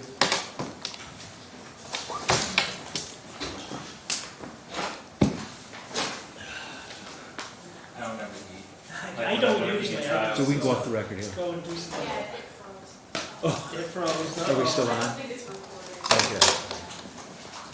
All right, we'll be back. The red light's on, but we don't think it's recording, but, yeah, be cautious. Thank You can hang around. All right, ladies and gentlemen, back on the record in Epic Title Services versus Peterfi. And we're gonna continue our bench trial after an extended break for lunch. Everybody's back in the courtroom and in place as I scan the courtroom. All right, we've heard from 2 of plaintiff's witnesses, so I'm going to ask Mr. Helm, plaintiff's counsel, if he has a third witness he wants to call to the stand. I do. Our scheduled third witness had to go pick up his child, so we were going to call Heather Busby instead. Okay, okay. Raise your Right. hand. Yeah. Let's see, Ms. Busby, please raise your right hand for me. Do you solemnly swear or affirm that the testimony you're about to give is the truth, the whole truth, and nothing but the truth? Yes. Okay, thank you. I Yeah, just tried to it'd put be it different. halfway There you go. together, and I think I messed them all up. I usually just throw them in here, but I'm missing a D for some reason. Let me look and see. Okay, and I'll have you also state your full name on the record, spell each part of it for us, and then we'll turn it over to your counsel. Heather Lynn Lusby, HeatherLynnLusby. Okay, excellent, thank you. And Just Probably- inquire from the court. in a few Judge, seconds. may I approach with regard to Exhibit D? I'm not seeing it in my stack. Yeah, I have it for you. It's this one right here. Thank you Yep. very much. I don't know why I don't seem to have a copy. Which of one it. is it? It's the employment contract. Oh, okay.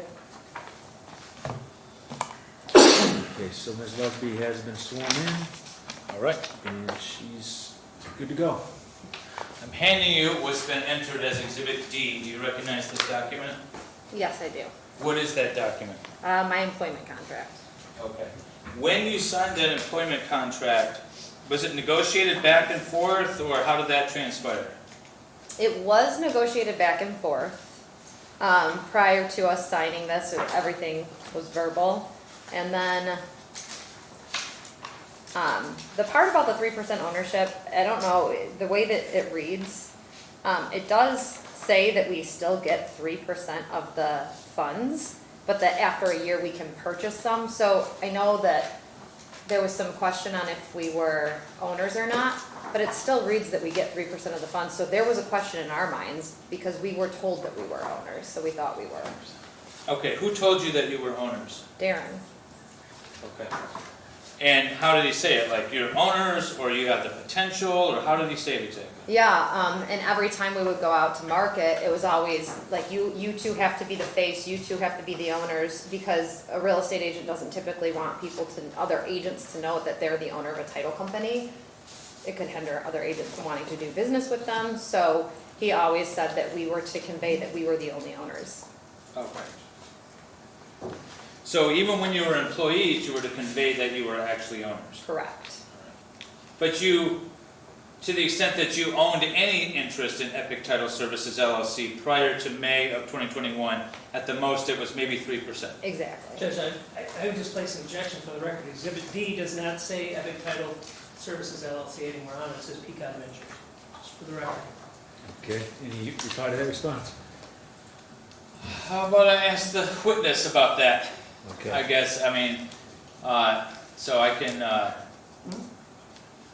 if you wanna I tell mean, I believe the prior witness testified with regard to the issue between Pecan Ventures and being in that contract and who they work for.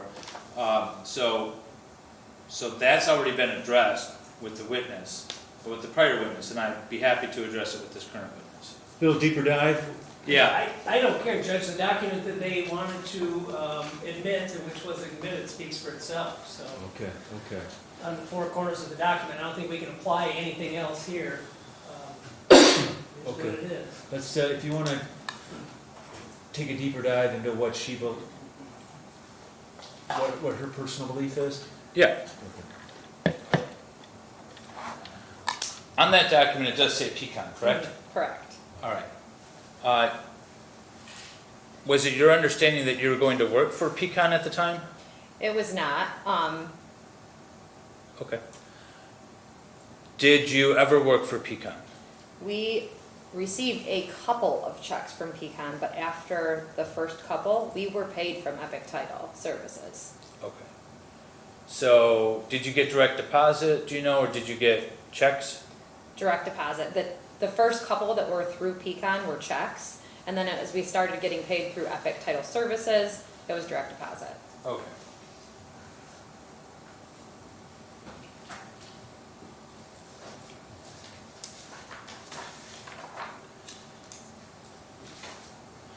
Handing you what's been entered as Exhibit B. Do you recognize this document? Yes, I do. That is the purchase agreement for the equitable interest in Epic Title Services LLC? Yep. Okay. If you could turn to the second to the last page.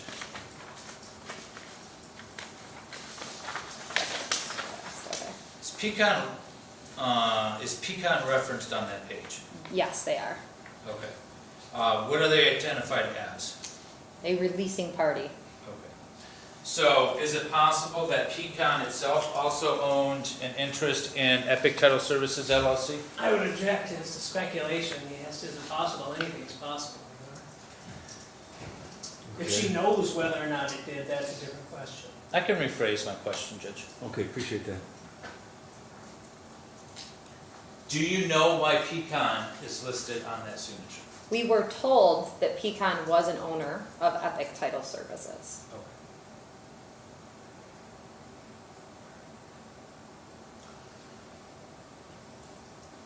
Are you aware of what ownership interest it may have had?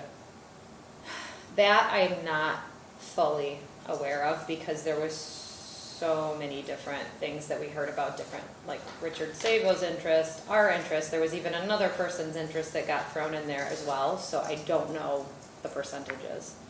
Do you know who owns Pecan? I believe Darren and Christina. Okay. And Christina's last name? Cantleberry? Okay. So, is it clear who owns what interest as it relates to Pecan versus Epic Title Services at the time you entered into this employment contract? No, I don't think it was clear, and can I elaborate a little bit on that? Sure. Okay. If you want to stop me, you can stop me, but I feel as though it was never very clear because we were always under the impression that Darren was an owner of Epic Title Services, and then all of this is happening. And it really seems like there's a lot of steps that are taken to make sure Darren is not the owner of these companies.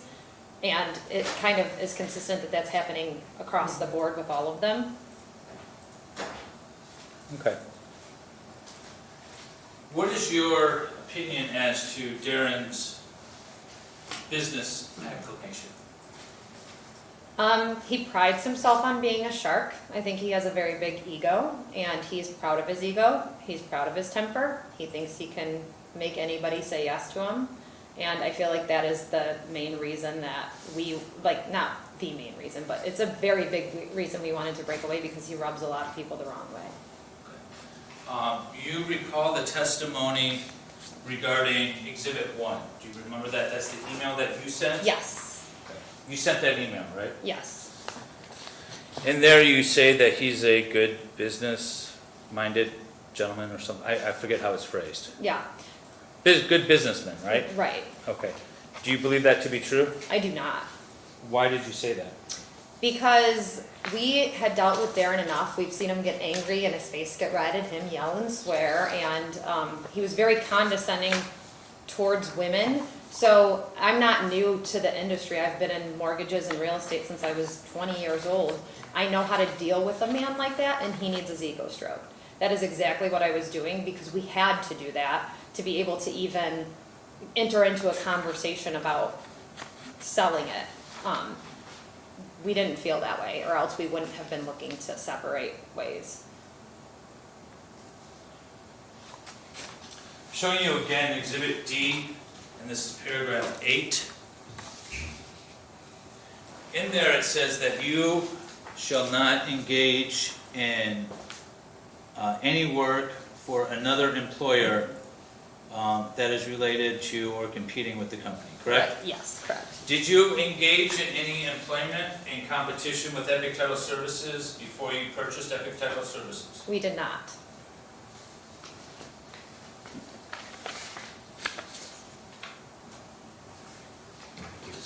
Yeah.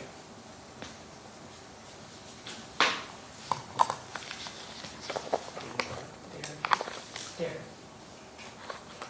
I think I have two of those, that's why you couldn't find one. Oh, all right. You stole mine, I got I it. know it, I can see you were just talking about it, there it was. Where am I? couldn't find that. Okay. When you were first hired, did you work on the website at all? Were you involved at all with the website? I helped with the little widget that we put on the website for our NetSheet application. Both Amy and I had a hand in that, but that's it. Okay.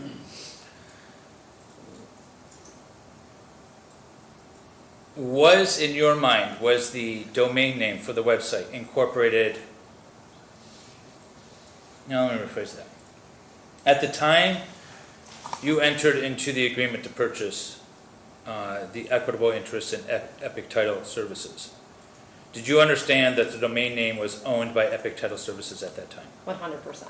Okay. What made you believe that? Because everything else was being transferred over and owned by the company. And most specifically, our emails that we use, which is our main form of communication. I get literally myself sometimes over 1,000 emails per day. And that's our domain name is our email address. So nobody ever said anything otherwise. There would have been no reason for us to think that it wasn't a part of the sale. The initial offer was something like $75,000, is that correct? Yes, I believe so. It was, eventually you ended up selling it for $50,000, correct? Yeah, that's correct. If it was clear to you that the domain name was not owned by Epic Title Services at the time of your negotiations, would that have impacted the outcome of the negotiations? We would not have bought Epic Title from Darren or from Pecan Ventures or whoever owned it. If that was the case, we would have just went ahead and went through with exclusive title. Okay.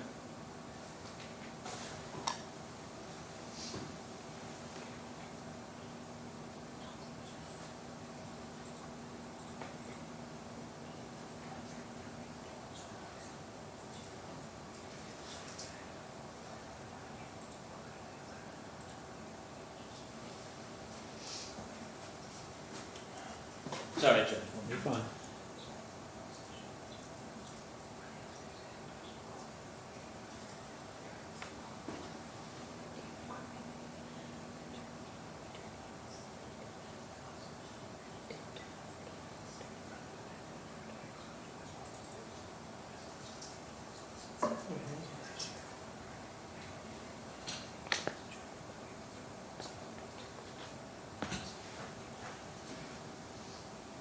I don't think I have anything further, Judge. Okay. Thank you, Mr. Allen.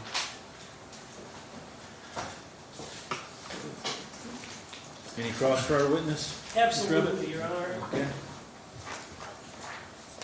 Here, we might as well have some, right? Good afternoon, ma'am.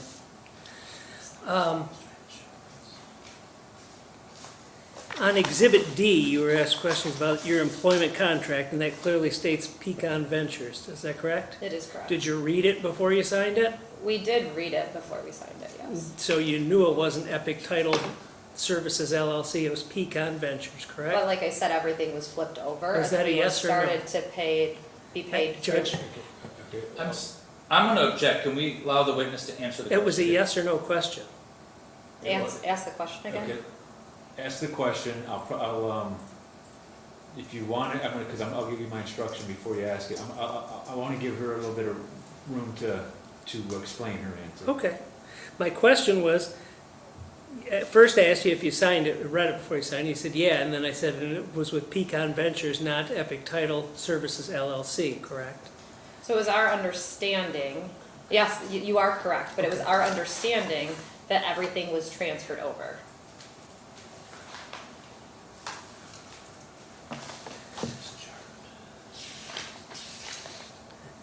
And one of the reasons for your employment, as well as Ms. Leonardo, was that you had a lot of relationships in the business, is that correct? That's correct. That's one of the reasons we're still as successful as we are. Okay.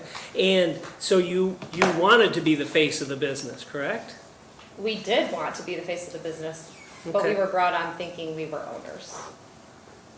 And in fact, the compensation says after 1 year of employment, it says years, but the employee will be entitled to 3% stock ownership at which can be purchased for $30 per share. That's what it said when you signed this, right? Can you read that whole paragraph, please? Yeah, as compensation for the services provided, well, here, I'll let you read it. Why don't you read it into the record? Okay.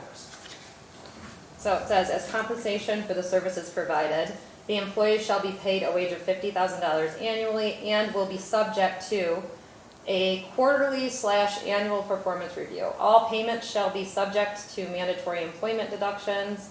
Additionally, the employee shall be entitled to 3% of the profit share revenue compiled monthly, which are to be after cost but before ownership distribution. And then, after 1 year of employment, the employee will be entitled to 3% stock ownership. So, yes, it does say that in that second part, but in the first part, it still says that we're getting 3% distribution, so you can understand where we've never been owners of a company before, why we might have been confused by that.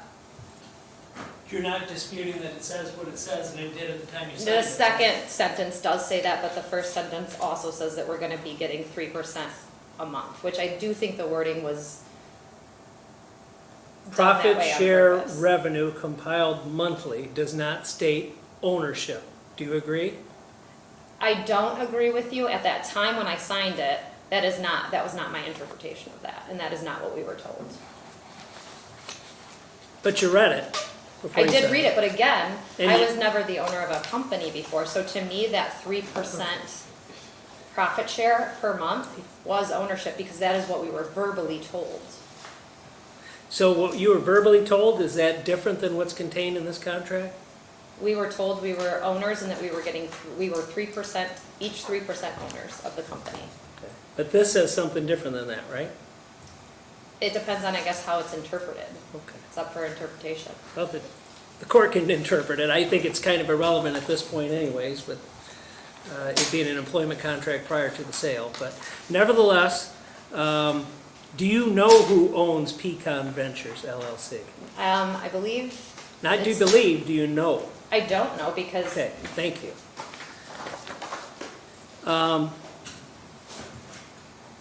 We heard some testimony about the website, and the website while you were working there, and then after you bought it, and heard how it was kind of crappy. Would that be a fair statement? absolutely. Okay. But you guys have had a year to change it, and it remains the same, is that correct? Yes, because we follow court orders and we're supposed to stay in status quo right now with the website. So we can't do anything with it. We've built a beautiful new website that we can't do anything with. Well, the website, when I looked at it and asked Ms. Leonardo questions about it, it looks a little different than what it might have been, so somebody changed it. Would you agree with that? I don't know who changed it, or if it was just a function of the website that something happened, but we have not made any changes to it personally since we were told it has to remain in status quo. You have, like you said, relationships with tons of people in the industry, right? And so they have your cell phone, I take it. Is that yes? You have to say yes for the record, I'm sorry. Yes, they do. Okay. And so, did any of them call you and say, hey, Ms. Lusby, your website's down, lucky I know how to get a hold of you? One of our agents did reach out to me. That is how we found out that the website was down and showing Epic Title Ventures instead of Epic Title Services. Which agent was that? His name is Matt Wilhide. Matt what? Wilhide. Will Hyde? Who does he work for? He's an EXP agent. Tell me what that means, I don't know. EXP is a real estate brokerage, same as Darren's real estate brokerage. Okay. And where's his office out of? I believe EXP is a little bit weird. They don't necessarily have brick and mortar everywhere, but I believe his main office is in Northville. Okay. You didn't, because he was able to reach you, you didn't lose any business because Well, he no, could reach you, he right? is also a friend of mine. Okay. So he called to let me know. That doesn't mean that we didn't lose any business. It just means that he cared enough to let me know that it was happening. And when did he let you know? He let me know, I believe it was probably, I don't know the exact date. Do you know the month? Yeah, in June, 2022? correct.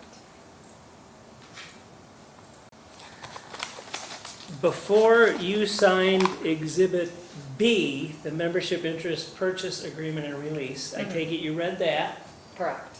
and did you have any questions on that document? We negotiated that document back and forth quite a bit, so all of our questions were answered before we signed everything, So you knew what you were signing when you signed it, you were comfortable in signing it, correct? correct? And who's listed as seller on that document? If you want to look at it, you can.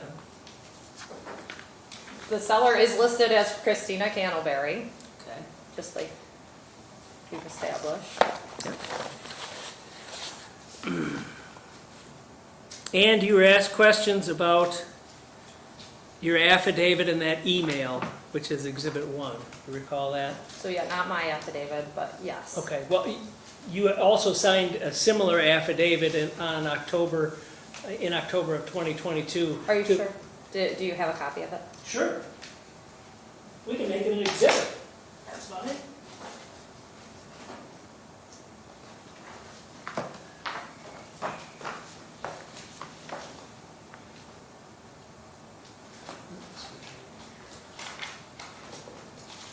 Attached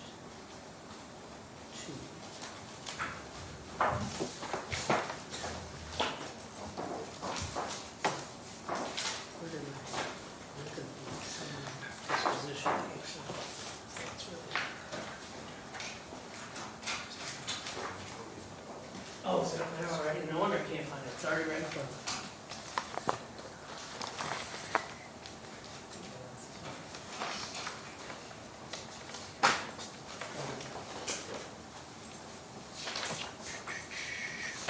If I may approach the witness, I'm showing her what was marked as Exhibit 3 in plaintiff's motion for summary disposition, Your Honor, and there's already a document that was in the court file. You may.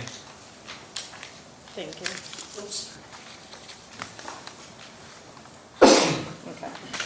So I haven't seen this since I signed it. Okay, take some time and read through it if you like. Okay.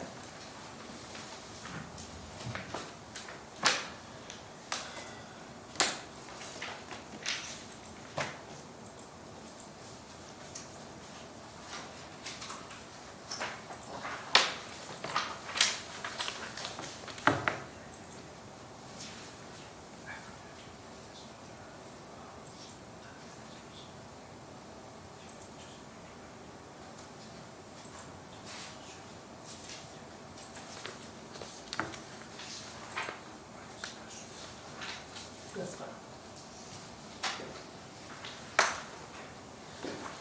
I'm good. I'm sure I can skim it to answer any questions.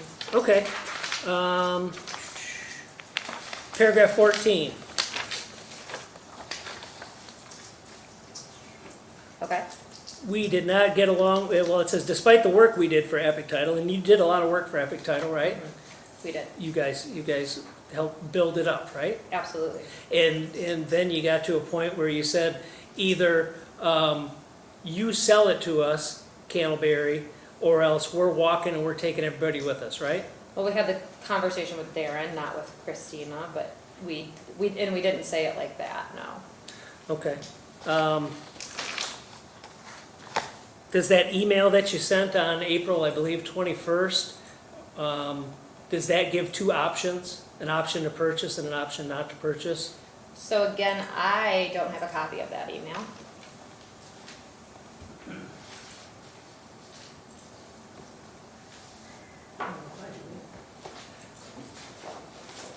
I think you only I had think one the court copy and has, the judge the court has. has my copy. Which one do you need? Exhibit 1. Yep. It's just one page. It's the email. It's exhibit 1, I don't think I Yeah. grabbed it. Sure. No, I might have, but. Let me look up here to make sure it's not up here either. You had it attached to something. Was it Is- attached in is- here? Remember you said? Is it in another spot too? I thought you saw it on here somewhere. It's attached to the summary motion that you Is that have. in this? Oh, yeah. it's somewhere. I don't think. Yeah, I- let me look. My eyes are bad, so I literally have to have it right in front of me to be able to read it. I'm just glad I remember my glasses after lunch, because I was gonna be in trouble if I didn't have Did you find it? it. I didn't yet. Okay. Judge, did you find it? No, I'm looking. Uh-oh.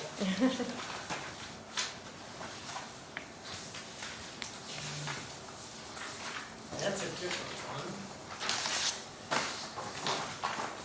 It was in there somewhere. Was it in this? There's no over there, it's marked exhibit 1 right there. No, this is the invoice. Oh, here, I have a copy of it. Oh, Okay. It's just that copy. Okay, well, I'll find the original. Okay. I'll look and make sure I don't have it. okay. Do you recall, oh, take a minute to read through it. You sure that one will suffice? It's the exact same. Okay. Yes, I do recall sending this. Okay.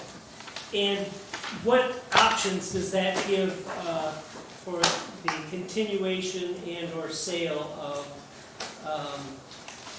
the LLC, Epic Title Services LLC? So it gives two options. The first one is for us to buy it effective September of 2020. We assume the tax liability for the 2020 tax season, which we were estimating at 15,000, we weren't sure. We take on the current tax liability for the 2021 tax season. So far, again, we were estimating that to be 15,000 at that time. We pay you an additional 75,000 right now to buy Epic Title. We immediately are responsible for paying employees after purchasing Epic from you. And then this would be a value of 105,000 as a whole, as you would not be responsible for any of the taxes for 2020 and 2021. And then the second option was, we do not buy Epic Title, as you will be finding replacements for Heather and Amy and the team. Our last date of employment with Epic Title will be April 30th of 2021. Epic Title would be responsible for the tax liability for 2020 and 2021. Epic Title would be paying current employee salaries until April 30th. The bank account would most likely have a balance of around 40, I can't see what that says, 40,000? Got my glasses? No, that's okay. I'm literally blind, it's not even funny. Essentially, this would leave Epic, after paying salaries with taxes, the potential profit of 10,000. Okay, and so that was your email saying, hey, if either you sell us the company or we're walking in what, a week? Is that the time frame you gave them? Well, we had been having conversations prior to this. This was just putting everything in writing. This Okay. was, and the second option was really the option that they were wanting, that Darren mentioned, no, we're not selling it to you. So this was just me clarifying, here's what we're offering, here's what you're saying, and this is what it looks like. Okay. And then at the bottom of that page, there's a circled paragraph. You see the circled paragraph? Yep. Can you read that for the record? Darren, we get that this is a super emotional topic, but we wanted to speak in business terms. We do believe that you are a great businessman, and we feel it's unfortunate that we can't align. We wanted to put this out there for you to better understand our point of view. And then in your affidavit, you state that we did not think he was a very good businessman in paragraph 14, correct? But I did already answer that question. Okay. I mean- thought we got to that and we moved on. Yeah, I did already answer that question. He, the things that he said to us about other people, we had to, this was the easiest way out. We didn't want it to be bad, we didn't want it to be ugly, so we were trying to placate him and to hopefully avoid having to go through all of this. Can I? Yeah. Thanks. Okay. And, Sorry. that's okay. And also with that then, you're basically putting us back up against the wall, saying you sell or we're walking, you got no team, you got closings coming up, too bad for you, we're out. No, because the second option was what he wanted. So we were willing to, actually, what we ended up doing with the joint venture was super beneficial to him and his team. We have never done a joint venture where the other partner makes that big of a profit. We did that for them because of the fact that Christina was Amy's sister-in-law. We didn't want to burn that bridge. So actually, we felt like we were being very accommodating and very kind, and we didn't want to leave them high and dry. Okay. Do you know of any document that states that the domain name came with the sale? There was no document. Okay. And when you're doing the joint venture, was there a website for the joint venture? We do not, as the company that houses the joint venture, we do not create websites for our joint ventures. That is our joint venture partner's responsibility. So that would have been Mr. Peterfi? Exactly. Okay. And did he create one to your knowledge? I actually don't know that. Okay.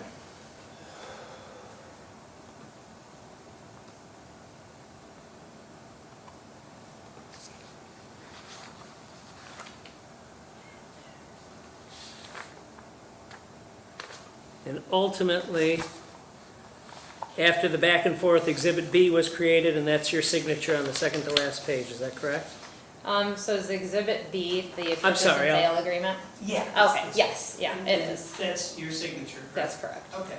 And then on The following page, there's a consent resolution by the members of Epic Title Services LLC. Do you recall that? I don't recall it off the top of my head. sorry, I'm just testing your eyes. I know. Apologize.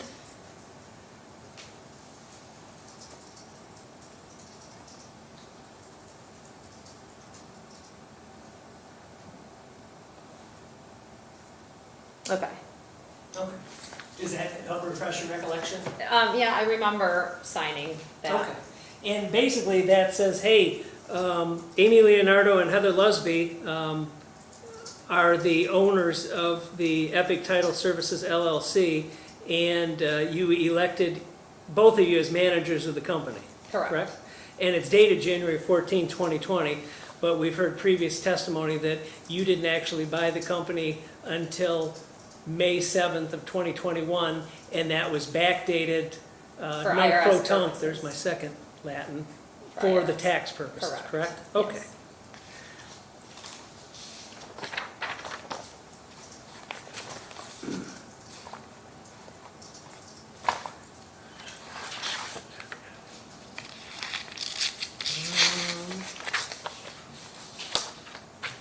The domain name we're talking about here is epictitlemi.com, is that correct? That is correct. And the name of the company you bought is Epic Title Services LLC, correct? That is correct. Have you ever looked into purchasing epictitleservices.com?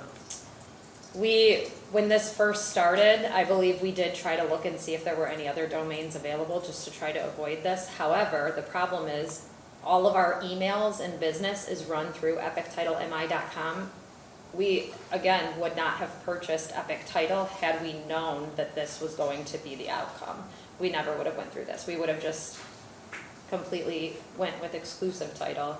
Okay, then why isn't that specifically included in the agreement, that, hey, here's what we're getting for this? Because it was a stock purchase agreement, so everything with the company, it was supposed to stay the same, right? So we were already using that website, we were already using that domain, we were already using that for our emails. Our phone number stayed the same. We didn't keep Darren's 866-2B-EPIC number, we just didn't like the number. But we kept our main phone number and all of our extensions. So we had no reason to believe that our domain was not a part of that. And you didn't specifically ask about that either, did you? The domain? Yes. We did not, because we had no reason to believe that it was not included. Everything else stayed the same.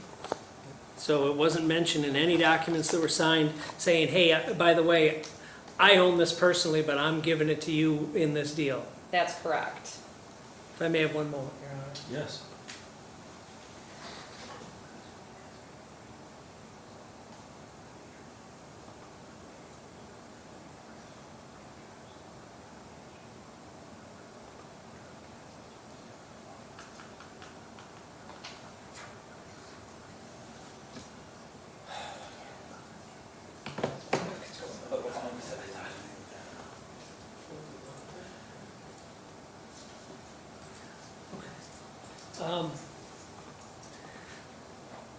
Prior to the purchase, there was a specific inquiry as to the copy machine, whether that came with the deal or not, right?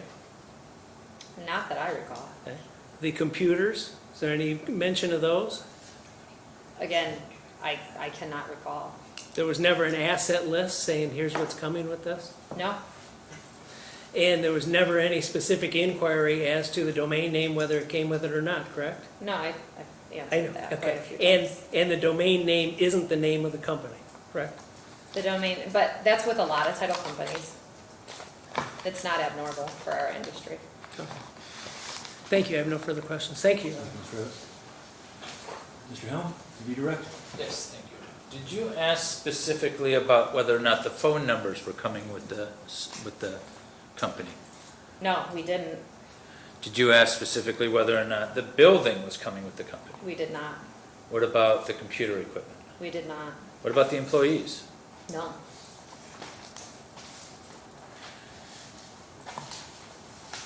What type of sale transfer was this, as you understood it to be? A stock sale or, equity sale, right? So we thought it was everything. Company stays, the owners change. Exactly.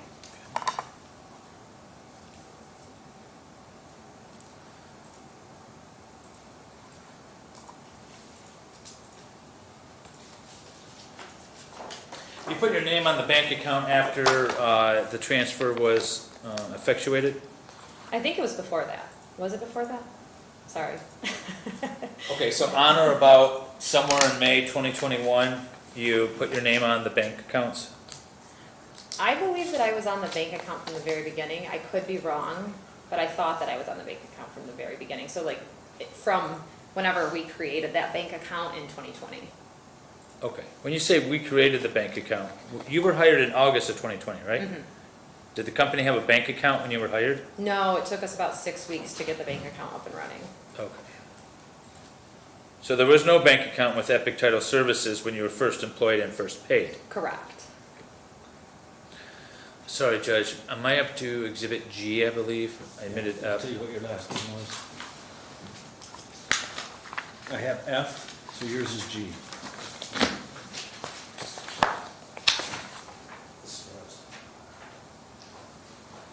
Handing you what's been marked as Exhibit G. Do you recognize this document? Yes, I do. What is this document? This is it's one of our bank statements from Bank United. Okay. Is this the bank account that you would eventually, or at some point, put your name on and Yes. is it a true, accurate representation of the bank statements from this bank account for randomly selected time periods? Yes, it is. Move to admit. Mr. Everett, do you need more time to Yeah, you peruse need it? a minute. Yeah. While he's looking over, I'll just ask a few more questions. Title Tap is the company that hosts the website, correct? Yes, that is correct. Okay. And Epic Title Epic Title Services LLC continued to pay Title Tap even after May of 2021, correct? Correct. Does it still pay? Yes. Do you know how often the GoDaddy account needs to be renewed? I do not. Do you know if it's been renewed? I don't. I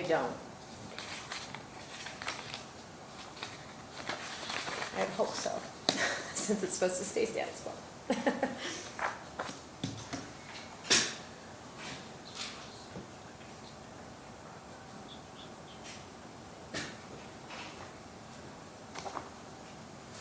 Judge, I don't have any objection to it with the caveat that this goes beyond the scope of my cross-examination. It's introducing a whole new topic, so I wanted a chance to examine around these questions, these alone. I concur that it goes outside the scope. I conferred with defense counsel prior to me introducing these and said, hey, I forgot to introduce these, I'd like to do it, so. Okay. So And I said, no problem, I just want to be. I'll see you back up here in a few. All right. I move to admit Exhibit G then. Okay, there's no objection? No objection. So the court will grant that request? There you go. Thank you, ma'am. Yeah. So here's your copy of Okay. Exhibit G. And in here it indicates, has several highlights, and just indicates that Epic Title Services LLC has continued to pay for the title tab services, correct? Correct. Okay. And everything else is redacted because it's not relevant? Right. Okay. Nothing further. Okay. Thank you, sir. So we're gonna have a recross examination of you by Mr. Rabbit. Thank you. Do you have Exhibit G in front of you? No, I don't. Oh, we Mark got it back up to it. Thank you. All right. Do you have personal knowledge whether Title Tap is the website fee or the domain name fee? I believe it is the website fee. That's a different thing than the domain name fee, right? Right. Okay. And the sale of the business happened May 7th of 2021, correct? Correct. What's the last date of entry for payment for Title Tap on this document, on the last page? on the last page. Yep. This one says April 13th, 2021. It's before the sale, right? Correct. No further questions. Thank you. Ron. Okay. You're welcome. Okay. Ms. Busby, I just want to, you stated earlier that, as this sale was, subject sale was about to take place, you didn't inquire as to what assets would come with the sale? Right. Okay, were you just trusting that it would be everything? You weren't curious at all? Well, we had an attorney that wrote about all of our paperwork, and he explained the difference between an asset purchase and a stock purchase or an equity purchase to us. So we were under the impression that we were doing a stock or equity purchase, so there was really no need to ask about that, because everything would go with it. Okay, okay. All right, it's a major purchase, so, but you pretty much, maybe. That's why okay. we had an attorney. Okay. Yeah. Okay, all right. Good. I think I'm all set. Attorney's all good? No further questions from me. Okay, All set. okay. All right, thank you, Ms. Busby. You are excused. Oh, yes. Your Honor, I have no further witnesses at this time. Okay. I apologize. I do. I want to call Amy Leonardo back up because of the Google Analytics. Okay, okay. Um, Now, did we lose a witness along the way that We you did. we were gonna call? Okay. We lost a witness along the way. He had to go pick up his kids Okay. for his son from school. It is what it is. All right, I'm sorry about that. Yes, sir. All right, yeah, Ms. Leonardo, if you want to come back up. I don't have to swear you back in. I'll just remind you that you're still under oath, okay?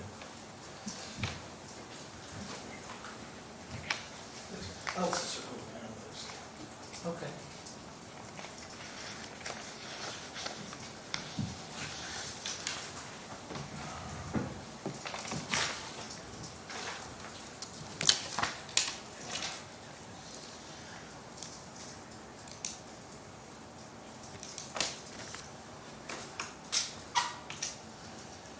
Ready, Judge? Yep, I'll Okay, thank you. I'm handing you what's been marked as proposed exhibit H now, which is the Google Analytics.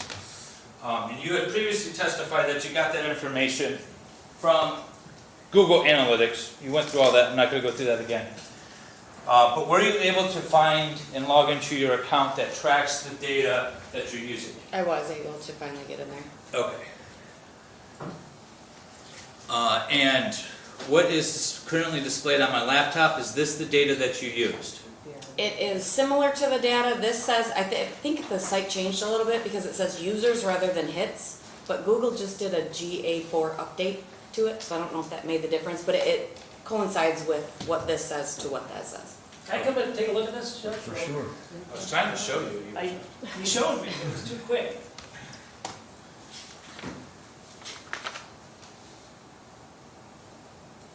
See the dates up to the left-hand corner?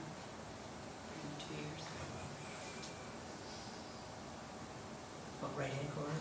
Oh, it's right there. Yep. Oh, is it not? So this no, it's not. So this is the range. These are the years. Blue is 21, the orange is 22.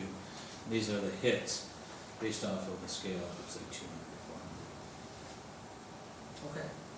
And do you see anywhere where Google is the source? So analytics.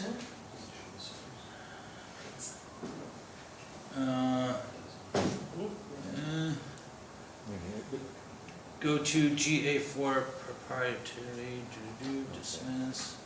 Well, analytics is the, I almost forgot my mouse. Analytics is the, and Google has a bunch of stuff. They have Google AdSense, they have Google Analytics, they have a bunch of things like that. If I don't want to mess anything up, but let me see here. This is Epic Title, MI, that's the website. The hits, does it? This is your Gmail account that you're logged into. Well, there's the Google logo right there, Google Marketing Platform. I'm satisfied. Okay, thank you. So find it somewhere. Yeah, yeah. Okay, and so while this, let me back up. When you were trying to find everything you had mentioned that Google did an update on their system. They did, since I've done this, that is the update. Is So that why it's- it took you so hard to find it? Yes. Okay. And now this is tracking hits as opposed to what? That is tracking users, this is tracking hits. I Okay. don't know the difference, I haven't got any time to really look into it. Okay. Now you had looked at well, let me ask you this. Foundational, I'm gonna leave her a little bit. You had looked at the exact numbers and compared them to these numbers on your sheet, correct? I did, Were they identical? no, Were they off how much? they're off between 10 and 20 10 and 20 users or hits? hits users, yes, but they coincide with the statistics as far as from year to year. Okay. So this is tracking users on the laptop currently? Users that, for the Hey, website. can my client come and look at this, because I might have some questions on it. Sure. It's different. Yeah, it's obviously different. It's different than the exhibit, Right. so. I want everybody to be privy to this. Yeah, absolutely. I can print this, Paul. Actually, it looks like I can export a report. Okay, so this is tracking, it says identifies users here, correct? Yes, Now, it used to say hits, that's what you're saying? it did, Okay. And I believe when you and I were looking at it, it said something like Google G4 has now been updated, you need to log back in and do all this. Do you recall Yes. that? Okay. So on this page here too, tell me what year, I guess, or what time frame you're looking at. so in the blue, it's from January 2021 to December, the beginning of January 2021 to the end of December 2021 is the blue. And then the orange line is January 1st, 2022 through December 31st, 2022. And that's the orange. Okay, so this is the entire year tracking both 2021 and 2022? Yes, that's correct. All right. And here it indicates around mid-May or so, a decline in users for 2022, is that correct? That's correct. And is that consistent with the bar graph that you have created on Exhibit D? Maybe not the exact numbers, but at It's least correct. A trend. a trend. Yeah. It's tracking the trend that, okay, and then prior to mid-May, the hits were higher in 2022 than in 2021, correct? Yes, that's correct. Okay. And since June 2022, the hits have been consistently lower. Lower than 21, yes, that's correct. Okay. That's what I wanted to establish. I'd be able to print out an exported report, or I'm not sure how the court wants to take this in. The main purpose is I wanted to show the differences, which is contained in the bar graph of Exhibit H. So I'm fine with doing that as long as the court is qualified or satisfied with the foundational, rather than printing out something else. All right, I want to give Mr. Evan an opportunity to. Cross? Yep, to cross. And if you need, I realize this is kind of fast, so if you need time to. Yeah, if you can give me Yeah, take your time. I appreciate the court's indulgences with that. Yeah, I mean, it's, with the jury trial, it may be different, but I think we have a little more wiggle room here. I have faith in your honor to sort out the evidence. Okay. And, the objective here is to get to the truth on the merits. I'm not looking to,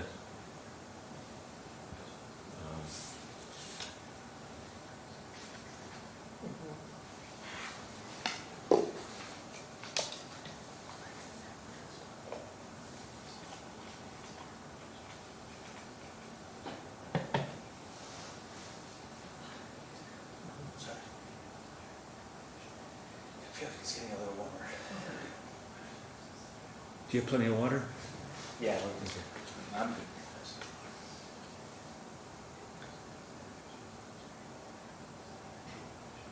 We just don't have enough cool air. Yeah, that's the problem. We have It's enough tough water. cooling down big buildings like this. Yeah.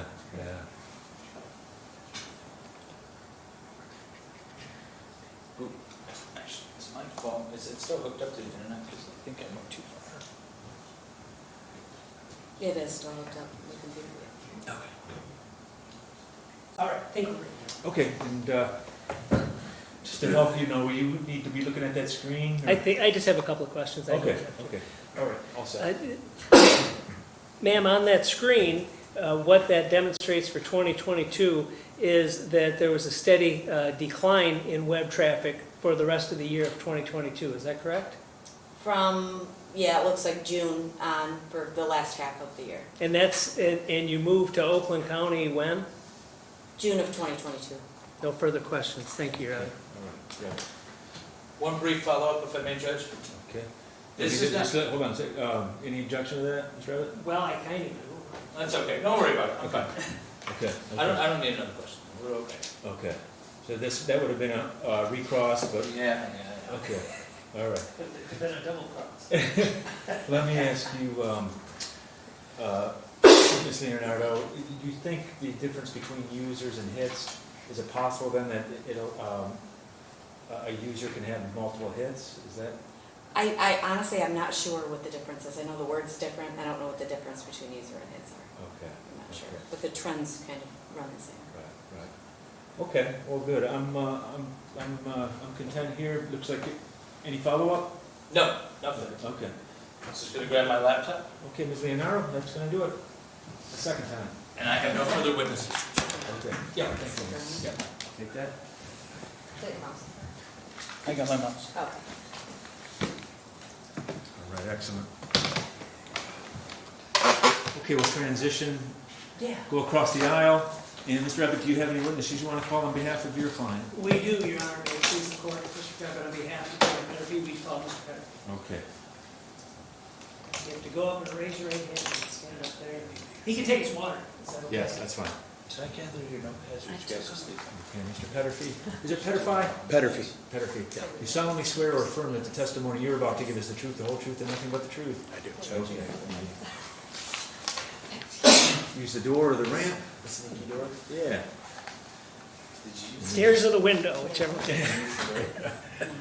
Get comfortable in that chair there.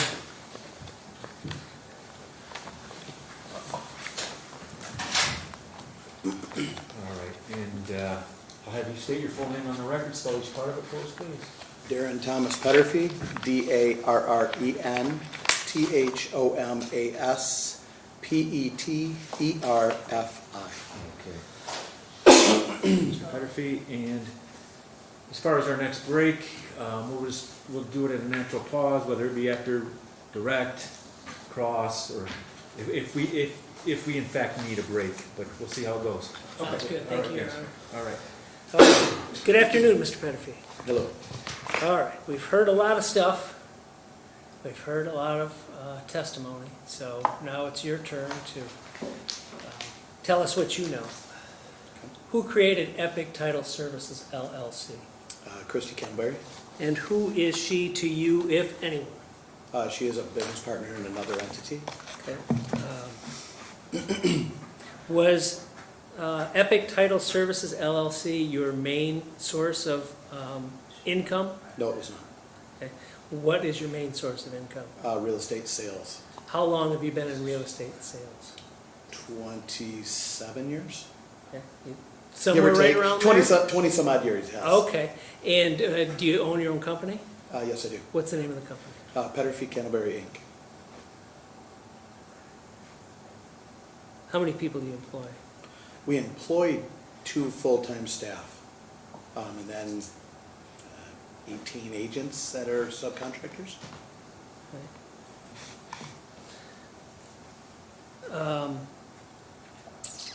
I asked you who owned Epic Title Services LLC after it was formed? Christy Canterbury. Who sold Epic Title Services LLC to Ms. Lusby and Ms. Leonardo? Christy Canterbury. And we've reviewed Exhibit B, and I'll show it to you for your...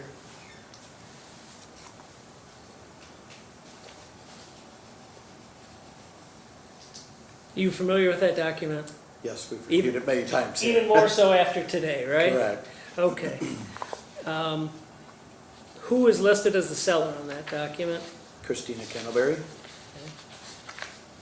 You heard some testimony about, well, we weren't sure who the owners were, so we did all this and that.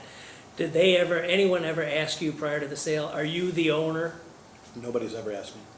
What was your role at Epic Title Services LLC after it was formed in January of 2020?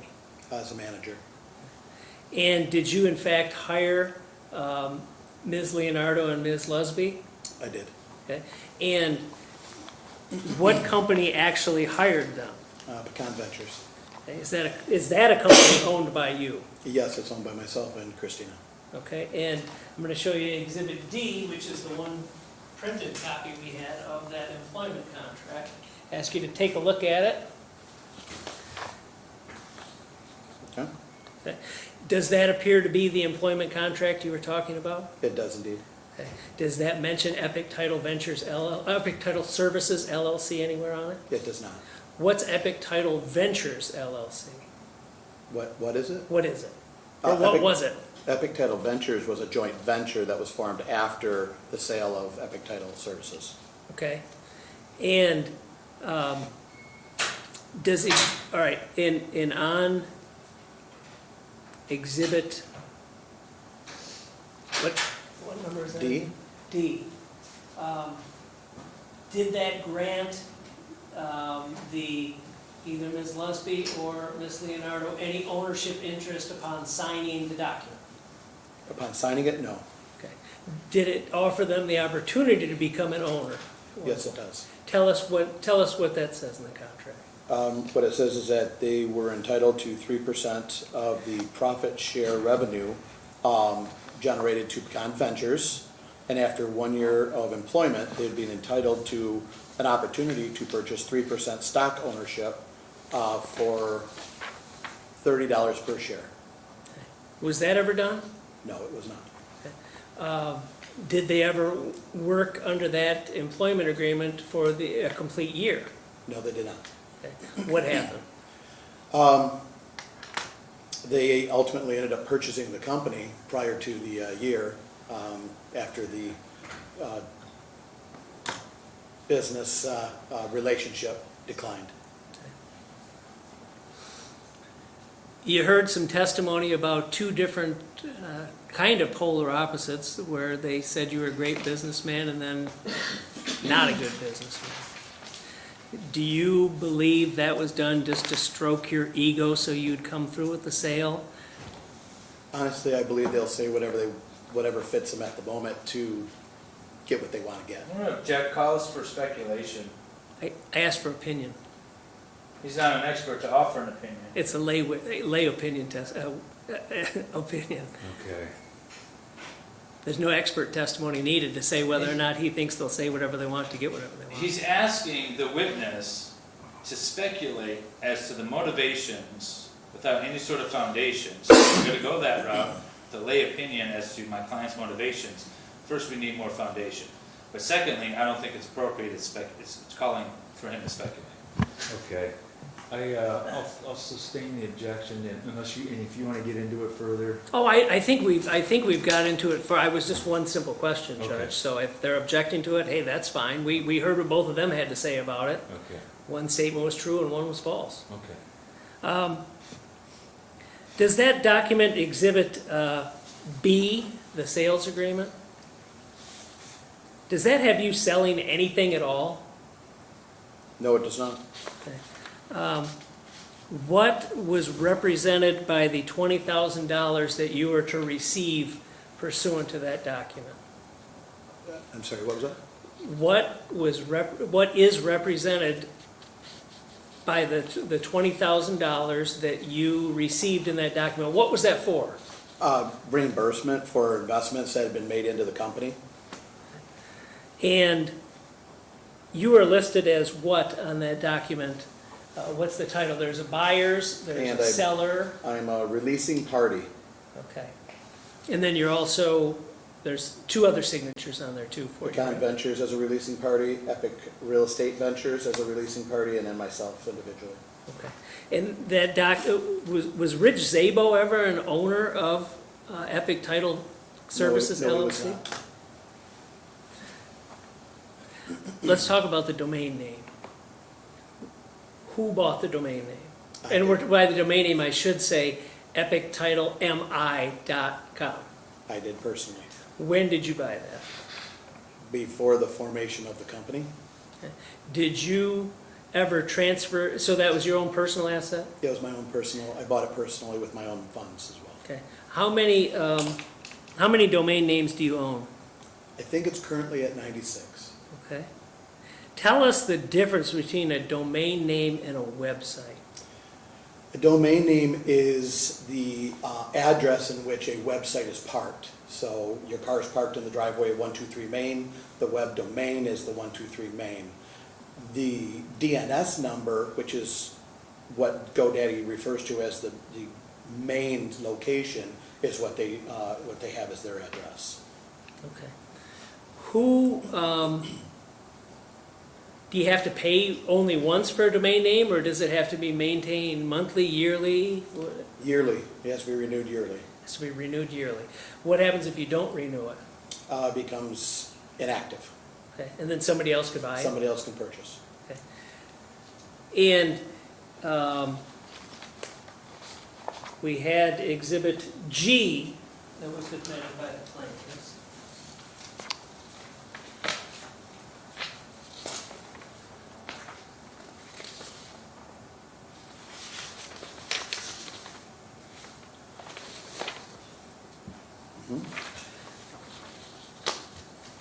What does that list that they're showing for money coming out of a bank account? It is for the website in which Title Tap hosted. So that's a whole different fee than the GoDaddy fee, right? Correct.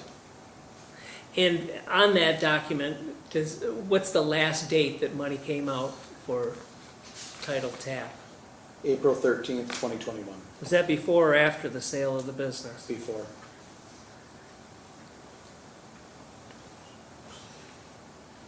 Tell us how this sale came about, the sale of Epic Title Services LLC to Ms. Leonardo and Ms. Lusby. I was notified by email that their intent was to either leave the company and take all the employees with them, and leave all the current orders open, unfulfilled, or sell them the business and they'll fulfill and continue keep working and set as Epic Title. And it was Christina Cattleberry who had to sell the business to them? Correct.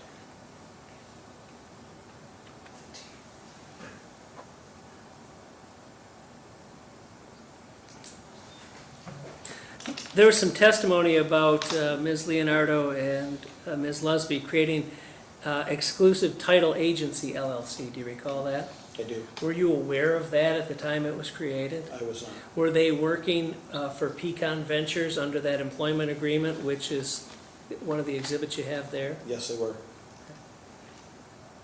And you heard testimony, how they went to the underwriters to discuss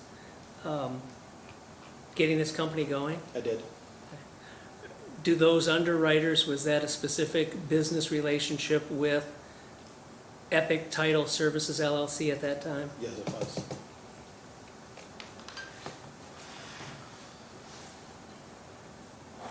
Is the sale of the domain name in any of the closing documents, any document in the sale whatsoever? It is not. Did anyone ever ask you, hey, am I getting this domain name along with this sale? They did not. And I take it you were the manager of the company, right? Correct. So you had some go-between with Ms. Cantleberry, the Correct. seller. Were any subjects regarding office equipment, the physical location, the copier, anything like that, was that asked about prior to the sale on May 7th of 2021? Multiple times. Tell us what was asked about. They I'm wanted sorry, can we object as to who? Members, Okay. the members, Hang on, tell us who was asking you about that first? both Heather Lusby and Amy Leonardo, as the members of Epic, managers there, were inquiring as to what comes with the operation, so they know whether they need to purchase new equipment or not. And I stated that the computers and the monitors and such would go with the business because it's on-site. And that way you could continue to operate from a physical standpoint. As well as they would need to renew the lease into their names for the building. Tell us how the joint venture between Epic Ventures, is it Epic Title Ventures? Epic Title Ventures. And Ms. Leonardo and Ms. Lusby came to be. Well, as a compensatory opportunity, because of the relationship in what I feel is the relationship between the two sister-in-laws, wanted to allow us to continue closing our transactions that were currently in operation. They created the joint venture to help offset that situation. And how long did that operate? I think about 11 months. Which entity paid Ms. Lusby and Ms. Leonardo the $50,000 salaries in the employment agreement? Pecan Ventures. Did Ms. Leonardo and Ms. Lusby solicit business from any of Pecan Ventures' clients? Yes, they did. Do you know how many? I'm gonna object as to the relevance. Okay, Well, can you help us? yeah, I can. We've gone into the joint venture agreement. We've gone into the employment contract and what was contained in that, and we're looking at the sale. So the question is whether or not they took the business with them. So, the joint venture agreement was admitted specifically with the limited purpose of the first paragraph, which says that there's supposed to be an LLC created and it operates as its own separate entity. That was admitted specifically because of the questions asked on cross-examination of Ms. Leonardo. That was its very limited admission. So anything else outside of that is irrelevant to this personal thing. Also, with regard to the employment contract and the violations of it, paragraph 8, I believe it's paragraph 8, or whatever paragraph it is that talks about it, it is while employed. So it doesn't matter what happens after they are no longer employed. And what's the question, Mr. Abbott? I don't know. I don't remember, Judge. If he's objecting to it, I don't think it's gonna make or break. I can move on. Okay. That's If fine. you remember, It was about whether they solicited business from clients or employees of Pecan Ventures okay, after the employment agreement. so it would be beyond the scope of the provision 8? Yeah, and I would also add that there's no counterclaim here regarding, breach of contract or breach of non-compete agreements or anything like that. It's not relevant to anything. Okay, all right, we'll move on. All right, thank you, Mr. Abbott. After May 7th, 2021, what involvement did you have with Epic besides the joint venture? None. We heard some testimony about the website in June and just looked at some analytics. Is that correct? Correct. What happened in June with the website?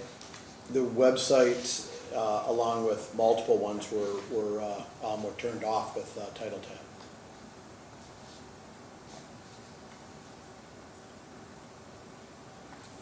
Was there one other instance where the website was offline? Yes. When was that? When there was an attempt to take the web domain from my account to another account. You have a GoDaddy account that is listed Correct. as one of your domain names. Correct. And you didn't give permission for anyone to move that anywhere else, is that correct? Correct. So what happened? My system was breached, and it was accessed through my laptop through a breach in my IT system. And essentially someone acted as if me, took the web domain, transferred it. I was notified by GoDaddy. I immediately contacted them They rectified the situation and reinstated it back under my account, and then created a multiple step access so that cannot be breached again, Where was it transferred to, if you know? to Epic Title Services. And do you know when that was? It was October, I don't know the specific date. October of 2021 or? October of 2021. Okay.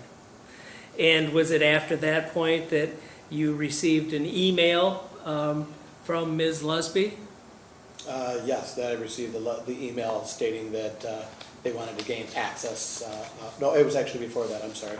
It was before that happened that they wanted to gain access to the web domain. And I said at that time I was not interested in selling. And then the consequent email afterwards stated, it's okay, we have our IT department that was able to access it. So you didn't give permission for them to access it? Correct. Was it also in those string of emails where the ownership of that domain name came up? Correct. That they stated the email stated that they were aware that they did not own, and it did not come with, as an asset with Epic Title Services, and wanted to know how they could obtain it.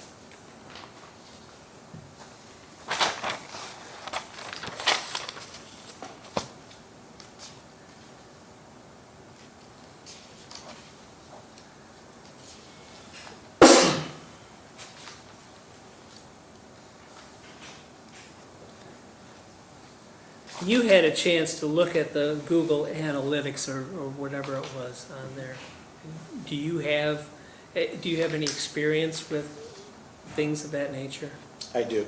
Okay, tell us about your experience with those things. So we work with Google very closely. That's who handles all of our primary marketing systems and our analytics. We run them on a daily basis. If there's a hiccup anywhere in the system on a daily basis, we're notified. So that way we can rectify it so there's not an issue. Unfortunately, when you're dealing with a third-party company that manages web domains, emails, web hosting, things of that nature, you want to make sure that you stay on top of it. So we work closely with Google and the Google suite of products that operates our businesses. And when you got to look at the screen when Ms. Leonardo was testifying and had it just on the screen, is that correct? Correct. What did you see on that screen? I saw a significant decline in hits and traffic to their website from June of 2022 on through the end of the year. So the one testimony was that the website was offline for a number of days in June, is that correct? Correct. And did it pop right back up to where it was before? No, it did not. Okay. It looked like it stayed down through the remainder of the year. All right. And was there any other factor you're aware of that, well, strike that. What factors may, if you know, may affect that kind of Google search hit? Oh, it could be a tremendous amount of things, but a lot of which is marketing. If you backed off on any marketing, or if you changed your SEO, which is your search engine I'm going to optimization. object, Judge. The witness is offering opinion. This is not fact. He's not been qualified as an expert. Plus, he's speculating. So for a myriad of reasons, I'm objecting to this line of questioning. Okay. Ms. Rabbit? I'm asking him about the document that they wanted to get in based on Ms. Leonardo's testimony and look at it. So that's what I'm asking him about. But he's asking his opinion as to why it would have gone down. That's an opinion as to why it would have gone down. And he's not an expert qualified to offer that opinion. He could testify that he did and I didn't object, that yeah, I saw it go down. But he's not qualified to offer any sort of opinion as to why. If he had done the analysis and looked at marketing campaigns, maybe he could even be a fact witness. But he's not either at this point. Okay. Well, I guess as long as we've established that nobody here has been qualified to say why it went down or what happened or how it affected anything, I'm good with that. If that's what they're saying, that she didn't establish any of that either, I'm fine with that then. Mr. Judge, Howard? the testimony is what the testimony is from my clients or otherwise. There's no objection made. I didn't ask for opinions. We simply presented the facts. What is being asked here now is an opinion of a layman of a fairly technical issue that we could go into days of testimony probably explaining. But we're not doing that, we're not offering that. This witness is not qualified for that. If you want to offer foundational evidence and qualify him as an expert in Google Analytics and how the hits to websites could be affected by marketing or whatever else he was speculating to, then so be it. But there hasn't been a proper foundation and he hasn't been admitted as an expert.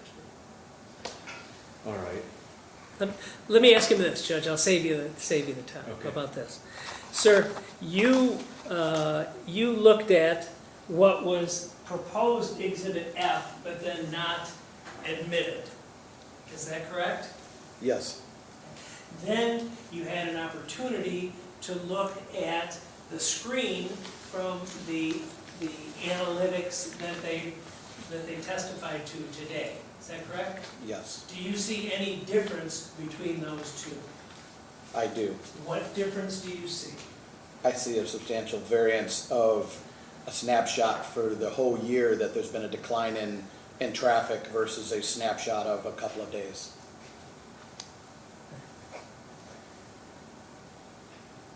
Do you know when Epic Title Services moved from Genesee County to Oakland County? As stated here today, was June of 2022. If I may have 1 second. Take your time.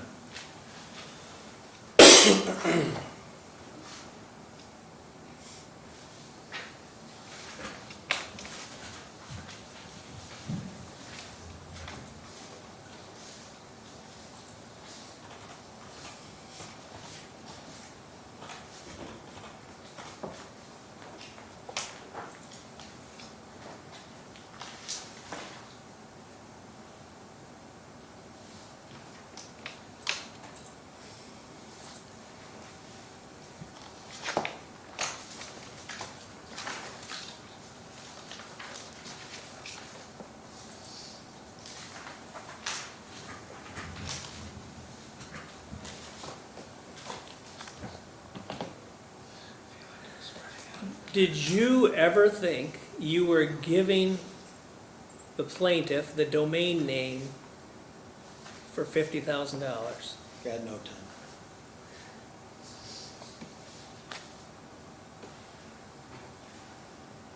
You've paid personally for the purchase and renewal of that domain name I have. before the sale and after the sale? I have.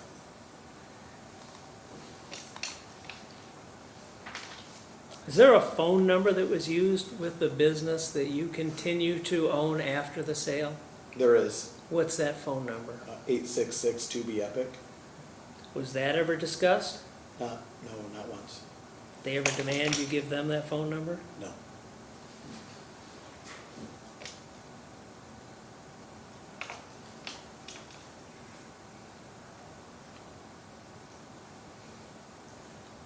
Judge, the other questions I have, I'm asking to make an offer of proof on. They go to the health care and the court's order regarding payment by Mr. Peterfi for the health care. Judge, we addressed this prior to the trial starting, prior to our opening argument, or actually, I guess kind of midway through the opening statements. The matter's been resolved pursuant to your opinion on the summary motion. The specific things, again, referenced in the summary motion was unjust enrichment, an award of $10,750.95 in favor of the plaintiff. That was in your summary motion. The damages for shutting down the website and the ownership of the domain name are the only thing that's up for dispute today. I'll renew my objection to offering any sort of proof. Otherwise, it's not a motion for reconsideration. It's not properly before the court today. It's been properly disposed of with the summary motion. And in fact, counsel was brought on this case, and time was given for counsel to get up to speed and argue the summary motion, and then the opinion was issued. So I can understand if Mr. Peterfi was improper and now he's got counsel, maybe the time had passed. He had counsel at the time the summary motion was issued. Motions for reconsideration, motions for setting aside judgments. could all have been filed in a timely manner pursuant to the court order, and they haven't been. So it's not properly up for today. Okay. Mr. Evans? I was trying to save everybody some time, because we can go to the Court of Appeals with that one still later on, and that's good. Okay, so what are you looking to offer as proof here?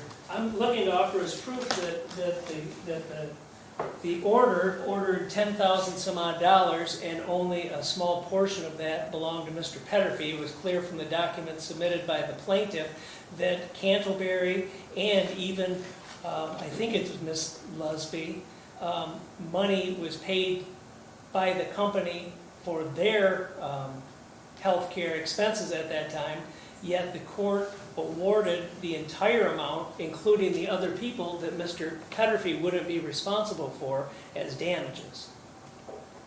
That's what I wanted to point out to the court. Your Honor, again, I will say that if the court wants to entertain the offer of proof, although I don't think it's properly before Your Honor, I have not prepared for this. I don't have witnesses, I don't have exhibits lined up for this, because I'm here to discuss the ownership of the domain name and the damages as it relates to shutting down the website in June of 2022. So I'm not properly prepared to address this item. Okay. All right, Mr. Abbott, I'm going to,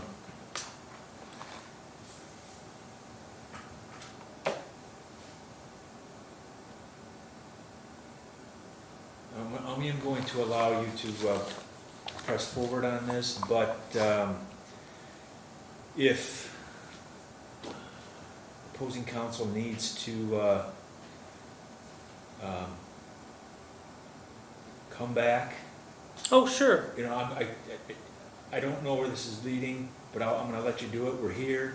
I want it on the record. And then if Mr. Helm does need more time, people to address what you have to disclose to the court now, then more than likely the court will allow him to do that. Oh, absolutely, Your Honor, absolutely.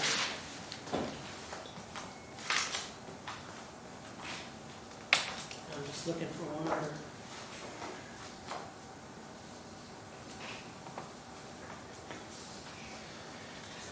Thank you, Your Honor. I'll be quick. Mr. Peterfi, it was brought to your attention by an email from either Ms. Lusby or Ms. Leonardo in October of 2021 that the company, Epic Title Services LLC, was continuing to pay your health care. Is that right? Correct. How did you address that with them? I immediately called the healthcare company to try and understand why it was still being withdrawn from their account, not from mine. And attached to plaintiff's motion for summary disposition, that issue was addressed, is that correct? Correct. And they had bills that were contained for the months they're claiming is owed, and they actually begin in February of 2021, but you were still the owner of the company then, correct? Well, Christie was, yes. Yep. And they go to April and then May, the sale, so the first time that you received any benefit would have been either June or July. Do you agree with that? Correct. Okay. And if the document that they have attached as Exhibit 8 to their summary disposition motion showed that for June 1st of 2021, you had $479.55, would you agree with that? I agree. And who's David Cantleberry? That is Christie's husband. Okay. And he had $715, would you agree with that? Correct. All right. July 2021, yours was $479.55, do you agree with that? I do. You have reviewed these documents? I have. August, your share is $304.55, is that correct? Correct. And then in September, $654.55, is that correct? Seems like it went up a lot. What document are you looking at? Exhibit 8 from your summary disposition motion. Well, if I may approach.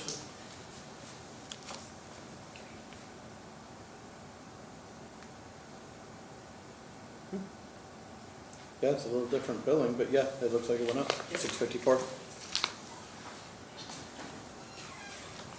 And then October, 504.55. Is that correct? Correct. And so,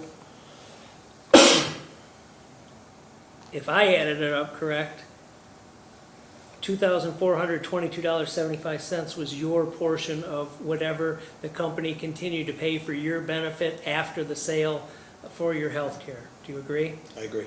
And if it was July, then the total would be $1,943.20. Is that correct? Correct. I don't have any other questions. Thank you, sir. Thank you, Your Honor. Thank you, Fred. So we'll have cross by Mr. Helm. Yes, thank you.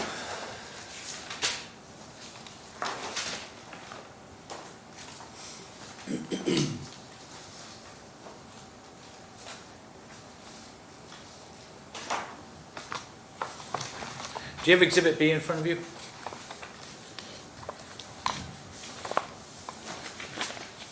I do. Okay. If you wouldn't mind, please turning to the second to the last page.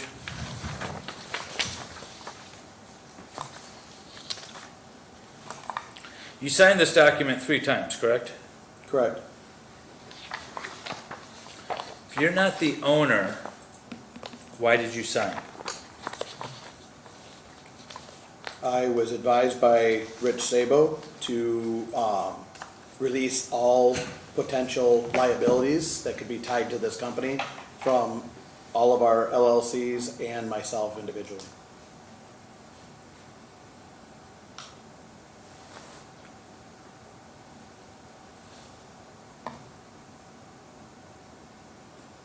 You testified that you're a manager of Epic Title Services and nothing more, correct? Correct. Do you have any operating agreements which supports that position? Not with me today. Okay. You're saying you do have documents? I'd have to look and see. I have no idea. You testified that Christy Cattleberry formed Epic Title, correct? Epic Title Services LLC, I'll be very specific. Correct. And she is the sole owner? Correct. So if I was to call her to the stand to testify, she's going to tell me that? I can't speculate on what she would say or what she wouldn't say. Well, you're telling me that you were hired as a manager for Epic Title Services, correct? I ran the day-to-day operations, yes. Does that mean you were hired as a manager? I was unpaid, so sure. If you want to call it that, I did not have an employment agreement. Okay. Did you receive any compensation for your services? 0. But you received $50,000 in August, or maybe somewhere in late 2020, correct? No, I did not receive $50,000. No. Did Pecan Ventures? There was investments that was repaid, yes, Okay. And you own Pecan Ventures? as well as with Christy Canterbury, Okay. So you're 50% ownership of Pecan? yes, Okay. And Pecan invested in Epic Title, correct. but you didn't? Me personally, Yeah. well, my money was in Pecan Ventures, yes, Okay. And so the $50,000 that was paid back to Pecan Ventures, or was paid to Pecan Ventures, in late 2020, where did that money go? could you provide me with some proof of that? I'm asking I've you, I've not seen any of this money that you keep talking about, so if you would provide that, that'd be great. Just 'cause a I don't moment. see it. okay, just a moment ago, you acknowledged that you received money, 50,000, that Pecan received $50,000 from Epic Title Services in late 2020. You just said that. So I'm, We received some money. To the amount, I don't know.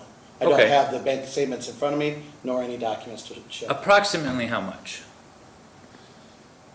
To my best recollection, well, 15,000 Okay, where did the 15,000 go? into the company, Into what account money? Pecan Ventures. Okay. How do you pay yourself through Pecan? I don't, So you receive no money from Pecan. correct, You receive no money from Epic Services. correct. Do you receive any form of income? Yes, I do. Okay, where from? My real estate sales, Okay. and I also have, other interest in other companies.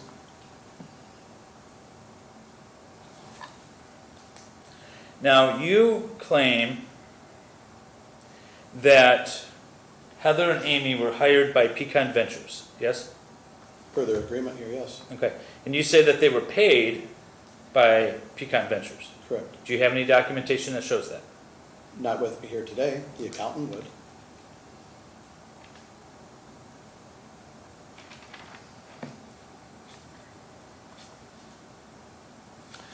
You would agree with me that it's possible to be employed by one company and purchase another, correct? To be employed by one company and purchase another? Yep. What do you mean? Is that possible? For an individual to be employed by Pecan and purchase Epic Title Services LLC? Sure, they can purchase that, anything's negotiable. Okay. And so, if I take your statements and your attorney's arguments, my clients were employed by Pecan and purchased equitable interest, all the equitable interest in Epic Title Services LLC, correct? They purchased the equitable interest, yes. Okay. It doesn't matter who they were employed by, correct? That is correct, since, Okay. yeah. That's fine.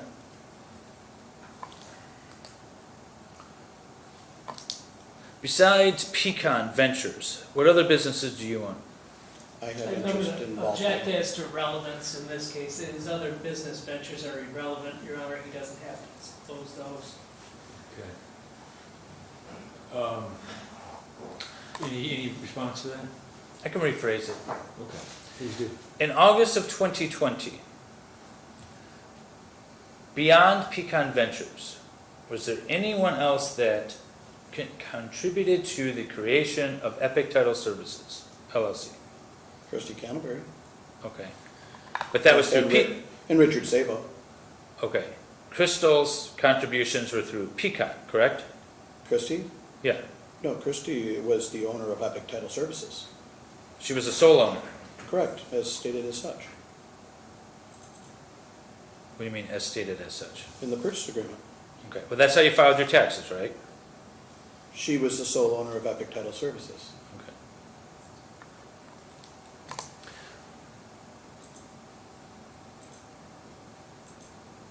You received $20,000 as a result of the sale of Epic Title Services in May of 2021 to my clients, correct? I don't remember if Pecan did or if I received them, but there was. I'm asking- There was $20,000 distributed, yes. I'm asking you specifically. You received $20,000, correct? Yes or no? I venture to say it was went into Pecan Ventures. Can you see Exhibit B?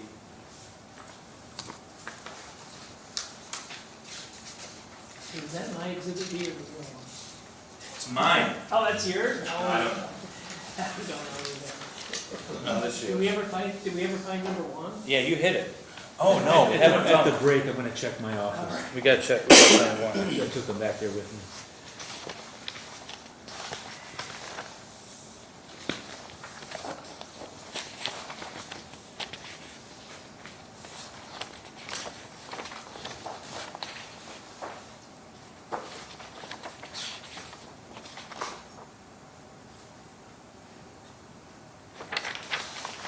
Page 2 of Exhibit B. Paragraph 1.4. Please read that. Purchase price shall be paid within 1 business day of the date hereof by buyers by wire transfer of immediately available funds to the attorney of Richard Sabo at law, IOLTA account at JP Morgan Chase Bank for the benefit of Peterfi, 20,000, Canterbury, 20,000, Sabo, 10,000. So you received $20,000, right? Again, I don't know if that money went into Pecan or myself, but more than likely went into Pecan. Okay, so we know Pecan exists in this document, right? Right? Pecan is mentioned in the first paragraph, right? Right? It's also mentioned down here on the signature lines. Correct? So if this payment was to go to Pecan, it would say Pecan, right? The money was distributed. I don't know what the direction went to distributing, but there could have been 40,000 that went to Pecan, and then Pecan distributed money from there. Okay. This document Mhm. says that you get $20,000, yes or no? It says Peterfi. Is that you? I am Darren Peterfi, not Peterfi. Okay.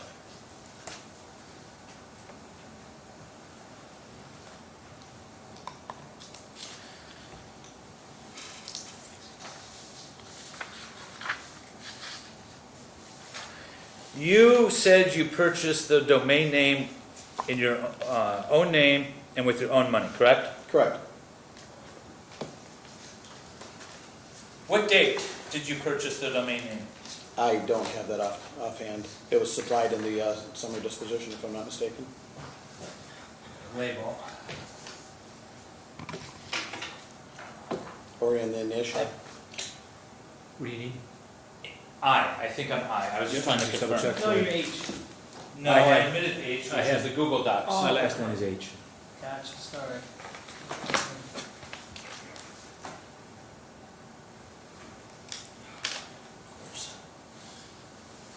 Let me steal you. I grabbed like 3 pens and 2 of them decided they don't want to work. That's how it always goes. Thanks.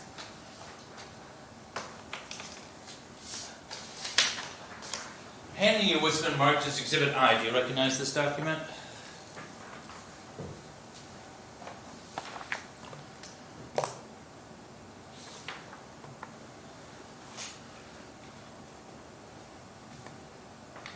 Yes, I do. And in fact, this is a document that you produced in response to a discovery request, correct? Correct. This document you produced, and you state that this is proof that you registered the domain name in your name personally, yes? I don't know, that doesn't look like it shows that, because it doesn't show a registering. Do you remember sending this document to my office as part of a discovery response? I know it was part of it. There was also another attachment that was with it that showed me my name on it personally. Okay. But you remember this document at least, right? Yeah. This is the one we have. Okay. Move to admit Exhibit I. Well, if there's another part, Judge, that has his name on it as registrant, I think for the sake of completeness, under the rule of completeness, that should be attached before we have that. It's defense's document. They can submit the rest of it. I don't care how it's identified per individual for the purposes of me admitting this. What I want to know is the date.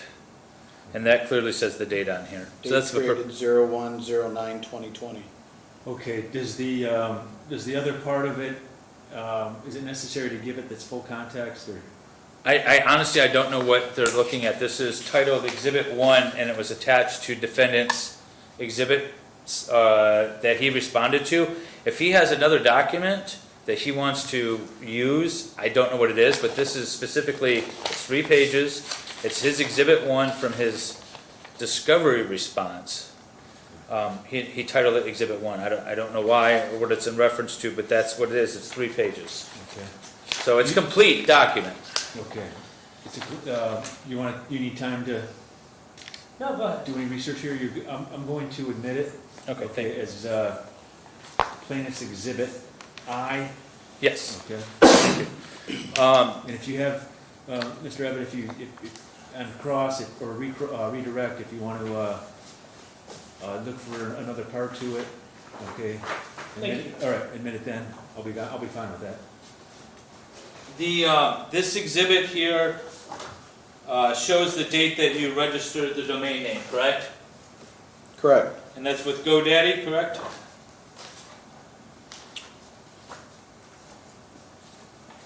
Let's see, did that one start with GoDaddy? I believe so, yes. Yes, You registered it in January of 2020, right? correct. Epic Title Ventures was formed, Epic Title Services LLC was formed also in January of 2020, correct? I don't have that in front of me, I don't know. Handing you what's been admitted as Exhibit C. Do you recognize this document? I do, yes. Okay. If you turn to the second page there, does it say that this company was registered? Its articles of organization were filed on what date? January 10th, 2020, and filed on January 14th, 2020. Okay, so at the same time, the company's being formed, the domain name is being registered, fair? The domain name was purchased and registered the day before the creation of the company, yes. Okay. You admit that the domain name contained in Exhibit I was used for the operation of Epic Title Services LLC, correct? Yes? Yes, I did allow that. Okay. How much did you get paid for that? Future earnings. Okay, how much did you get paid? I received no money because we made no money. Okay.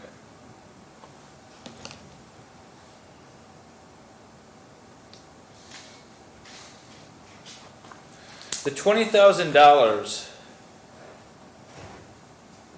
strike that.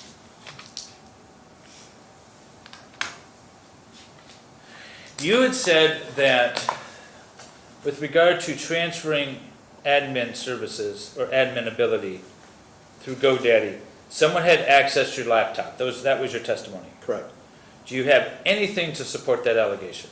Yes, I've supplied the documentation with my exhibits when I answered your motion, that with a sworn affidavit from an IT company that was hired, that tracked down the IP address and where it was came. Do you anticipate this IT company testifying here today? No. Okay.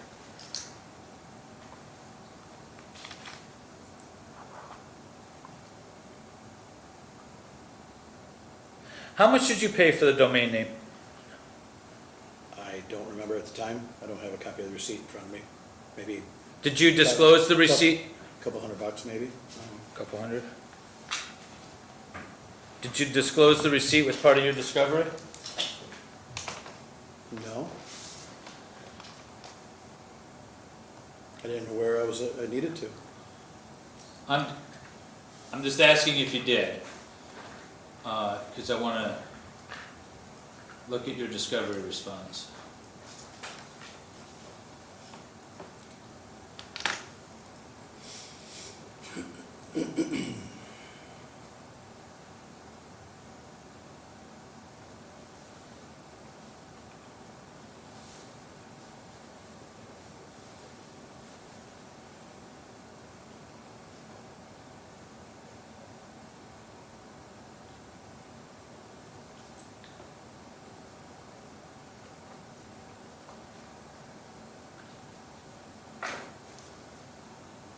Okay, I don't see one.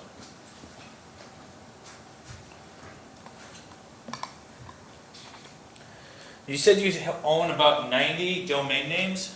I think it's 96, yeah. Do you lease them out? I resell them. You said that you were supposed to get futures in relation to, or in allowing Epic Title Services LLC to use the domain name. Correct. Do you have an agreement in writing that states that? I do not.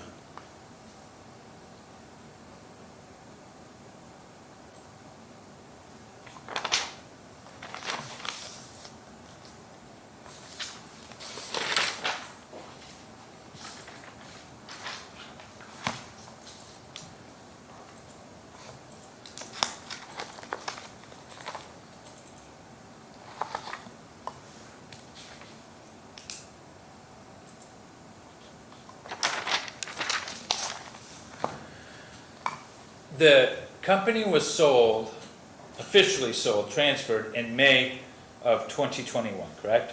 Correct. Why didn't you shut down the website on May 8th of 2021? Because I had a invested interest in Epic Title Ventures, which is our joint venture with Epic Title Services. But you had another website for Epic Title Ventures, or Epic Ventures, right, or whatever it's called. Right. But Epic Title Services runs their operation through that. All that would do is create a detriment to my joint venture. But your joint venture had its own specific domain name and website, yes? Yes, but it doesn't create communication through that website. It created communication through Epic Title MI.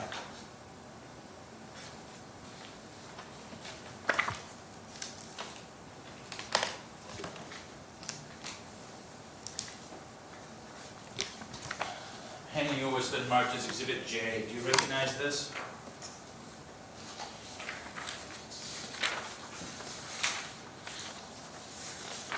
Okay? Do you recognize it? No, I didn't create this, but it says Epic Title Ventures. Wait, if I was to tell you that this was a print off from the Epic Title Ventures website, would that be fair? Sure. Okay. And in fact, on the second page has a picture of you and Christy Candleberry, Correct? and it says President and Vice President. Okay. And then there's Katie Rowe on the next page. See that? Yes, I do.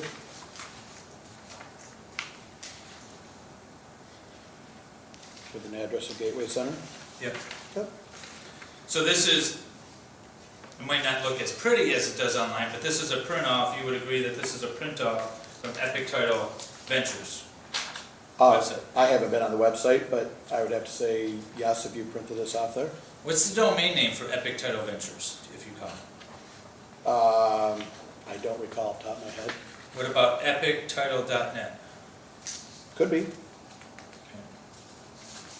You see here on the second to the last page, it says orders at epictitle.net. I do. So you were able to take orders through this website. No, that was a setup as a forward to orders at epictitlemi.com. All that did was that was a forwarding system.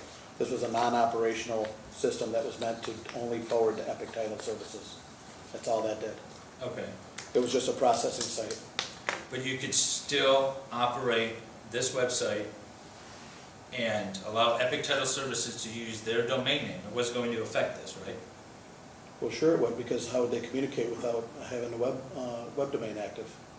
You can't communicate with you via email or anything else, right? Is it your understanding that that as soon as Epic Title Services LLC gets control over the domain name, they're going to shut it down? Well, no, not to my knowledge. I don't know what they would do with it. Okay. Wait, so they have full control over their domain name, and it wouldn't affect this website with this link to their webpage, so long as it was still operating, assuming, right? Assuming so. Okay. And they had a contractual obligation under the joint venture to make that happen, right? Potentially, but as we see, contracts are obviously made to be broken. Move to admit Exhibit J. True. The only question I had was, which link was council referring to? The second to the last page, it says orders at epictitle.net. And it says email right there? Like the orders at epictitle. Yeah. Your client, that's the one that your client was testifying about, just now. Okay, I have no objection. All right, let's grant the request. Take that from council. Thank you. So plaintiff's proposed Exhibit J is being admitted into the record as plaintiff's Exhibit J. All right, thank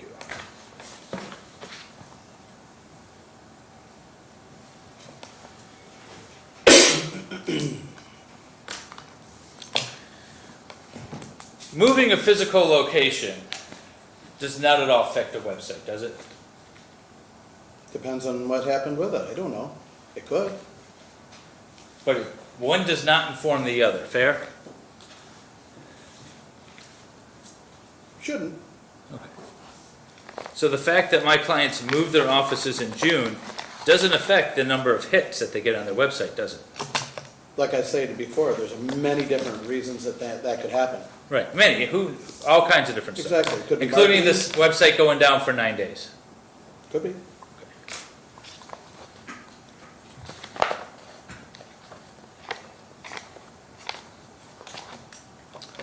The website was registered, when did it, or I'm sorry, the domain name was registered January of 2020. When did the website first go live for Epic Title Services, if you know? I don't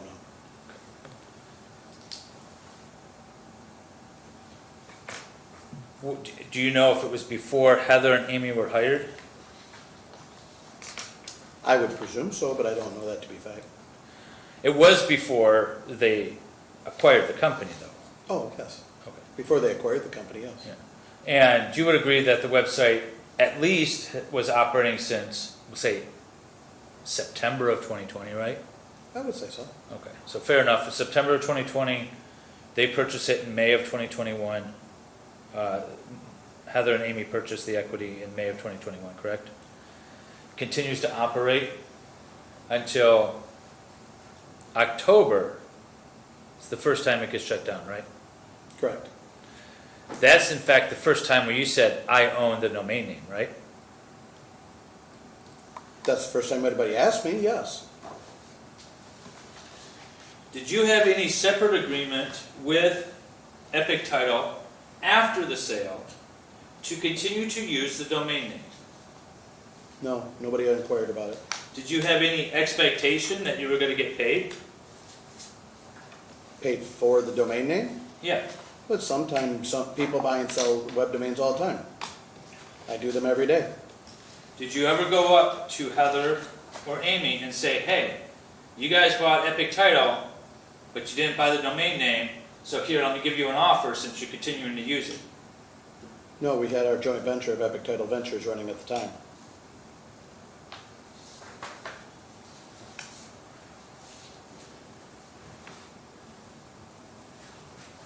I think this might be my last exhibit, K.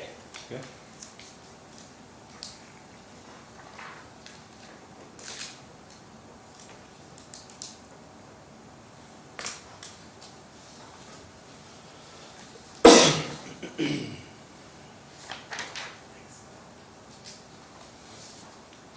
Handing you what's been marked as exhibit K. Do you recognize this document?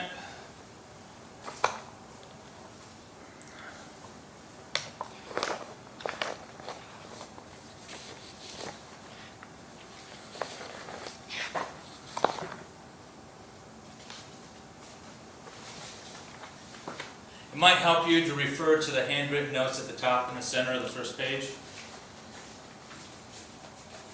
Exhibit 1A. Is that what you attached to your discovery response? It looks like it could be. Okay.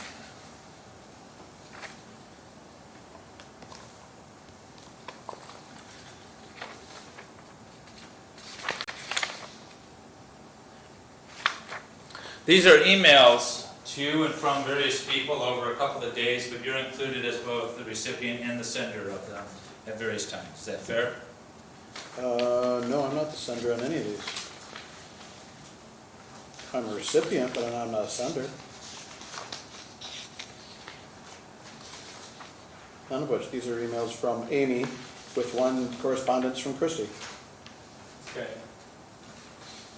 Is this, you talked about receiving an email from Amy regarding the domain name during your direct. Do you remember that? Okay. Is this the email that you're referring to? This looks like part of them. There was another email that was specifically stating in here that they understood they did not own the domain, but wondered how they could gain access to it. Right, well, I'm not referring to that because that's later on. This is October 13, 2021, right? That's what the date says, yes. And it says it's from Amy and it's to you and Christy and Rich Sabo? Rich Sabo, and it says we are currently working to build a new website and are in need of the domain name login information. And I'm assuming you had the domain transferred from Pecan to Epic. Could you please provide me with the access information? Do you see that? Yeah, I do. Did you respond to that email? I did not, I was out of town. There's another email on October 14th, so the next day. Right? Again from Amy, could you please send over the login information for the internet domain? We need it urgently as we need to get started on revamping our website. Thank you. Do you see that? I do. And that was sent to Christy and you and Sabo, correct? Yep. And then finally, Christy responds later on that day and says that you were in Novi all day, and that she will ask you as soon as you're done, right? Correct. Were you in Novi? I was in Novi teaching, yes. Okay, is Novi out of town? You said you were out of town. I was out of town the day before, when they sent the email on the 13th. And then I got back into town late that night, and then I was in Novi at a seminar teaching all day the following day. Okay.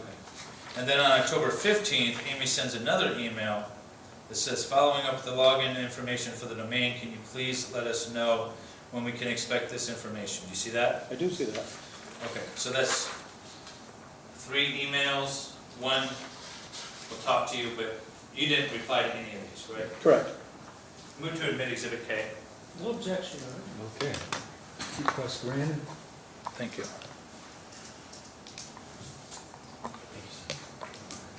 And in fact, it wasn't until after Epic Title Services LLC got access to the domain administration area that you sent the email saying, I own it. That's incorrect. No? That's incorrect. Okay. Do you have, It's in the documentation, it's all been supplied. There was correspondence prior to that that stated, never mind, we understand you don't own it, but we would like to gain access to it. How can we gain access to it? I stated very clearly I was not interested in selling it at this time. And then the corresponding email said, never mind, our IT department was able to obtain it anyway. okay, That all happened prior to. okay.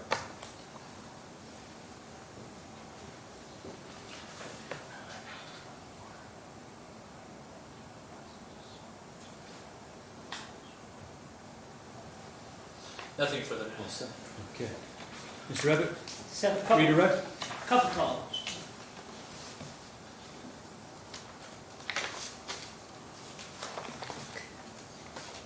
EpicTitleMI.com is not the name of the company that was sold by Cantleberry to Ms. Leonardo and Ms. Lusby, correct? Correct. What was the name of that company? Epic Title Services LLC. Epic Title Ventures LLC, you were asked questions about that and the website and other things like that, and I know the judge followed along with all those, but I just have one follow-up. That web domain name is epictitle.net, correct? And it's not epictitlemi.com that was used there, it's a whole separate domain name, correct? And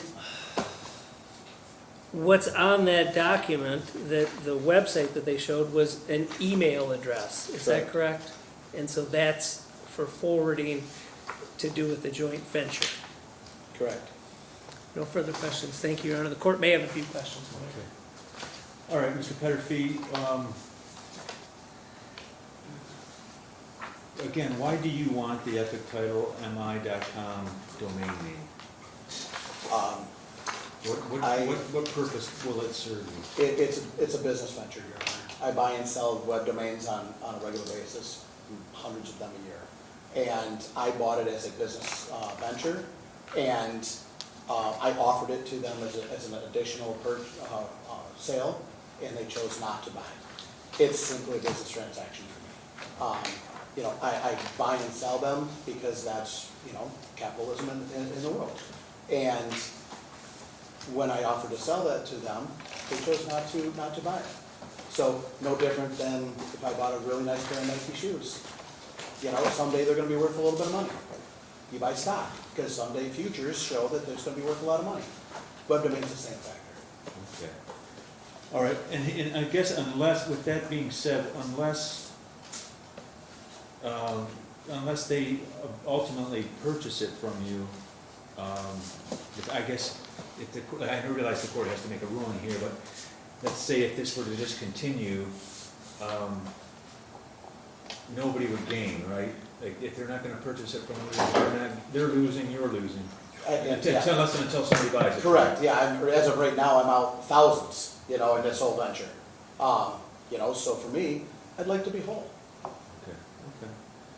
All right, any further questions, gentlemen? Nothing further, Your Honor. Nothing further. Okay. All right, thank you, Mr. Peterfi. Do you need these, Your Honor? I do, I think I'm missing I, maybe it's in here. You're missing an eye? I have it, no, it was in the, okay. All right, these are the attorneys. And we're still looking for one? Okay, then I may have And those one. might be all of Mr. Helms, I don't know. No, I have all of mine, these are all yours, Oh, good. with your notes and all. Oh, my notes, yeah, not a lot. Trying to influence the judge, I see. I didn't leave them up there. Okay, I'm gonna ask Mr. Ebbett if he has any further witnesses he wants to call. No further defense rest. Defense Russ? Okay, now this may be a good time for a break unless you have any rebuttal witnesses. I do have, actually, Judge, and I'm gonna have to ask for a continuance. Okay. We are gonna have a rebuttal witness, it's going to be Ms. Calaberry. Okay. Based on the defendant's own testimony, I think it's appropriate that we need to get her on the stand. Trying to coordinate with her an available time, I don't know what Your Honor has availability, but I wasn't anticipating having her. She is on the defense witness list, and I know they talked about maybe calling her, but obviously she's not here. I didn't hear who he said. Candleberry. Is it Kettle? Candleberry. Candleberry. Okay. Yeah, so we can, we do you have the docket sheet in front of you there? I do. Okay, so I think we have, if we're going to continue tomorrow, we would have to do it late morning, early afternoon? Yeah, Michelle has an opening at 11, Okay, so 1:30. okay. So like 11, we have an opening from 11 to 1:30? She put one on her docket for tomorrow at 11. Okay. Is that something that the parties can work out with their respective? Sorry, what was the time? We can resume tomorrow from at 11 o'clock to 11:30, or sorry, 11 to 1:30, we have an opening. Now, we don't necessarily need to use that entire time, but, Yeah, I just didn't know, I have that 8th grade graduation that starts at 9 o'clock, and I'm just not sure what time it gets done. It's just at STMA, and so it's probably done around 11. It's Okay. that and award ceremony. Hopefully it's not too long, but yeah. if I leave in that, miss that, I'm gonna be in big trouble. Okay, I understand. We'll have closing arguments, we'll have Ms. Candleberry's testimony. So we figure we need at least an hour, hour and a half? I don't think Ms. Candleberry is going to be very long on my end. Okay, Couple of quick points, she's just a rebuttal witness, okay, so it's going to be short and sweet. okay. So we would, butt up Actually, against if we, lunch, but I'm okay with it. yeah. I have a thought. I want to try to get Ms. Candleberry on the phone. If I may take, sorry to screw up everything. If I may take like 10, 15 minutes to get her on the phone, because if at the end of the day it's not going to be worthwhile, then we could just go straight into arguments. Okay, you want to take a break?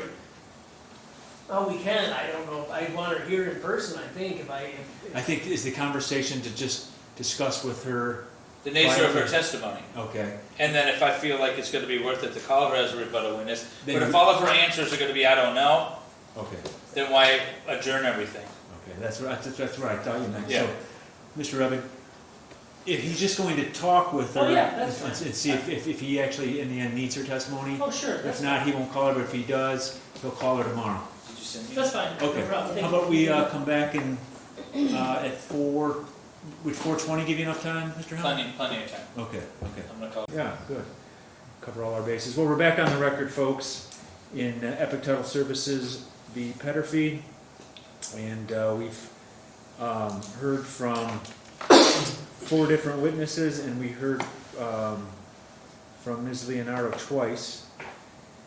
And both parties have rested their cases, respective cases in chief, and we're now ready to move on into our closing arguments. All right, and counsel, do you need any more time to gather your thoughts, or are you good to go? I'm good to go. Okay. All right, so let's have Mr. Helm provide his closing argument on behalf of plaintiff, and then we'll move on from there. So, fairly straightforward business transaction for a not straightforward business operation. It's clear from Mr. Carey's testimony and from Amy and Heather's testimony that the ownership is a bit murky. The bottom line is this. There's a domain name, and Epic Title Services, LLC, is currently owned by my clients Amy and Heather. The question is whether or not the domain name is owned by Epic Title Services. Mr. Peterfi wants the court to believe that he had no ownership interest in this company, yet he's receiving $20,000 as part of the sale of this.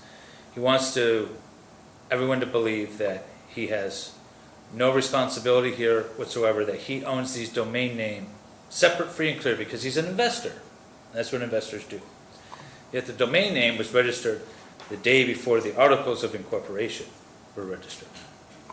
The domain name was used and was up and running when the company became active, say September of 2021, or 2020 rather.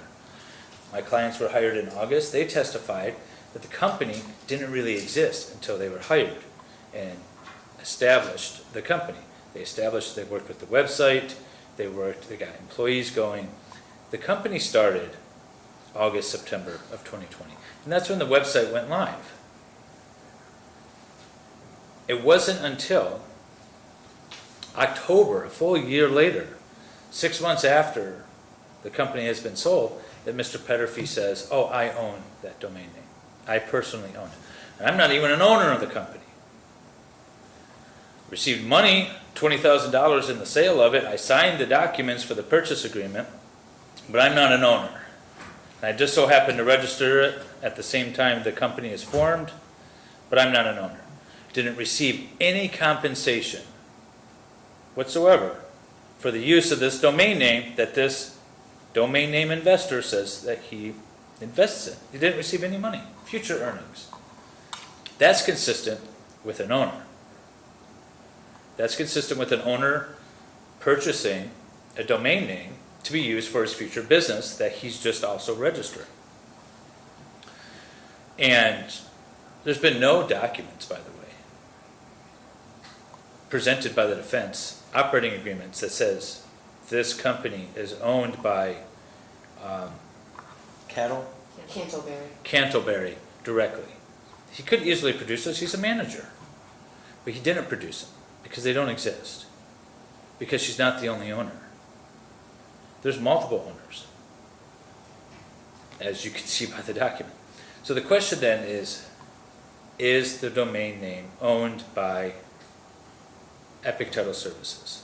And I would argue yes. As Jim Carey testified to, when you use an asset, a personal asset, as part of your business consistently and only, it becomes an asset of that business. It's not like a vehicle that you can title. It's not like real estate that you can title. It's not like a lease agreement that you sign over. It's non-existent in reality. It's a bunch of ones and zeros. That's what it really is. There's no way to title that, but its use. Look to the use. It was formed the day before the company was formed. It went live when the company went live. It is the company's email. It's what the company operated their websites out of. There's absolutely no reason for Epic Title Services, LLC, to not know that it owns that domain name. Just none whatsoever, other than Mr. Peterfi saying, oh, I owned it because I bought it. He's established nothing other than the fact that he registered it. So, but that doesn't denote ownership. Just like being a registered agent of a corporation does not denote ownership, registering a domain name does not denote ownership. What it really comes down to is how you use it. And it's clear and uncontroverted that the domain name was used specifically for the business well before my clients were hired, but well before my clients purchased the company. Amy and Heather, I say my clients. We know what we're talking about. Look to how it's operated. And then it's clear. It's also clear, and I didn't really litigate it because you already made a determination, that in June of 2022, Darren Peterfi caused the website to be shut down for 8 or 9 days. And it's clear from the metadata that they took a significant hit in their website traffic as a result of that June 22nd shutting down. You can see the line, it falls and it stays down. My client testified that they dropped their gross revenue by 30%. So that's what we're looking at as far as damages for that. There was a 30% decline in their gross revenue. Now I understand that's not net profit, but gross revenue, net profit sometimes is difficult to calculate. but a 30% decline in their gross revenue. And they had 1.7, right? 1.4 in 2021, 1.4 million in 2021 is what their gross revenue was. So my client testified to. And we have a 30% decline from that, is what her testimony was. And it's clear you could see the hits on the website too. So that's what we'd be looking at for damages for the intentional interference that you ruled on during the summary, but we had to establish the damages for that. So that's how we're calculating the damages. It's kind of hard to pick particular, like, you can't prove a negative. We can't say that this person would have gone to us if the website had been up, because we can't track that. So you just have to look at the averages. You have to look at the numbers. And that's the best way that we've been able to do that. So a 30% decline, I'm sorry, 1.24 you said? 1.4. 1.4, I apologize, Judge. 2022, right, because it was June. No, I asked you about 2021. Okay, yes. What, okay. Sorry, Judge, I still have my notes with me, I'm just kind of speaking. I just place an objection. I don't think any testimony as to 2021 was elicited. The court was listening, there was testimony as to 2022, but nothing as to 2021.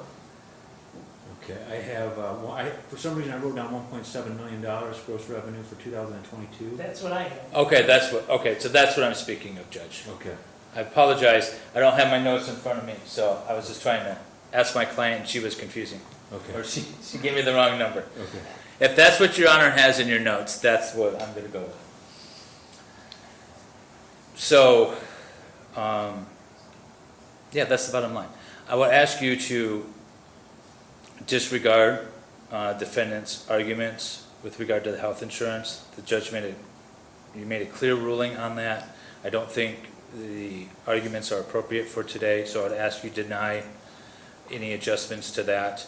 I know counsel talked about appeal, that's what appeals are for. But at the end of the day, I think it's clear that the domain name was registered by the business manager even. We'll say it's the manager for the sake of argument. It was registered the day before the company was organized. It's been used consistently for the benefit of the company. And that's consistent with general trade practices. That's consistent with the law. The ownership, look to the possession, look to who's controlling it. My clients testified that from from August of 2020, all the way throughout, they've had full access to that website, and they've been managing it as part of the company's property. That website, which is hosted through the domain name. There's absolutely, and the defendant himself testified he wasn't paid for anything of it, which is consistent with, again, someone who's adding contributions to a business that they own. All signs point to the defendant owning this business, at least in part, contributing assets to it, getting paid back. Either it was $15,000 in late 2020, or it was $50,000, whatever. His company, Pecan Ventures, was paid back. He received an additional $20,000 upon the sale of this contract that we're dealing with. He was paid for initial startups. He was paid for his ownership interest in the company. And all of this points to the domain name was registered for the purposes of the company, and it's owned by the company. So I ask that you find that and award any other equitable relief you find appropriate. Okay, good. Thank you, Mr. Helm. All right, Mr. Abbott. Thank you, Your Honor. Closing This argument. court. All you've heard as to damages are speculation and conjecture. They haven't offered any expert witness to say here's a loss of business because of this time that it's shut down. They haven't really shown you that there's been any tortuous interference with the business contact, because now the evidence shows, and they haven't countered it, that Mr. Peterfi was not an owner of the business. He testified he wasn't an owner. There was one owner. This document, the Exhibit B that we have, that clearly delineates, and it's plaintiff's attorney who drafted this, and he came and testified, tells the players, it tells them right there, who's listed as seller, Christina Cantleberry. not Darren Peterfi. There's nowhere on here that it says the domain name comes with this or anything else. But the domain name, the testimony you have in front of you, is that Mr. Peterfi bought that domain name with his own money. He's maintained it with his own money. That the exhibit that they had that showed payments was for the website, which he doesn't dispute is owned by them, the website, but the domain name is his. And that stayed with the company. The reason it didn't get shut down the first day after the sale, they had a joint venture. You heard testimony as to that joint venture and how that website was used in the joint venture. So even with the June shutdown, it wouldn't behoove him to do that because the joint venture, as you heard, was still going on.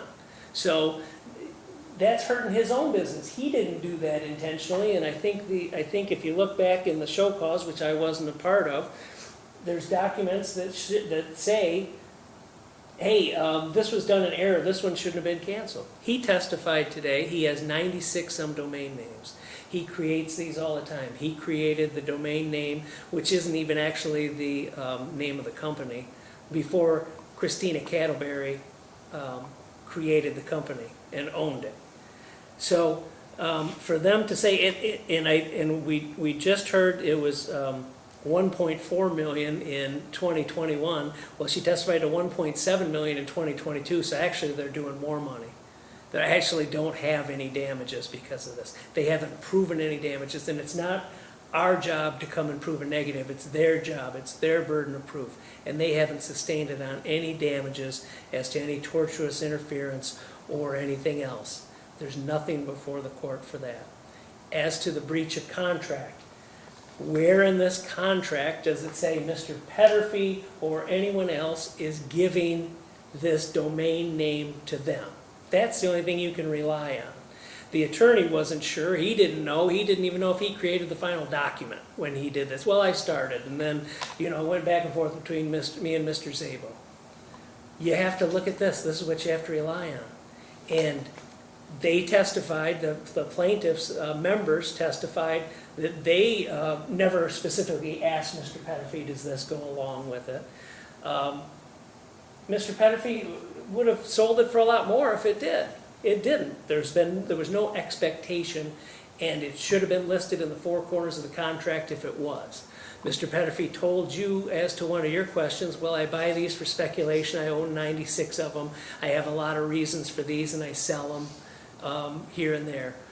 Their argument seems to be, well, this needs to go with it because our emails and everything's related with it. Well, they also testified that they have a lot of contacts in the business who have their personal cell phone numbers and other ways of communicating with them rather than that those emails. And you heard no testimony that, yeah, when this was down, we lost this business because nobody could email us or order online.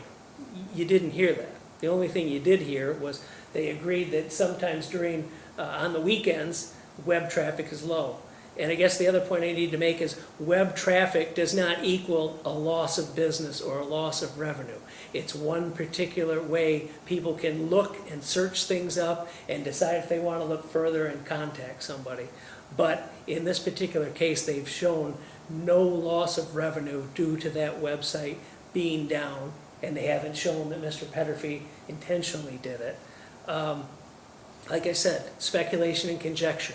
Example, when General Motors went into bankruptcy, it became General Motors LLC when it came out the other side. New emails, new logo, new letterhead, new everything.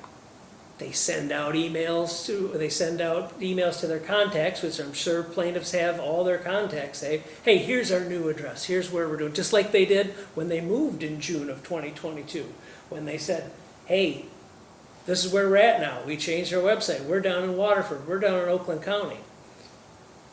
Whether or not that had anything to do with the loss of web traffic or not that you saw on the analytics, because it's at the same time, speculation and conjecture. That doesn't equal damages that Mr. Peterfi would have to pay. This was a personal asset of his. He and Ms. Cantleberry were in business together in real estate, and I don't know if they had other ventures, they probably did, but this was one that she's the owner of this. He put in money as an investor, he wasn't an owner. There's no testimony otherwise, Judge. The only other issue is, I would ask you, and I thank you for taking the time to allow me to examine him on the healthcare issue, because I thought that was a big one. But if we have to go to the Court of Appeals with it, we have to go to the Court of Appeals with it. But they haven't shown there's been any contract breached by Mr. Peterfi. They haven't shown he was an owner, according to this document, their own document that their attorney drafted, that has one seller. And then it has a bunch of releasing parties, Rich Zabo, Epic Title Services, LLC, and it states what they're releasing in the document. They're releasing any and all claims, demands, proceedings, causes of action, orders, contracts, debts and liabilities whatsoever, whether known or unknown, suspected or unsuspected, both at law and in equity. So basically, what they're doing there is they're saying, hey, say Mr. Peterfi wants to claim that the company owes him a personal, he personally loaned the company $20,000. This prohibits him from coming back and trying to get that money personally. And he signed off on it because he said, yeah, and he signed as an individual, and he signed as a manager of Epic Real Estate Ventures LLC, and he signed as a manager of Pecan Ventures LLC. That's the testimony you have in front of you, Your Honor. There's no breach of contract, there's no specific performance, there's no damages shown for any tortuous interference, and you should find that there's no damages and that there's no breach of contract in favor of the defendant. Thank you, Your Honor. Thank you, Mr. Evans. Okay, rebuttal? That's true. Occam's razor. When there's two competing theories, the simplest should win out, because it's the most logical, and it's usually the right answer. We have a situation where Mr. Peterfi signs, not as manager of Epic Title Services, signing off on this. He signs in 3 different spots as manager of Epic Real Estate Ventures, don't know, Pecan Ventures, and himself personally as an individual. Not as a manager, as an individual, he signs off on this. Is it likely that Mr. Peterfi registered the domain name the day before the company was organized by Cattleberry, and they had no relation to each other? Or is it likely that he registered the domain name the day before the company was organized because they intended to use it for the company? Is it more likely that the owner of a company, or part owner of a company, would allow the use of a domain name that he supposedly registered in his own name to be used free of charge for a company that he owns? Or is it more likely that he does it for a company that he has no ownership interest in? He's just doing it out of the goodness of his heart with a promise of payments up in the future. There's no contract at all. He can't produce a contract that says that he's getting these payments. He doesn't produce the lease agreement saying, I'm leasing, Epic Title Services is leasing this. He testified that he received no money for it. He might register a bunch of domain names, but that's immaterial. Is it more likely that that's the situation, or is it more likely that he formed a company, hired 2 very smart, talented individuals to run it, but when they didn't like him and said they were going to do something else, he cashed out as much as he could, him and his partners, and they sold the company to these 2. And then 6 months later, when they say, hey, we need access to the domain, to the website, you've seen the emails, it's very clear, did you transfer it over yet? We need you to take care of this. There's no hesitation in those emails from Amy of, oh, hey, do we own this or do you own this? No, it's, hey, we own this. You need to transfer it over. No response after 3 days. And eventually, apparently, he pipes up and says, I responded and said, I own it. Okay. But just because he says he owns it doesn't make sense. What's more likely is that he found a way to kind of jab at them a little bit. 8 months or 6 months after the deal was done. He hasn't made one request to get paid for the domain name that this company that's now completely separate from him, either as manager or owner or whatever, is using. He's made no demand for that. Now he claims that there's a joint venture, and that's why. Joint venture has its own domain name. Joint venture has its own operating agreement. Joint venture has its own bank accounts, I assume. I don't know, it's completely separate, but it definitely has its own website. It doesn't need their website in order to operate. So none of that makes sense. The defendant's story doesn't make sense. What makes sense is that the domain name is owned by the company. It just happened to be registered by Mr. Peterfi individually, and he's found something to hang on to. So that's the most logical resolution in this. Thank you. Thank you. All right. It's been a long day, everybody. Thank you very much for your respective arguments and support of your positions here. I want to make sure that I have everything. I have one? I never found Never found exhibit- one? I do have plaintiff's exhibits A through K. Okay. One was the email with the offer. Yep. Right? Yep. I don't have I mean, it. I looked through my staff. I looked and I didn't think I had it either. Was that our only, Yes, council only brought one copy. I didn't plan on having to use it. I'm I wondering, would have made copies. Might have another copy Sure. attached to a motion. All right, I can remove the highlights from this one, and I can print the last 2 pages if I have access to that. Or I can email it to the court, that's fine. although it has Bates coding, Bates stamps on it.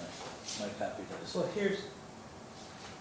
Oh, you had it the No, whole no, no. time. This isn't it, because I marked it up in the top, but this is another copy of it. It's the same way, it had that same circle on it, but I'll make a Oh, copy of it. yep, and it even has my Bates coding on it. yeah, no, that was yours, and I Take just it. had it exhibit 1, so I can just give Yep. that to you, Judge, and we can make a new exhibit. I'm good with 1. that, it's the same document. You have your own copy then? I have my own copy, or at least, yeah, I have it part of the discovery. I don't want to take anybody's last one. I have another one still. No, I, All right, all right. Making we'll sure. look around on the floor. Yeah, yeah. Okay, so then this is everything. Yes. Okay. So I should have all the exhibits now? Good. And as far as a ruling on this, of course, the court has a lot to consume, process, digest, and so forth. So, I'll prepare a written opinion in order. I'm going to try not to make it long. Okay, I'll try to cut the fat, get right to the meat. And but I won't tell you when I'm gonna have it to you, but I'm not gonna sit on it, and I hope to have it, I'll have it to you in due course, but, We won't hold you to a certain date, but if you want to give us one, because I may have to review the recording, sure. and, And some of the argument might even be within the transcripts of the summary, or the show cause. yeah, okay, and so I'll be reviewing each of the written submissions here as well. But with that, though, I want to thank you again. Everybody did a fabulous job. The court's well informed, and it has a lot to think about here. So have a great rest of the day and week. Thank you very much, Safe Judge. travels back. Thank you, remember? Yep. Thank you, everybody. Take care. Stay cool. Yeah, try to.